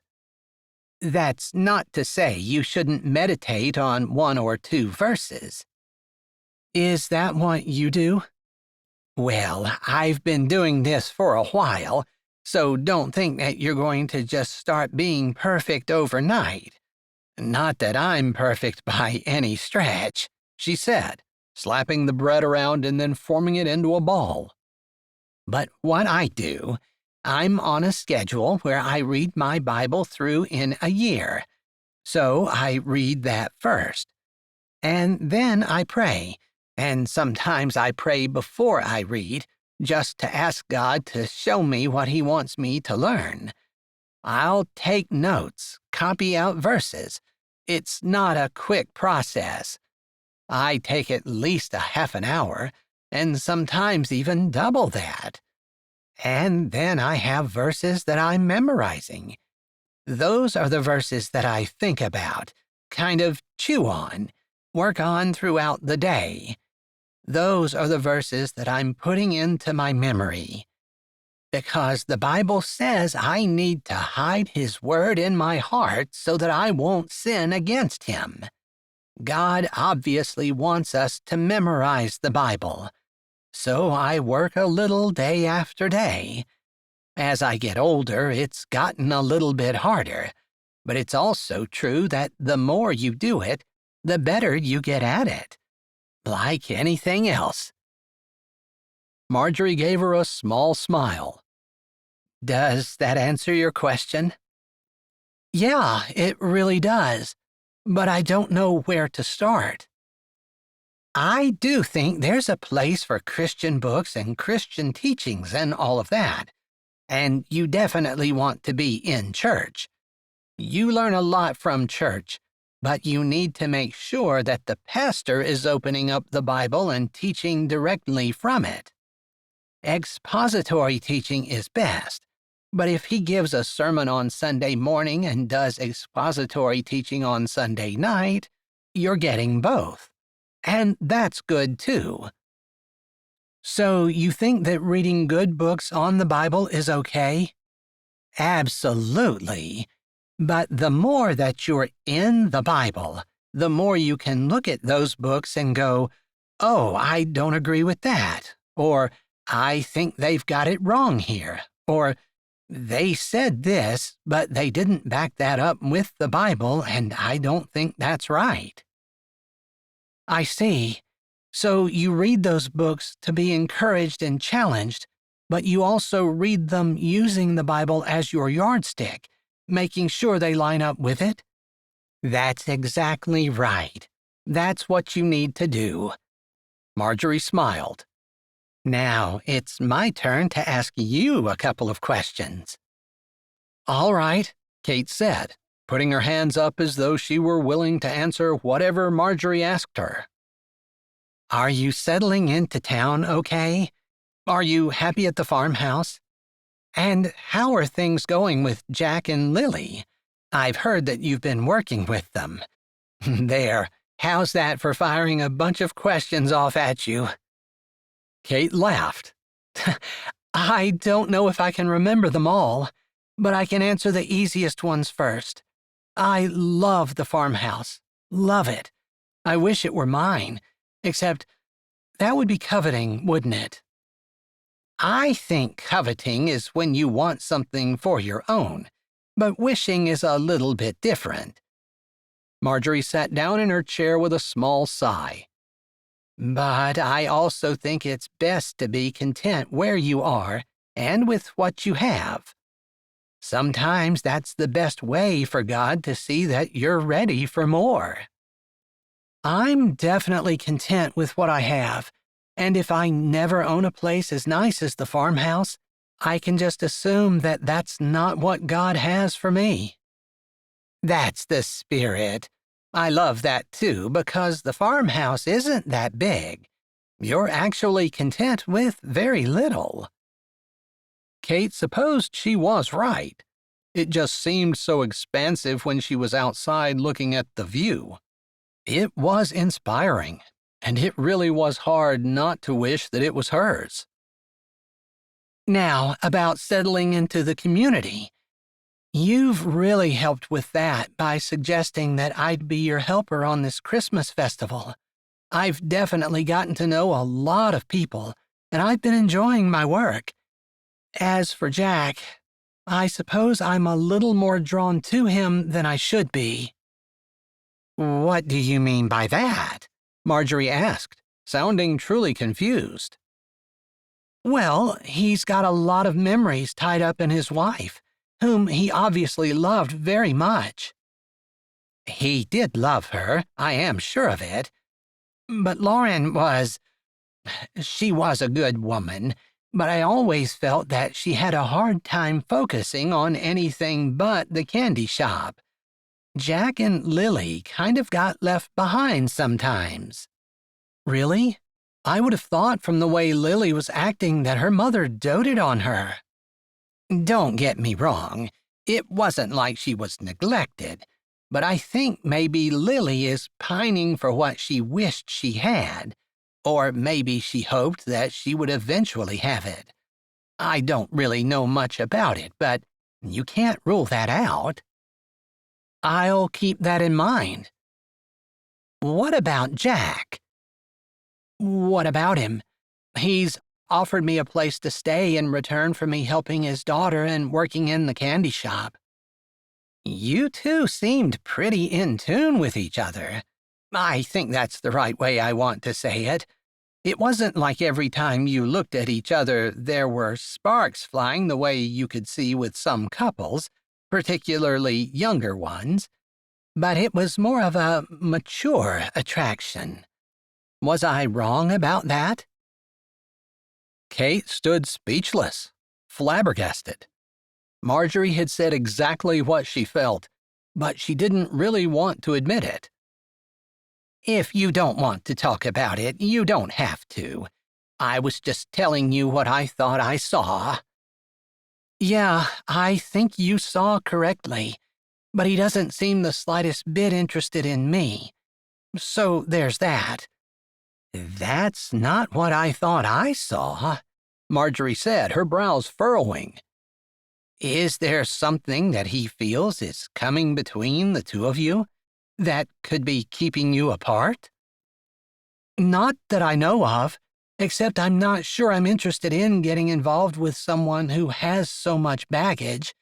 His late wife, struggling with the candy shop, and also with Lily. Although he and I have been talking about just accepting Lily the way she is and not worrying about whether or not she ever talks. But it would be best for her to talk, wouldn't it?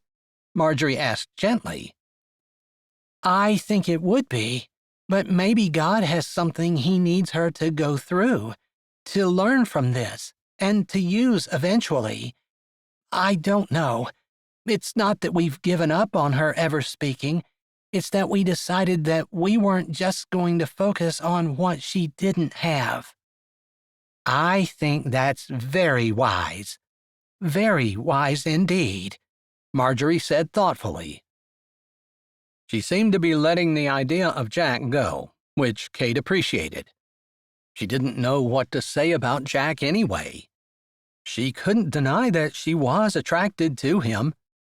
It did feel like a mature attraction, not the hormone-driven, I can't keep my hands off of you teenage or young adult type attraction.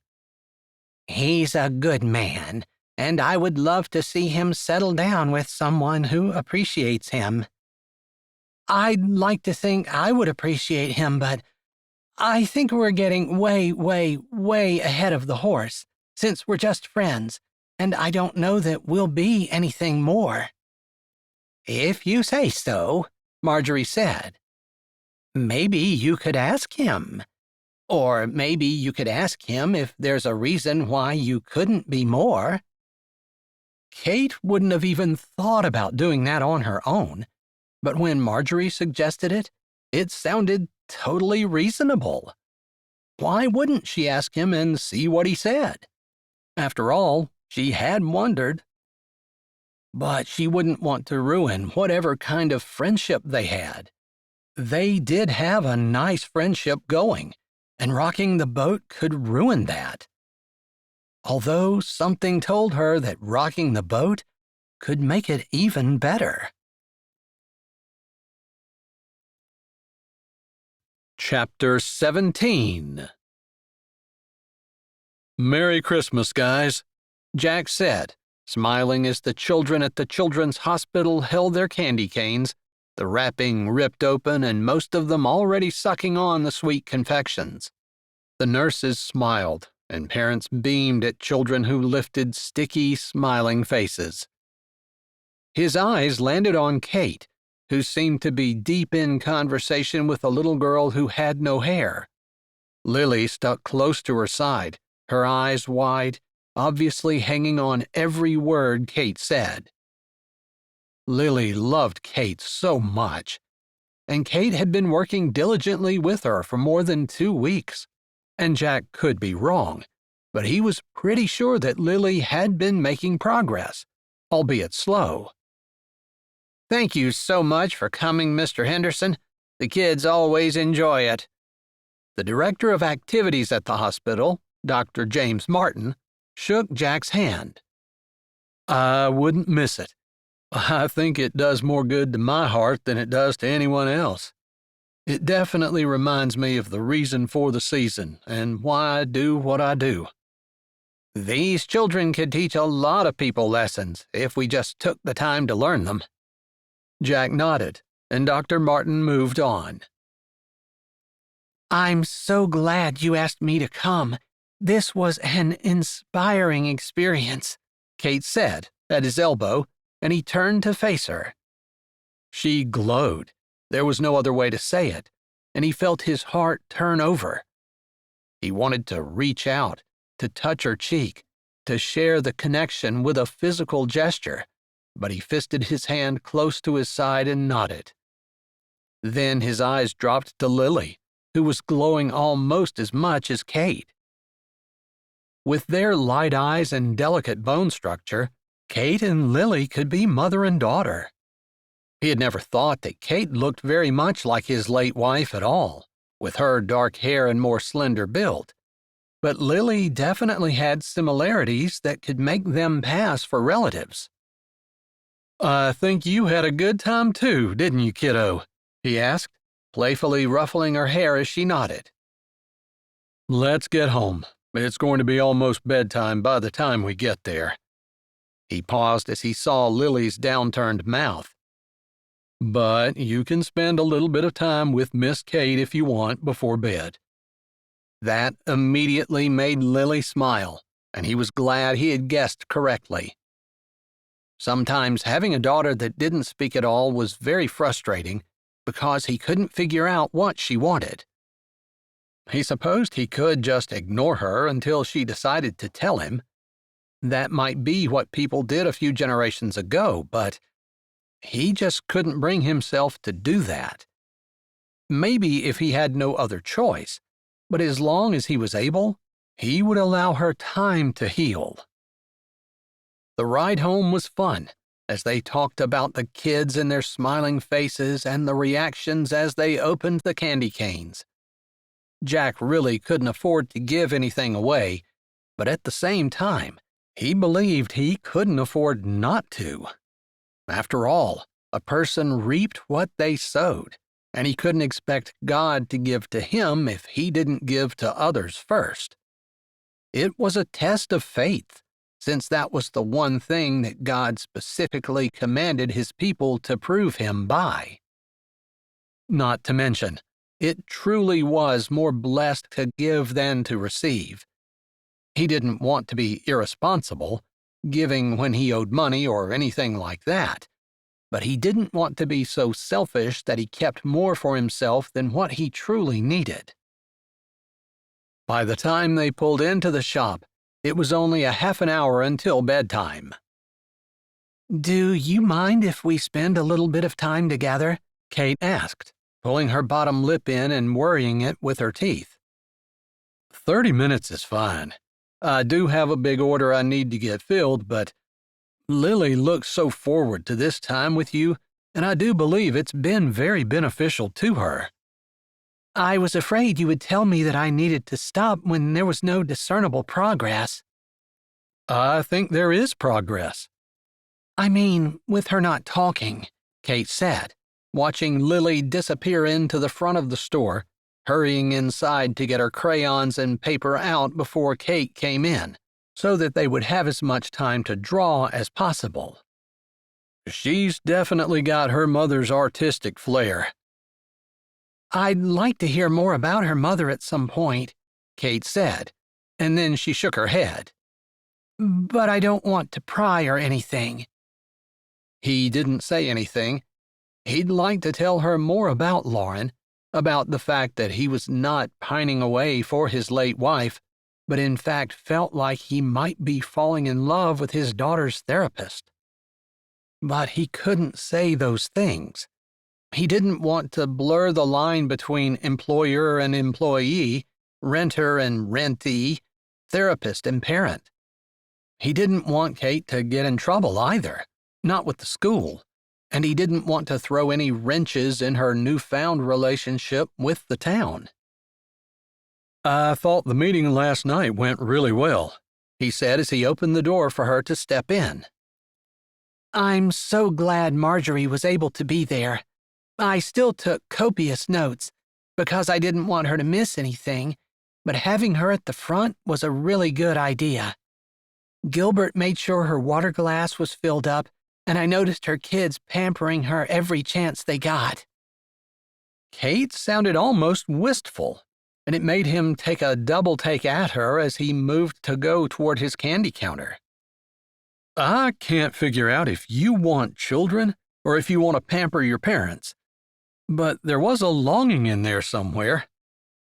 Kate laughed but didn't answer him.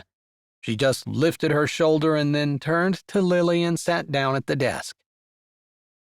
Interesting. He didn't just want to share about his life. He wanted Kate to tell him about hers. He had a longing to know everything he could about her. He didn't think too much more about it, though, as he tried to lose himself in the order that needed to be filled. He thought about bills and whether or not he was even going to be able to keep the shop open, and about the conversation that he had with his brother over the weekend. His brother had definitely been interested in purchasing his half of the farm, but he needed to get with the bankers and see if he was going to be able to swing that large of a purchase, and Jack couldn't do anything but tell him to take his time and get all of his ducks in a row. He didn't want Brian to lose the farm because he was trying to bite off more than he could chew.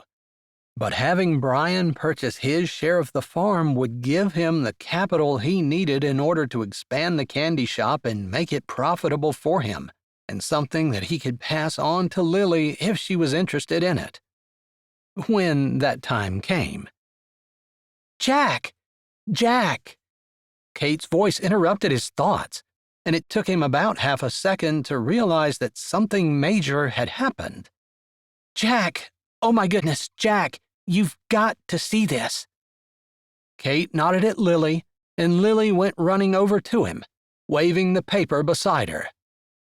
"What's this?" he asked, and then he saw it. Lily had written a sentence at the bottom of the picture. That was new and exciting, the breakthrough they'd been waiting for. As she held the paper out to him, he almost fell over when she said, "Look, Daddy." He blinked again, and his mouth fell open. "What is it, baby?" he asked, his words coming out through his constricted throat. His daughter had spoken the first words since her mother's funeral. He wanted to grab her, hug her, tell her how happy and proud he was. But instead, he looked where she pointed and saw what she had written. "Mommy is happy in heaven." Reading the words hit him again, and he struggled to breathe. "Oh my goodness, Jack," Kate said from beside him, her hand at her throat, looking like she was about to faint. He met her eyes, his own sharing his excitement, before he bent down and put his arm around Lily, lifting her up, and in his excitement, he put his other arm around Kate and drew them together in a hug. "I can't believe it! You spoke!" He pulled back, looking into Lily's eyes, which shone with happiness. She nodded, smiling. "Mommy is happy in heaven," he repeated. She nodded again, and then he pulled her and Kate even tighter against him. "You did it. She spoke." He looked down into Kate's eyes. His own he knew were glistening with tears. "You're amazing." Then he looked back at his daughter. "I love you. I'm so happy you spoke to me." "I'm not sad anymore," Lily said, smiling. And then she looked at Kate. "I love Miss Kate." It was on the tip of his tongue to say, "Me too," but he stopped himself in time. Did he love her? It wasn't a question he was going to consider right now. Right now, his daughter had spoken for the first time in years, and he wanted to savor this moment. "She's been so good to us, and has spent so much time with you." He wanted to go on, but he knew he was babbling. Lily smiled. "God brought Miss Kate to me. I asked him." "You did?" "I told him if I couldn't have my mommy back, I wanted a new mommy." Jack's mouth dropped. It could have been uncomfortable, but Kate stepped in at that moment. "Of course he's going to bring you a new mommy. God gives us every good gift. I'm so happy you're not sad anymore. We need to celebrate," Kate said, her eyes sparkling. "Yes, we need to celebrate." It was way past her bedtime, so he said, "You can stay up a little later tonight after your bath, and we can talk about what fun things we want to do to celebrate." Jack paused, and then he said, "I should take Miss Kate out for dinner to celebrate, if she'll let me." He turned questioning eyes to her. She nodded immediately. Maybe it was only because she was overcome with what had happened with Lily. but she didn't seem to think twice.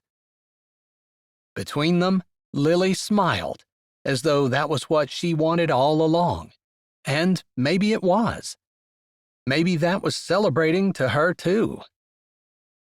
They stood there for a while, Jack overcome with happiness, but it was getting late, and Lily needed to go to school in the morning, no matter how exciting that evening had been. He had a few things he needed to say to Kate, so he said to Lily, "I think it's time for you to go upstairs and get ready for bed. I will be up in a few minutes. We definitely have some celebrating to do, don't we?" Lily nodded and smiled, and then she leaned in, one arm around Kate, the other arm around Jack, and hugged them both tight, drawing them together. Jack suddenly was aware of exactly how close he was to Kate, and that his arm had been around her shoulders for a while. They were small and delicate, but felt warm under his arm. Her strawberry candy scent drifted up to his nose, and the soft brush of her hair sent tingles on his arm. Lily pulled away and went running for the stairs, leaving him feeling a little awkward. How did he drop his arm from her shoulder without being weird about it? Especially when he wanted to leave it there, to draw her tighter, to kiss her. Really? Was that what he wanted? Definitely. It was definitely what he wanted. But was it wise? "Thank you. You've done so much for her, and for us. Your presence here has just been a real blessing this holiday season. Let me take you out to dinner to celebrate?" He hadn't been planning on asking her out, although if he were being honest, he'd thought about it over and over and over again while he worked in the shop during the day without her, longing for the time when she would walk through the door with Lily. She had taken to bringing Lily home and saving him the trip, and he looked forward to both of them equally. "I'd love to," she said easily. She didn't seem to hesitate or anything, and he figured he'd better ask the question that had been plaguing him. "Is this something that's going to get you in trouble with your job?" "Going out to eat with you to celebrate Lily's progress?" she asked, sounding truly puzzled. "Yeah.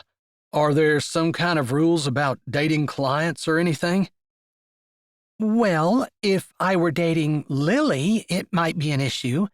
But Lily's dad, I don't think so. I don't think the school will have any problem with that at all.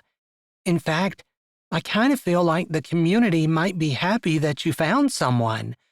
That you're getting out again, anyway," she added quickly, as though she didn't want to presume that she was the one for him. He wanted to tell her that she was more the one than Lauren had been, but he didn't. Maybe she was just saying yes because she didn't want to ruin the evening by saying no. Regardless, she started to move away, and he imitated her movement, allowing his hand to slide down, feeling warm skin and a brush of her fingers as he did so, her scent coming with him, and he wished he could bottle it up, hold it with him, use it to remember this moment, and this woman, and the celebration of his daughter finally speaking. And what words! She had accepted the fact that her mother had died, was happy that she was in heaven, and was ready for a new mom. In fact, believed that God had sent Kate. What if Kate wasn't the one? What if Kate didn't agree to be her new mom? Was that something they needed to talk about? Probably, but maybe not tonight. "I need to be getting home. I have some paperwork I need to fill out for my job, and some work I need to do on the festival. Are you still okay with me cutting out now?" she asked, and he remembered belatedly that she had said that she needed to leave early tonight. Disappointment cut through him, but then he remembered that they were going out. Is tomorrow okay to go out to eat? I don't want to take you away from your work. I think we both could use a break. You definitely need a break. Tomorrow is fine. Then, if it's okay with you, I'll get Mrs. Abernathy to come watch Lily at 7, and you and I will plan on going out for a nice treat, celebration, and I guess I have a few things I'd like to talk to you about. Really? She tilted her head, as though she had no idea what he might want to say to her. He nodded. Yeah, I do. Maybe she'd forgotten that Lily had said that she wanted Kate to be her new mom and thought God had done it. Or maybe she was just brushing that aside. Or maybe that's what she wanted to do. Hopefully, he would find out tomorrow. Chapter 18. So, was it a date? Or was it just that he wanted to talk to her, so he was taking her out? Kate wasn't sure as she looked in the mirror and made sure her hair wasn't sticking out in weird directions. She was running a little late because she had gone to Marjorie McBride's house to help with the Christmas baking and to chat about the Christmas festival. Marjorie seemed to be doing well, although she also seemed tired and admitted as much.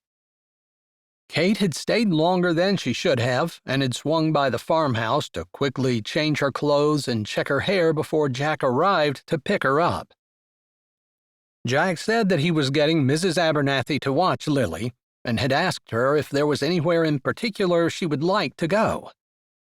There was a new restaurant opening in Mistletoe Meadows, but it hadn't opened yet, so they were going to the next town over. That seemed like a date, right? She didn't have time to think about that anymore, because the sound of gravel crunching reached her, and she gave her hair one last pat before she flipped the light switch off and hurried out of the bathroom. Sticking her shoes on, she was able to grab the door before Jack knocked. The bouquet of flowers he held shocked her. My goodness, they're beautiful. She put a hand to her throat. Maybe this really was a date. Almost as beautiful as you are, he said, and she couldn't help it. She laughed. And that's a line. He grinned. Actually, I'd pick you over the flowers, but that's probably a line, too. She lifted a shoulder. She really didn't know and didn't care. It was sweet for him to say, although she hardly thought it was true, because the flowers were gorgeous. Let me get those in some water, she said, opening the door a little further so he could step in. It felt odd inviting him into his own house. He looked around. It looks a little different from the last time I was in here.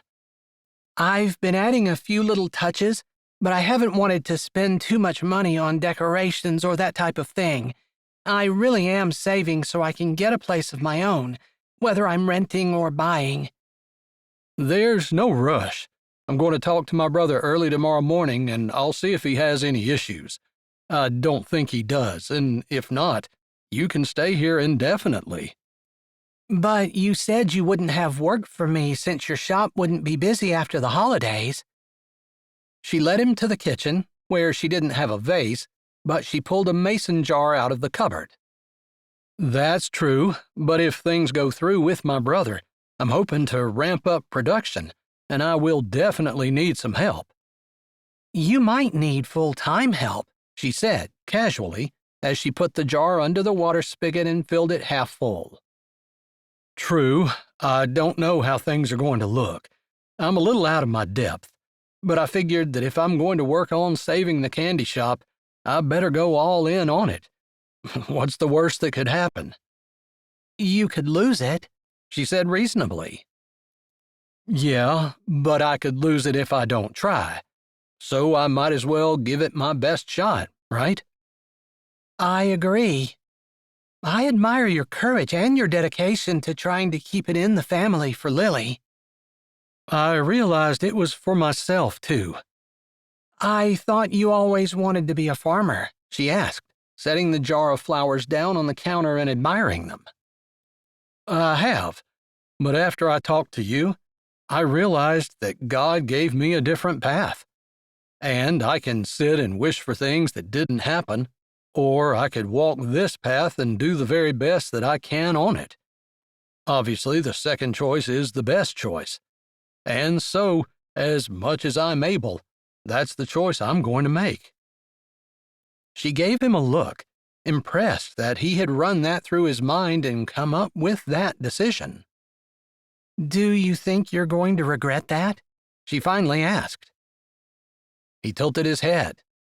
I might, but I don't think anyone ever regrets doing what God wants them to do. And you think the candy shop is what God wants? He nodded, eyeing her, like her reaction mattered to him. I think that the only thing you should do is what God wants you to do. That's kind of the conclusion I came to, too. After all, the Bible does say that giving my life for God is reasonable service.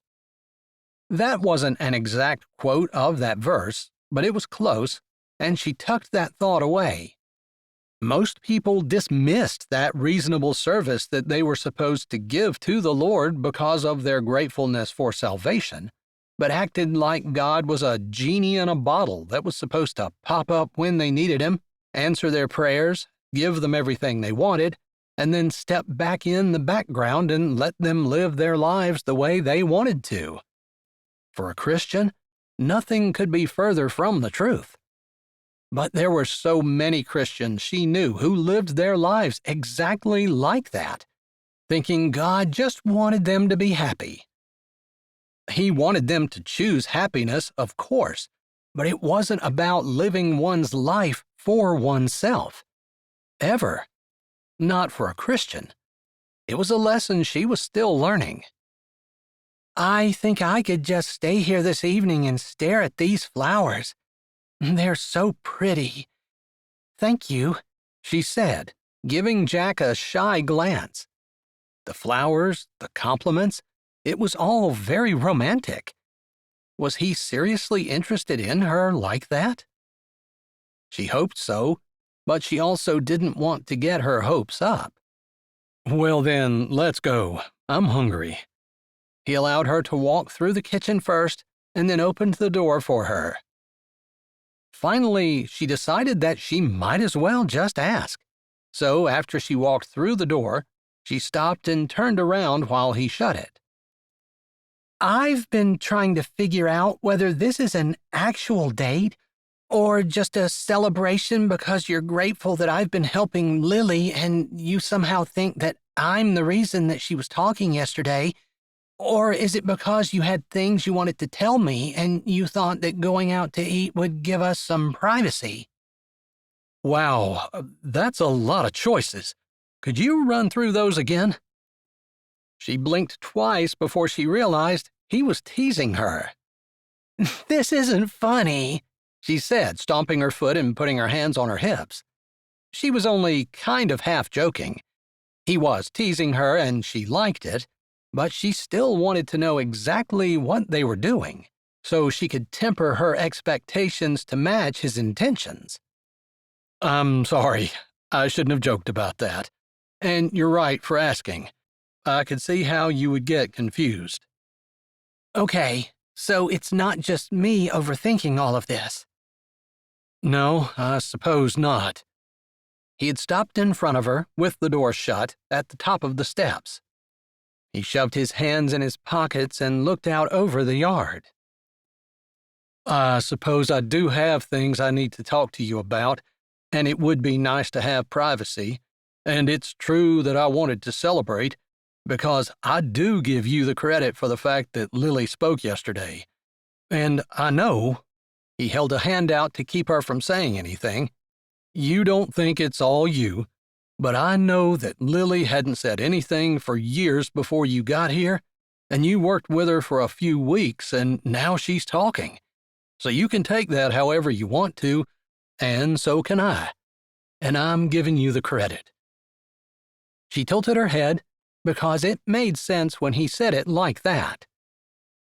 But I suppose that was just an excuse. Because I like you. I like you a lot. Not just because you helped my daughter, but because you're the kind of person who goes above and beyond what you need to. Obviously, you're caring and considerate and compassionate and funny and willing to work hard. And I guess I could go on, but I was afraid that you wouldn't be interested in me because of working with Lily, and I definitely did not want you to be in trouble with the school in any way. He paused, but it seemed like he was going to say something else, so Kate kept her mouth closed. So, yeah, I guess if I'm laying my cards on the table, I asked you out on a date because I like you. I brought you flowers because I like you. I might like you more than a little. It's possible that I'm falling in love with you. And if that makes you uncomfortable, or if you're going to get in trouble for that, maybe we should figure that out now. His eyes slid to hers as he stood there, seeming to brace himself for whatever it was that she was going to say. Oh, Jack, I don't think the school will have any problem at all. If I were dating a client, that would be a professional issue, but the father of one of my students would certainly not be an issue. And I haven't even started working yet, so there shouldn't be any issues at all. As for me, I was afraid that you didn't feel for me the same way I felt for you. That's why I was worried that this was just you saying thank you, or you wanting to talk to me. So I think we figured out that we both like each other, Jack said, uncertain, and Kate knew she was blushing. She felt like a teenager. I think that's what we just figured out. Then can I hold your hand? He asked, lifting a brow and pulling a hand out of his pocket and holding it palm up, waiting for her to slip her hand into his. Yeah, I guess that's what that means. Does that mean we're a couple? He asked. I guess I'm trying to figure out exactly what's going on because it's been a long time since I've done this, and you're a lot different than Lauren. I'd like to hear about Lauren, she said, ignoring the first part of his question. Probably she should think about it, but the words slipped out before she could stop them. And yeah, I think we're a couple. Although I don't date casually, I'm pretty serious about wanting to find that person that I want to settle down with, who wants to settle down with me and build a family together. I'm serious about that. I already have one child, and Lily needs siblings. I've not been in a huge rush to find someone, just because Lily has needed so much of my attention. But if she's going to continue to talk... Did she speak more today? A little. She's not jabbering around yet, but I do believe that she will be soon. That's great. I should have asked that immediately. I guess I was so wrapped up in being nervous about what you and I were doing together and what this meant that I totally didn't even think about it. I could have texted you and told you about it, but I guess I was thinking the same thing. What do you think of me? And what's going on with us? I think we have that pretty much figured out, although I suppose I have a few things I should tell you too. Let's get in the car, at least make our way to the restaurant, and then we can talk about those things that we need to, okay? He waited for her nod before he led the way down the steps and walked to his car, where he opened the door for her to get in. Chapter 19. Jack lifted his head to the cool December air and smiled. Kate truly did like him, and they were going to be a couple. He walked around the car and opened her door, watching as she stood gracefully, and then holding his hand out, and watching her slide her fingers into his. Was there a better feeling in the world? He wasn't sure there was, and he felt like he was walking on air as he closed her door and they walked toward the restaurant. Maybe the candy cane shop wouldn't make it. Maybe Lily would never talk much. Maybe he would regret giving up the chance he had to farm with his brother. But it felt like all was right in the world, as long as Kate was beside him and he knew he was doing what God wanted him to do. They made it to the restaurant door and he pulled it open, allowing Kate to walk forward and then following as a host seated them. They gave their drink orders and then perused the menus for a bit. It was simple fare, nothing fancy, and he felt like he should be taking her to a much nicer place, but Kate didn't seem to care, and he really couldn't afford it. Maybe it's not fair for me to ask you to be with someone who has nothing. I mean, my shop is struggling, and I might not be successful after all. I don't care. If it doesn't make it, we'll figure something else out. Isn't that what success is? Just failing until you make it, right? He'd never heard that, but he had to laugh a little, and then he lifted his shoulder. I guess. You're sure that's not going to bother you? No, it's not. Trying and failing is far better than not trying at all, and I'm completely behind you, no matter what. Then maybe you can help me figure out what I'm going to do for the festival. I wanted to make some kind of heritage candy that was really special, since I don't want to lose this opportunity to put my shop out there and snatch up all the great advertising that being the featured shop garners. Then I'll help you. I don't really know much about candy recipes, but I can search the internet. The waitress came and they both gave their orders. He laughed as she ordered the special, which was what he had intended as well. They shared a smile after the waitress left, and then he said, Lauren had a bunch of recipes in the storage shed out back, stuff that had been passed down from her parents and grandparents and great-grandparents. You might be able to find something in there. I haven't taken the time to go through things. But you're welcome to do whatever you'd like. All right. I can start there tomorrow after I get home from school. That would be perfect, unless you have something else you wanted to do. My intention was to be with Lily and help you. That fits right in with all of my plans. She smiled. Plus, I really do want you to do well with the festival. I need to talk to my brother about selling my share of the farm, but even if he agrees, I'm betting that he won't be able to come up with the money right away. I'm going to have to be able to make enough money from the festival to tide the store over until the money from the farm comes in. So, with my big supplier pulling out, a lot hinges on this. No pressure. She smiled, but he knew that she was taking it seriously, and he appreciated that. Her hand sat in the middle of the table, now that she wasn't holding her menu, and he slid his over and put it on top of hers. She turned her hand immediately, and their fingers threaded together. There was just something about that made him feel connected and at peace. He watched their fingers for a bit, noticing the differences and loving the fact that they were not the same. You had things you wanted to talk to me about?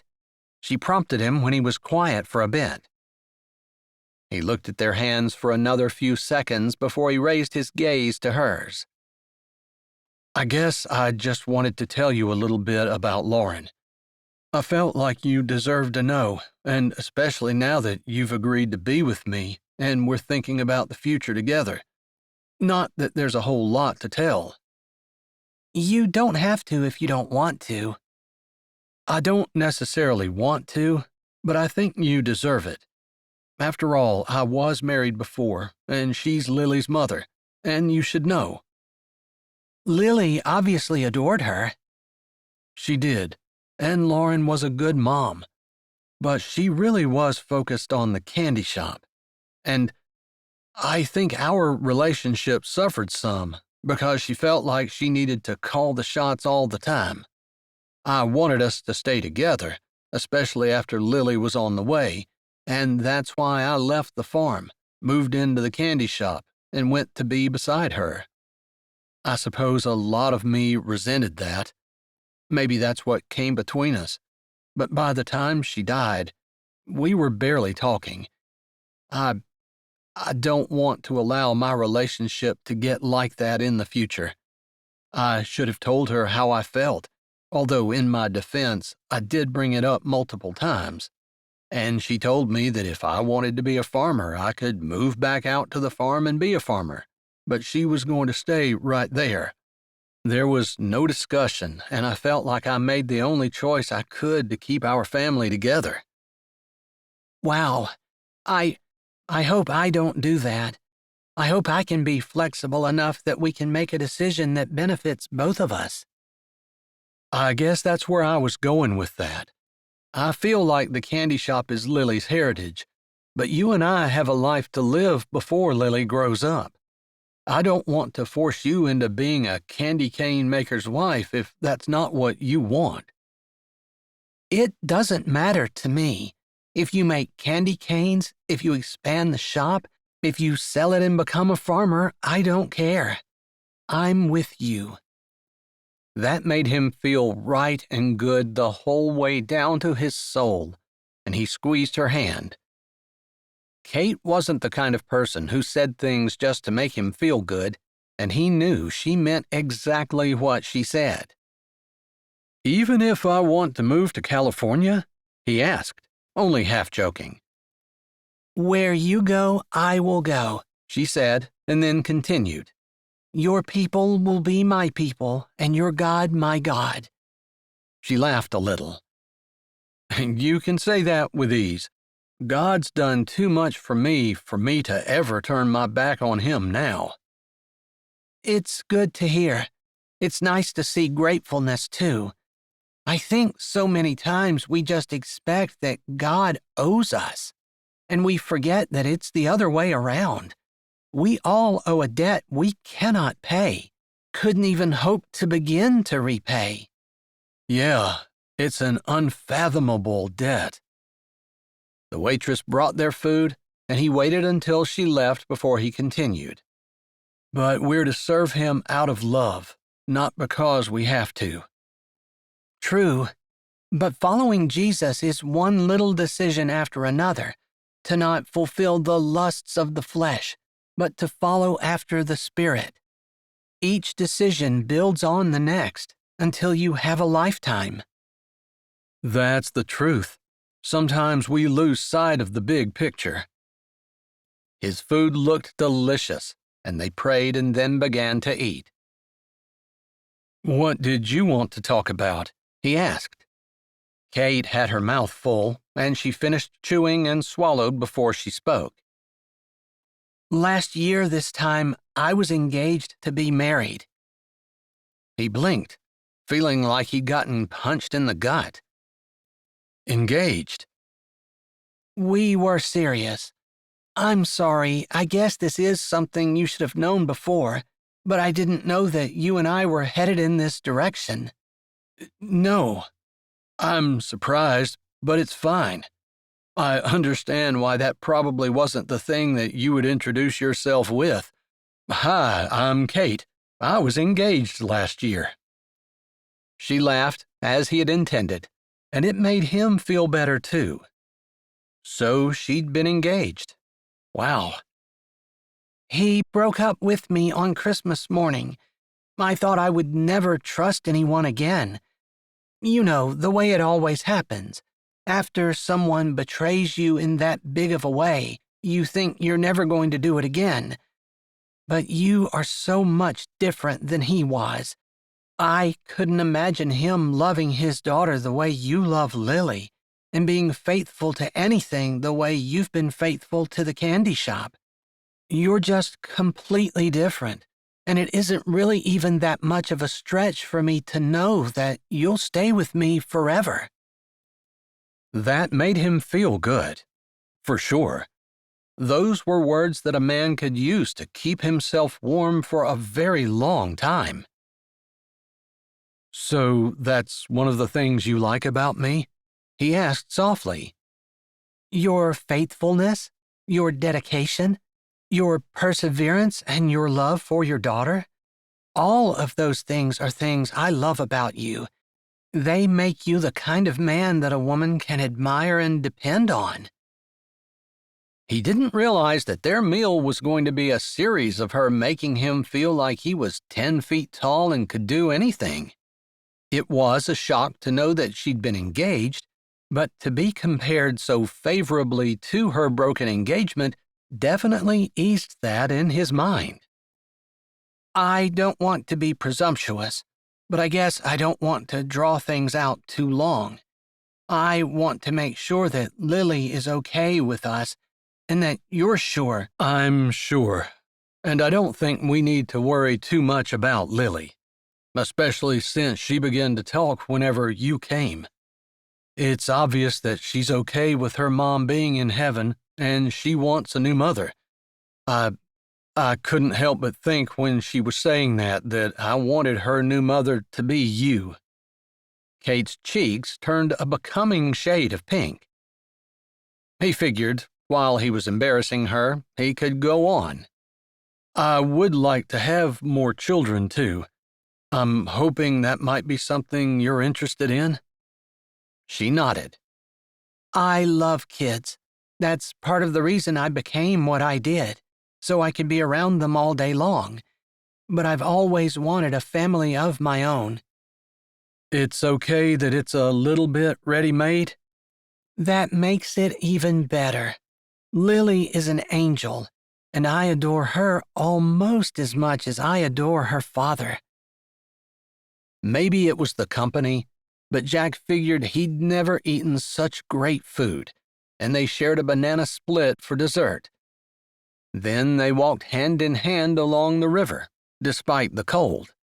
His heart felt warm and happy. Kate seemed to be in the same kind of frame of mind. Neither one of them wanted to go home. But they both had to get up early, and so, reluctantly, he led her back to the car, opening the door for her, and drove her to the farmhouse. I forgot to leave my light on.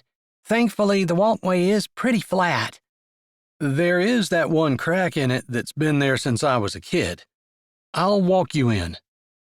She gave him a grateful smile, and he wasn't sure whether it was because he was walking her in, whether she was actually scared of tripping on the crack, or she just didn't want the evening to end either. Regardless, she waited for him to come around and open her door, and then they walked hand in hand up the path that he had walked all his life. You grew up here? She asked softly. "I did, up until I was in junior high, and then my parents built the bigger farmhouse that Brian lives in now."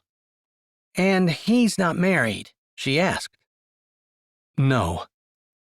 Which direction is it? She asked as they reached the end of the walk and climbed the stairs to the door. "It's about a half a mile that direction.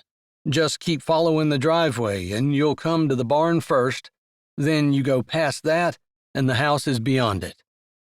What were you guys going to do with this house? I guess he was thinking about renting it out. I really didn't have any thoughts about it at all. That's part of the reason I didn't offer it to you to begin with. It just wasn't on my radar. I've been so focused on the candy shop. They had stopped and turned to face each other. He lifted a hand to her cheek.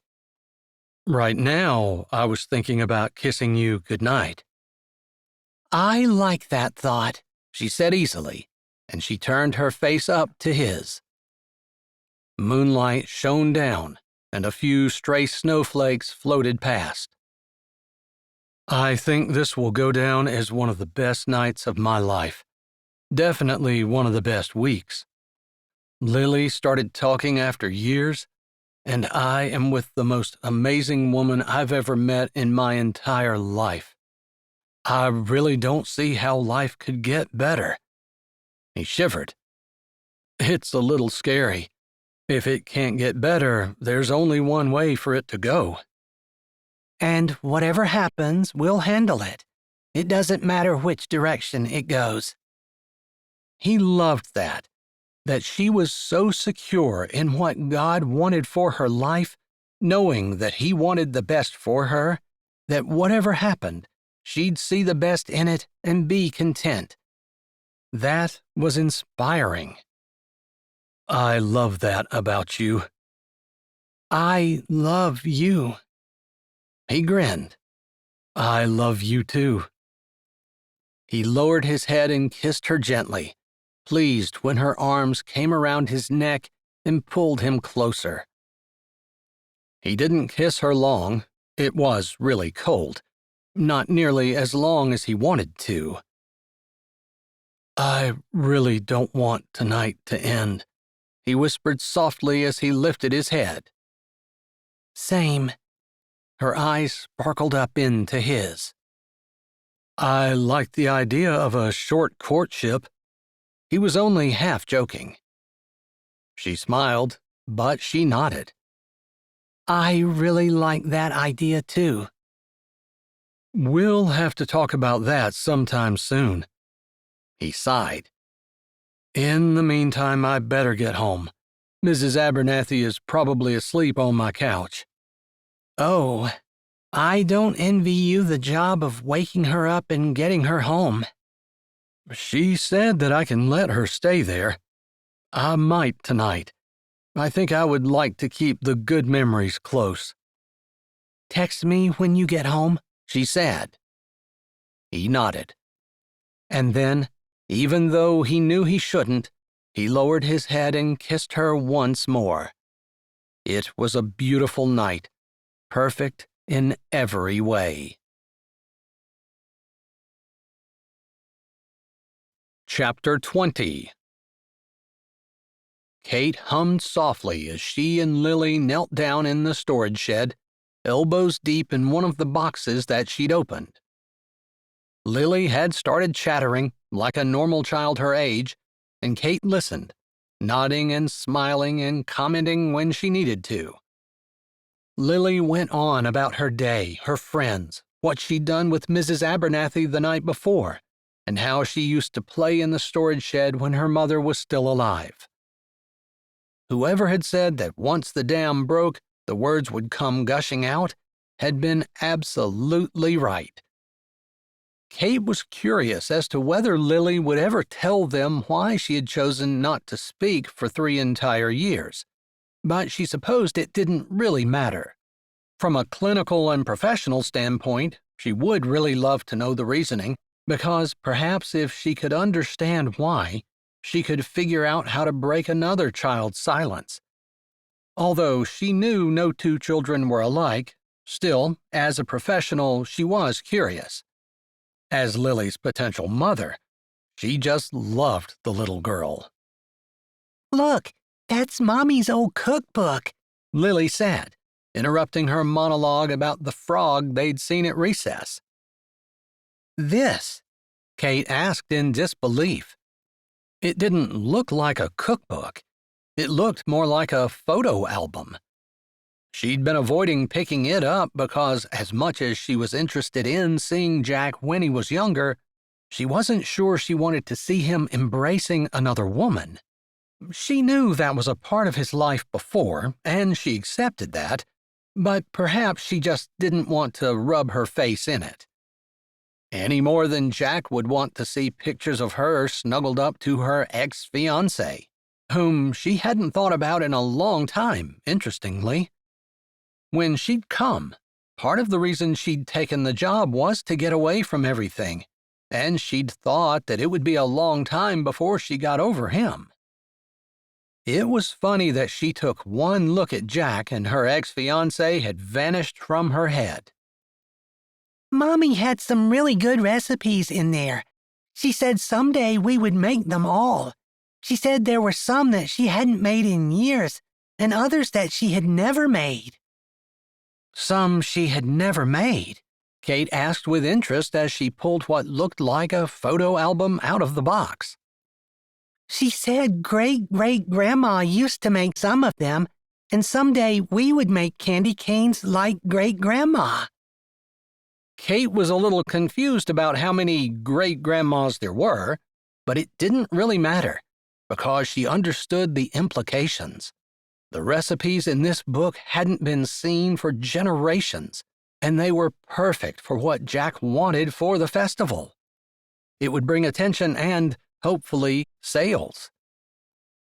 I think your mama was saving this book for a special occasion, and I'm pretty sure the festival is the exact special occasion she had in mind, Kate said as they carefully opened the book and turned the pages of the handwritten recipes that were placed in the photo album and protected by the plastic page protectors.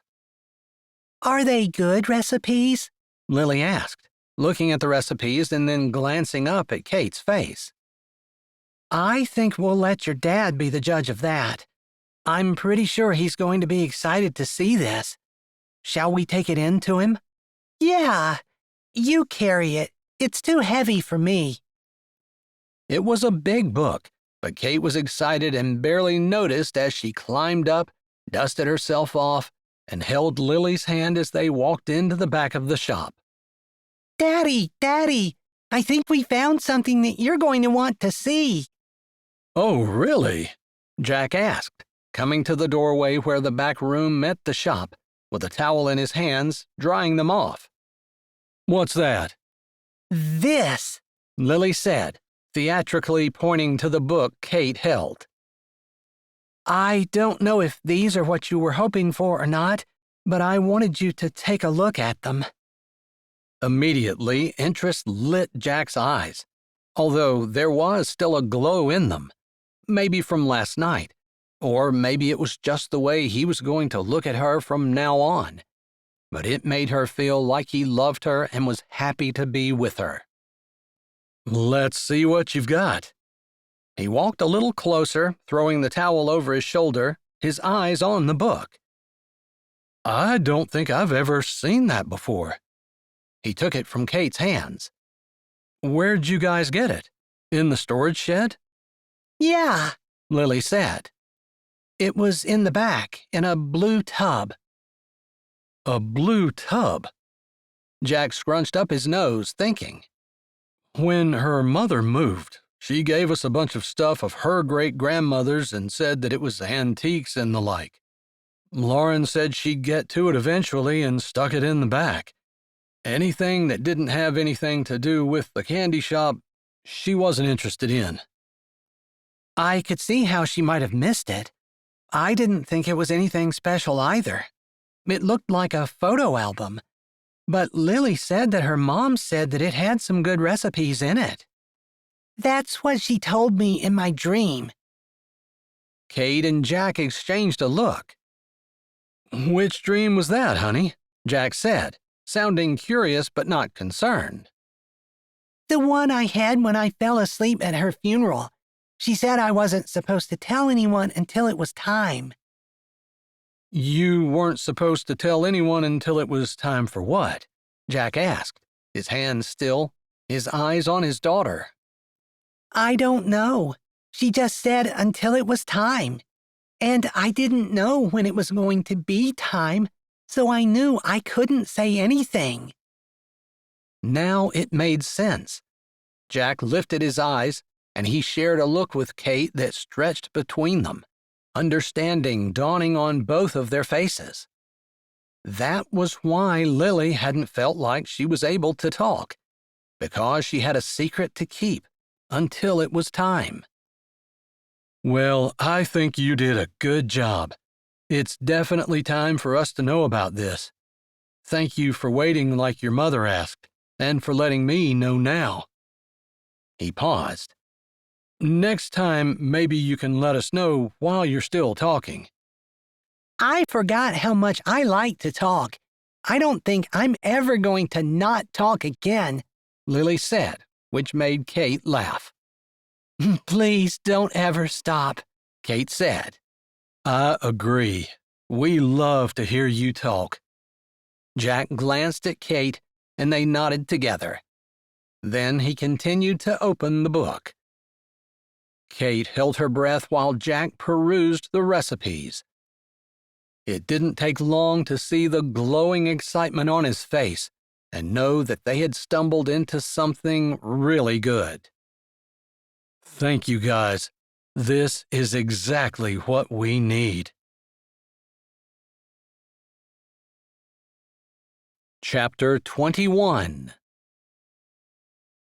I'm so glad the storm they forecast turned out to be nothing, Marjorie McBride said as she and Kate walked down the main street, banners bookmarking either end, announcing the huge Mistletoe Meadows all-day Christmas festival.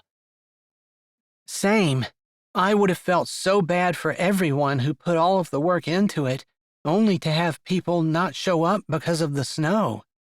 Would we have rescheduled? Marjorie sighed as they continued to walk slowly. Kate was careful not to go too fast. Marjorie was back on her feet and said there was nothing wrong, but she still seemed very tired. We've never had it happen before, but I guess we would, for the next Saturday.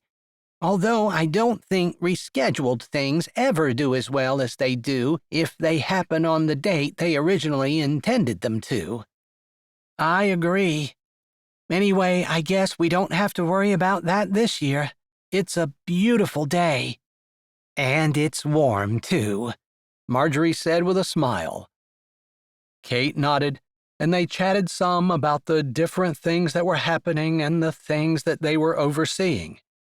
Both of them had agreed that they were not going to be in charge of anything themselves, but delegated everything they could, just in case something came up and someone wasn't able to do what they had volunteered for. As far as Kate knew, everyone was manning their booths and doing their jobs. "How's Terry doing?" Kate asked as they finished their walk down the street, noting that everything was going well. Kate's eyes caught on Ben, the sheriff, as he talked with his preteen son. Rumor had it that Ben had moved back in with his mother because of a nasty divorce and the fact that his son had started acting out. Whatever the reason, he'd been a true blessing to Mistletoe Meadows since his return. Kate felt bad for the boy and for Ben. She had seen Trent at school, and he seemed angry and belligerent. She didn't know if there was anything she could do for him or not, but she was going to be trying. She's doing okay. It's so hard to juggle everything that she's doing. A new baby, another one on the way, and a practice that's bursting at the seams. Hopefully the doctor that she has been speaking with, who is going to come as a partner in her practice, will be showing up soon. It certainly couldn't happen soon enough for her. They do seem to have a lot going on. But I don't think they could be happier. They just love their lives, and I'm so happy for them. Indeed, Marjorie glowed when she talked about her children and the good choices that they had made.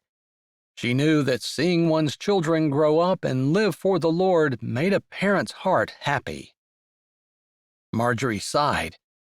I wish Isadora could get things straightened out. It just seems like she lost her zest for life when her marriage crumbled. It's been several years, and she's just not been able to get it back together. I don't blame her. You think that you've got your life all planned out and that things are going to go well, and then the person that you trusted betrays you in a way that it's so hard to get over. Sounds like you're talking from experience, but it seems like you and Jack are doing pretty well together. This time last year, I was engaged to be married, and my fiancé broke up with me on Christmas morning. But you're right about Jack.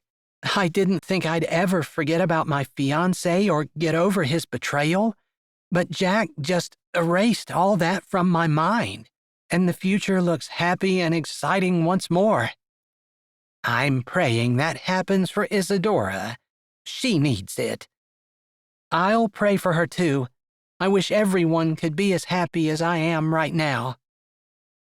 I just saw Ben go into the candy shop, but maybe you can go ahead on over and spend the rest of the day with Jack. Seems like he's doing a pretty good business and could use a hand. Everything else seems to be under control. Well, thank you. I think I will. It looked like Olivia and Noah are doing just as well as Jack, and I'm happy for them. There were other stores up and down the street as well, although the new restaurant hadn't been able to open in time. There was some red tape that they just couldn't quite get through. Kate wasn't sure whether the restaurant would be open by Christmas or not. Seemed like that would be the date to aim for in a town like Mistletoe Meadows. We can check in together in a bit, Kate said. I'll text you if I need anything. Marjorie gave her a shooing motion with her hand, and Kate waved and grinned. Marjorie was the best. She enjoyed helping with the festival, but her heart was most definitely with Jack and Lily. And indeed, they did need help as she stepped into the store. It was so packed, Ben hadn't even made it over to talk to Jack. It's good to see you out today, Ben. I hope you do nothing but enjoy yourself and have no official business to take care of. It would be sad to have some kind of business the sheriff needed to take care of during their festival. I just hope my presence is deterrent enough. But it's my job, so I'm going to do what I can to make sure things go smoothly. It's good to see you. Reassuring. Tell Jack I said hi. Looks to me like he's too busy to chat, which I'm happy about, for sure. If you want something, I'm sure he'll make time for you. I was going to buy a few things. I've got some Christmas shopping to take care of, but I'll come back later. He glanced around the store. Although you guys might be sold out by the looks of things. Yeah, it's been so much better than I hoped it was going to be. You and Marjorie deserve a lot of the credit. You spent a lot of hours planning, and then the execution took even more time. The McBride family helps a lot, and so did Jack, and I saw you out hanging banners last weekend, so I think the whole town deserves the credit. Nothing like a small town to pull together. There was wisdom in Ben's eyes that seemed like it might have been hard-earned, and Kate thought again about Marjorie saying he'd come back after a nasty divorce, bringing his son with him. Kate had heard about a few things the Secret Saint had done, not just for Ben but other needy families around town, and she thought again about how much she loved being in a small town where people cared about each other and did everything they could to help. So much different than where she had been before. She missed it in a way, but in another way, she saw the breakup with her fiancé and the need to move out of Baltimore as things that had propelled her into the best time of her life. At the same time, she wouldn't have thought they ever could have been worked out for good, but they absolutely had. She thought again about being content to where God placed her and choosing to be happy and look at the positive. Right there was proof that things could work out if she didn't dwell on how terrible everything was. She could have holed up in her apartment, clung to a terrible job, and insisted that God needed to change things so they went her way. And then she'd still be miserable and unhappy. Instead, she'd almost by accident chosen the best way, to move on and to look for something better. And she'd found it. Jack smiled as he saw her, and she walked over beside him, helping to pack up the candy canes that the customer in front of him had just bought. They spent hours that day, side by side, working together, with Lily giving out free samples that they had made and packaged just for that very reason. Lily glowed and spoke with customers with an ease that hid the fact that she hadn't spoken at all for 3 years. By the time the day was over, they were all exhausted, but very, very happy. There were still several hours left, but the big crowds had gone, when Jack found a few minutes to take her aside. "I was able to speak to my brother yesterday, but I didn't get a chance to tell you about it." "What did he say?" Kate asked eagerly. On one hand, she wasn't sure that Jack really wanted to give up his farming dream, but on the other, she was really hoping that his brother would be able to buy him out, and Jack would be able to move forward with the plans and dreams he had for the candy shop. He really seemed to be getting invested in them, and maybe he'd needed to get over his resentment of his late wife before he could invest himself in the future of the candy shop and let the farm go. He said that he would talk to his bank, but he thought it would be a go. It would just take him a little while to come up with a down payment. He said he had some cattle that he could sell, and that should give him enough so the bank would loan him the rest. He said 3 or 4 months, tops. So he's interested in buying the whole farm, and he just needs a little bit of time to come up with the money. Jack, that's great. I thought so too. I know this is kind of crazy, but I wanted to know if you would be interested in marrying me once all of that goes through. "Is this a proposal?" she asked, a little uncertain. I guess so. A spur-of-the-moment proposal where I don't even have a ring. But I was just so excited that it was all falling into place that it felt like the perfect time to say something. We both agreed we didn't want to mess around. Yeah. Kate felt excitement and fear and anticipation swirl inside of her, but one thing that she didn't have was uncertainty.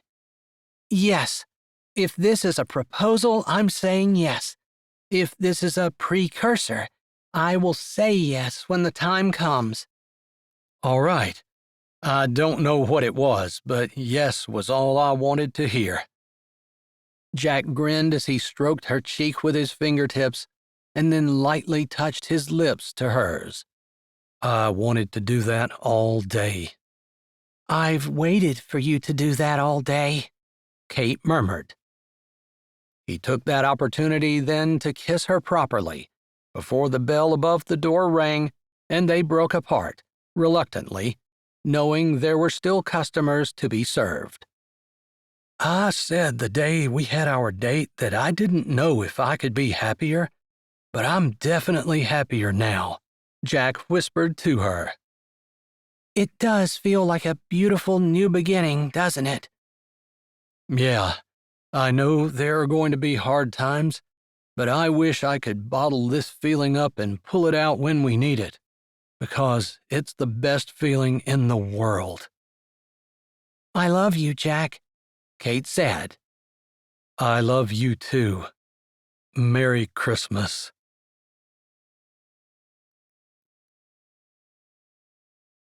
Hi, this is Jay, and thanks for listening. If you're ready for another great Jessie Gussman audiobook, here's one we think you might like. Or check out our latest releases. Don't forget to subscribe to Say with Jay, give this video a thumbs up, and tell us what you liked in the comments.